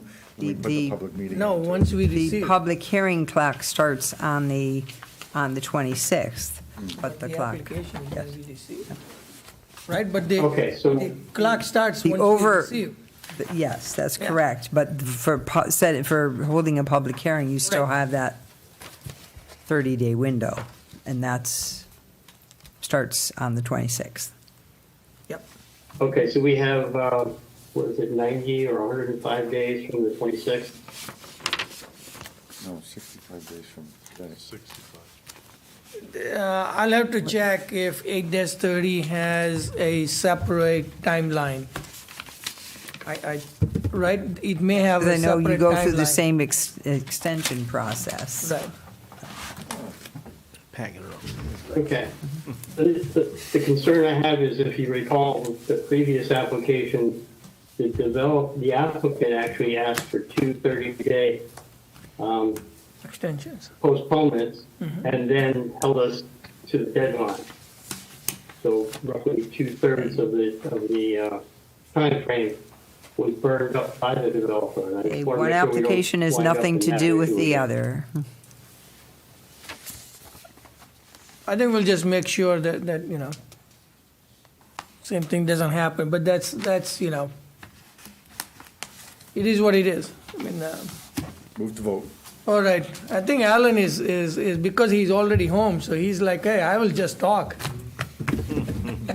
I can go on until midnight. No, I know. No, you 11:59. Move to vote. Can I have a motion? No, I already did it. And then you get a Did you? second. You got seconded? Did you second it? All in favor? All in favor? Aye. Aye. Aye. Any opposed? Motion passes. Adjourned. No. We have all this stuff going on. Zoning enforcement. There's a spreadsheet in the packet. I do want to point out that blight is not something under this commission's jurisdiction. I put it on here because it's easier for me. No offense, it's You easier like to for see me. it. Okay? And this is as of a date certain, this is as of a day of the 14th. We have received complaints since then. So I don't know if you like the format of this. The intent is to provide in the last column notes, once again, to kind of give me reminders also as to what happened if we got a call, if we got resolution. Some of these items I have found, there was a commercial vehicle down at the end of this, on the first page, on Garden Street. I was just, a person came into the office today and said that, oh, by the way, it's there on weekends, so I'll be going out to check that out and verify or dispute that complaint, and appropriate action will be taken. In the column where you see date issued, that means there was a written violation issued on that date. If it goes so far as a citation, and I'm not going backwards in time, I'm going from point forward, and if it was corrected, or if there's, for example, one property where part of it was corrected, part of it wasn't, so that's a monitoring situation. So I don't know if you approve of this format, disapprove of the format, it works for what we as staff have to do. So there are no names associated with this. We can sort by street. I plan on just expanding from here because we file everything in our office by street address. So, and I want to keep it going. That way, we can say, okay, next year, this certain property had the same violation as they did before, so. Yep. Then chances are it would be more of a blight situation, but certain ordinances are not under your jurisdiction, blight on registered vehicles and whatever else we deal with. I mean, it looks good to me, and we can, if there is a change, we can always modify it, but so far it does address everything. It gives the street name, address, what the issue is. I mean, we do have like a temporary liquor permit event coming up. We are dealing with now the outdoor dining because the executive orders have expired. So we had a few places where we thought they were going to start. Some actually haven't gotten rid of their outdoor dining, and violation letters were issued, and they're coming back with zoning permits. So we're working with those individuals. So. As you drive around town, can you look at dumpster pads? And there's many, as you drive around, where there's no doors, there's no fence, they're just hanging out there, they're arbitrary on the property. Also, storage containers in people's backyards that run businesses out of their house, that, I don't know if is right or wrong, but they seem to be popping up That's more a and more. problem. Yeah. That's a problem. I see drive-by, so as you drive around. Yeah. Any other comments? Kim, what would be the timeline, like, before somebody gets they get warned, and then they have like a window to comply? I mean, by law, they would have 10 days, but we also have, I always say we, right now it's me. We don't have a we anymore. Yeah, so a letter is issued. First, we try to contact the Get We a have- company car. I have an orange Subaru. I know, it's a company. Okay, that's my company car, an orange Subaru. So no one will recognize me. So Very covert. so we when we receive a complaint, first it has to be verified. Once verified, we try to contact the owner first. Sometimes people don't even know what the rules are, so we try to contact the owner first. If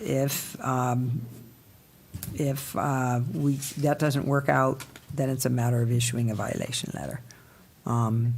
Violation letter issued, depending on what it is. I mean, if it's purely a zoning matter, it's by law, they have 10 days to at least acknowledge it. And then we typically work with them to get it corrected. But typically after 30 days, we would probably issue a citation, depending on what it is. I mean, usually people are willing to work with us. So, for example, we have rooster issues throughout the town. People always complain about roosters. So what we do is we send them to, there's a few farms we know of where they rescue these things. So we give them some time to. And the fine, like, have we fined anybody over the years? Like, do we send out? Yes. Oh, yes. How much And is we that? have, Is that- and we have hearings as well. We have, I know blight is $100 a day. Zoning, I think, is $250. A day? But with a day, when we say a day, you have to see it, you have to physically see it every day. You can't just say, okay, it's a violation on Monday. And then it starts. It's still there Wednesday. You have to physically see it on Tuesday as well. So Oh, okay. you have to go out Get and your look own- at it. Got your own Venmo? No, I don't. Any further questions, anything? People do have a right to appeal also, just so you know. You want to discuss the letter? Well, no, she'll go through it. She'll go to, yeah, Yeah. that'll be. How's the Rocky Hill app working out? 'Cause I got two from you today. Well, yeah, I went on there. I put one in last year, and I've never gotten, Oh, I received two from you today. the one from last year never One got just came in. Oh. resolved. It just so. came in. Okay. I did literally receive two Yeah, from. I just didn't know if it was working, that's why I'm asking, because Okay. you told me to use it. Okay, well, I got, Do you want us it to worked. use the app? well, the council wants people to use the app, so. What's the app? It went to our admin, just so you know. Well, we Yes. need to tell everybody, And- what is and- the app? There's a town app that you It's, can, I don't know the specifics. I know that you can access it by going onto the town website. Town hall, yeah. And then it goes to our IT department. And you come. And I guess there's key buzzwords that they forwarded on to certain departments. So it did correctly go to the correct admin, so I did receive that. So, Maybe initially it didn't go to the correct person, I don't know. so those would be on this, right? So if you get something, What Yes, she has to- but not right away. This is as of a Right, date. right. Yeah, Investigations. yeah, Nobody- It's after after she yeah. or her team or whoever sees it. I am my team. That's right. We're hoping for no, but expansion. ultimately, I mean, the question is ultimately to end up Should here. end up on the spreadsheet. on Yes. this, yeah. Unless it That's gets the thing. resolved. Right, right, unless, Little test. yeah. No, but even if it's resolved, it should be, it's good to know that the efforts of staff led to resolution, Yeah. right? Okay. Okay. Here it is. All right, any other comments? None, we move on. Okay, minor modification. I think that's, we did, None. We did have a modification that was discussed with me, and based upon what was on the agenda this evening, I asked them to come yep. tonight. And we've had several of those discussions since this agenda was prepared with people, so. And I think It's happening. with that particular one, you had not issued the permit, so they couldn't do anything, right? That's correct. So. Because that was building one, and they Right. wanted, they literally wanted to So- get going, and based upon what was on the agenda, I couldn't do that. So I think, I said we'll discuss that later. So this is exactly what it is. But It's, we can't you know, talk about it because it's on the Correct. agenda. You can't talk about it because it's a recess. Can't talk about the Can't talk regulation. about what you want to talk about. Yes, yes, yes. Right. Yes. All right. Pick. Oh, pick. Pick. You missed it. It's a very efficient meeting. See?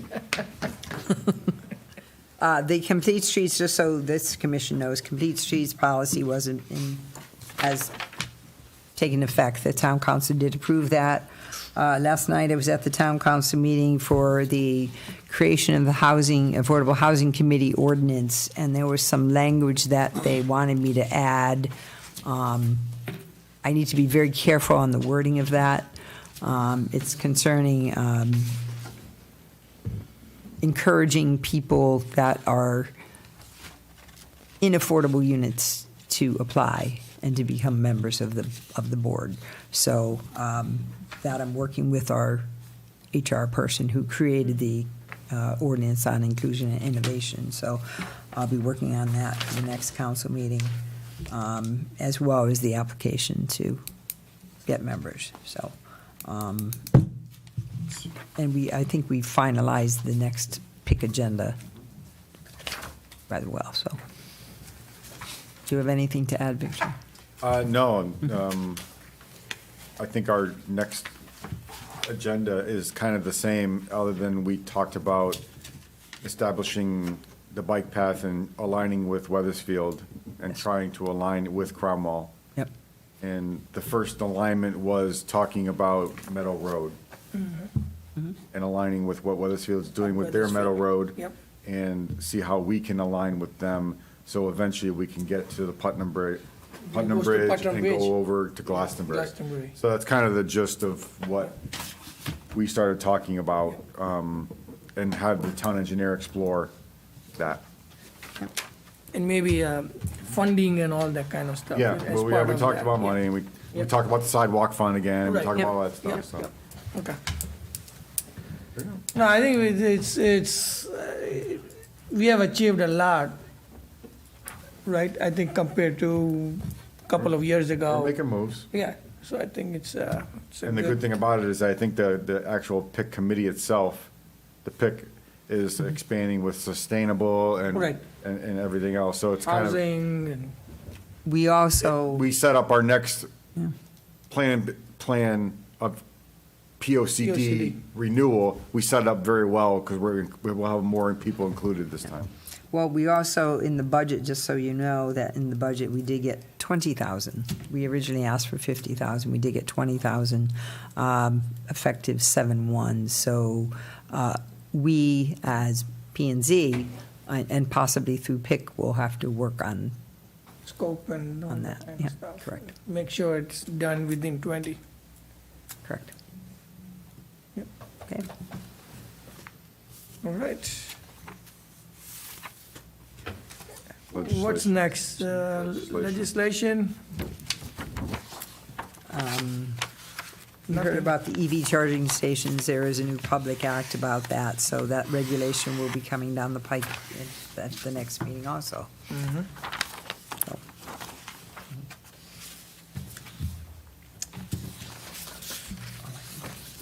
Communications?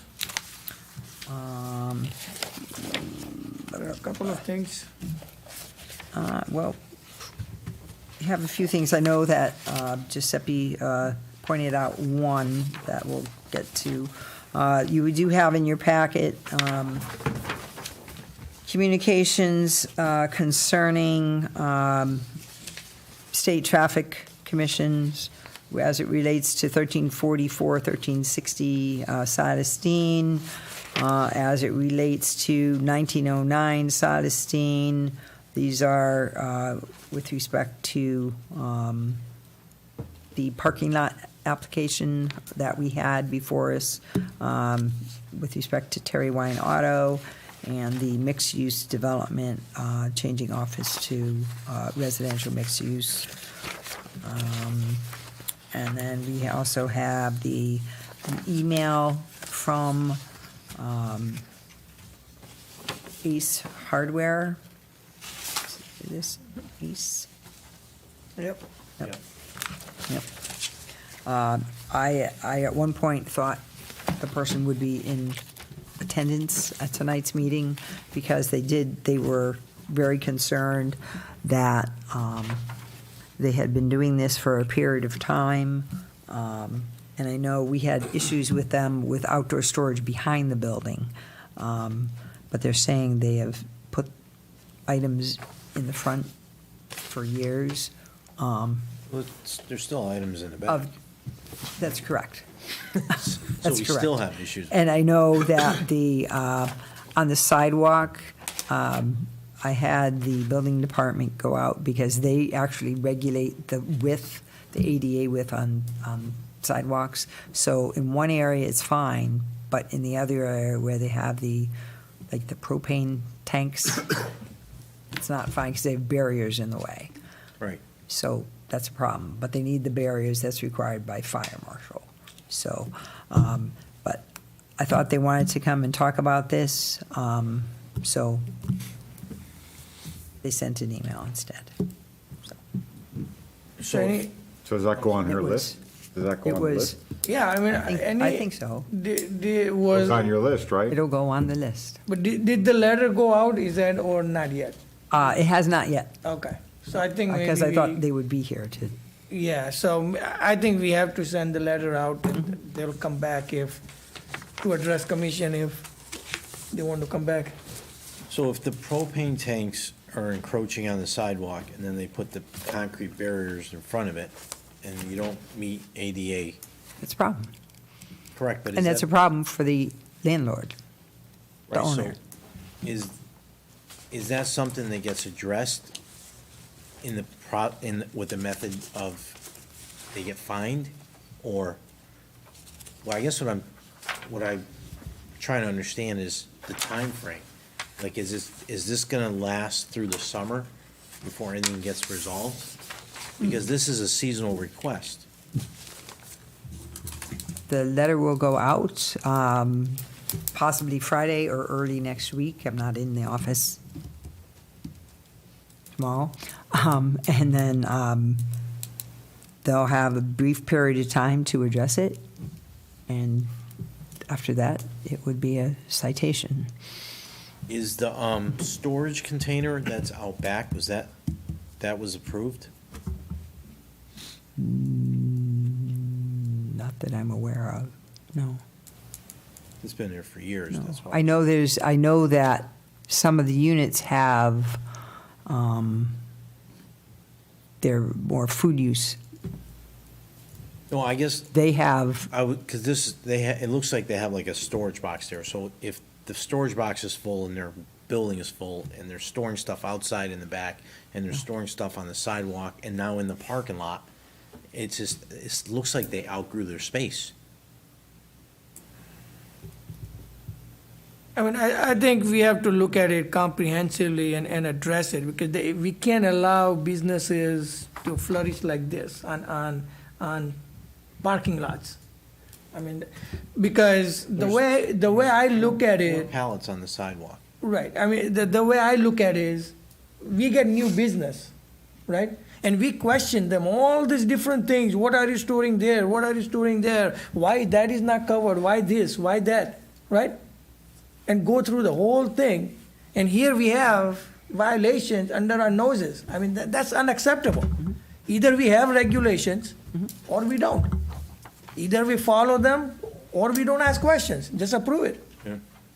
I think that's what it comes down to. It's just, we have to be more out there, and I think, at least I'm personally going to focus more on the spreadsheet and sending out the letters and charging them and, sending legal notices. Because either we follow or not follow. Yeah. Yeah.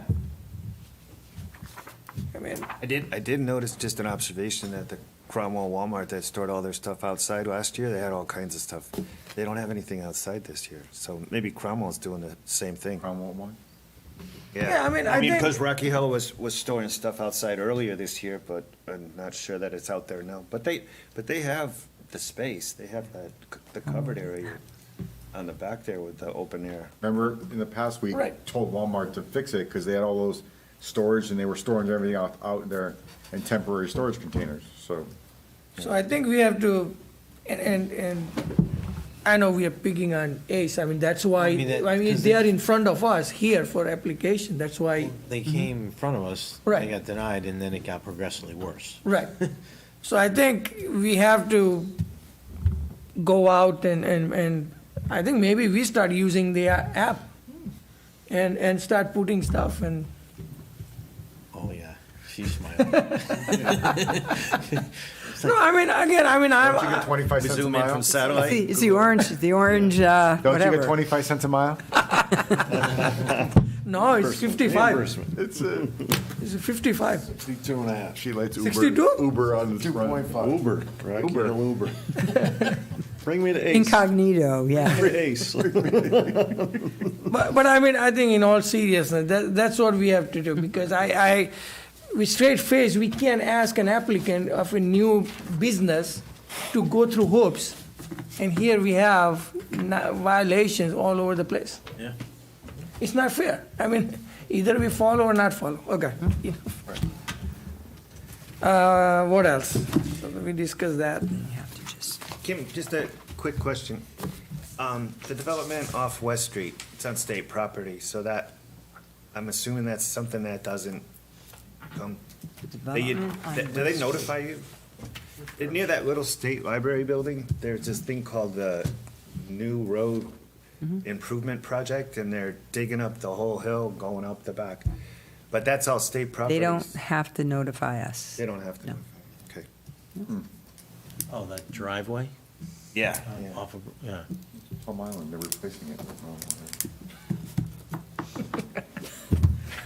All right. 60 West Street all over again. What's next? We got the easement. I know we have that, and I know Dimple and I spoke about this. There was an application that is no longer before us. Yep. And there was a question about easements. When the chairman and I speak before every meeting, we go over what's in the packet and what's on the agenda. And there was, he did ask me a question, and I have not been able to look into that as far as parking on the state property. I did find this map, and I did work with Steve Sopelak, the department head, on this. So we did find a map that was back to 1983, where there was basically different easements exchanged by the then property owner, Mr. Hale, but the parking seems to go over that easement line onto the state property, so I have not reached out to the state as of this point in time. Hopefully we can. That will be, I will get to that, but. Yeah, hopefully we can resolve this so it's done forever. I don't you know? even know if you have to at this point, because there's an easement for him, in favor of him. No, so, No, but that- it's- so But it's there's parking beyond that Parking as is well. beyond it. Oh, it's beyond this here. point? So it's here. It's here. Parking is here. Yeah. Look at those triangles. Yeah, so okay. parking is here. Oh. Yeah. Here's the triangle and here's Yep. the triangle. Oh, Yep. all right. I didn't have this. One copy. And the, Take a picture of that, Sandra. I can see why they wanted that easement there. So they Oh, have it's way access to in the end. With the ferry. yeah. It's a state Even that. property, so. Anything else? All right, that's it. I think we addressed it. Anything else? No bills? Right? Motion to adjourn. A second? Second. All in favor? Aye. Aye.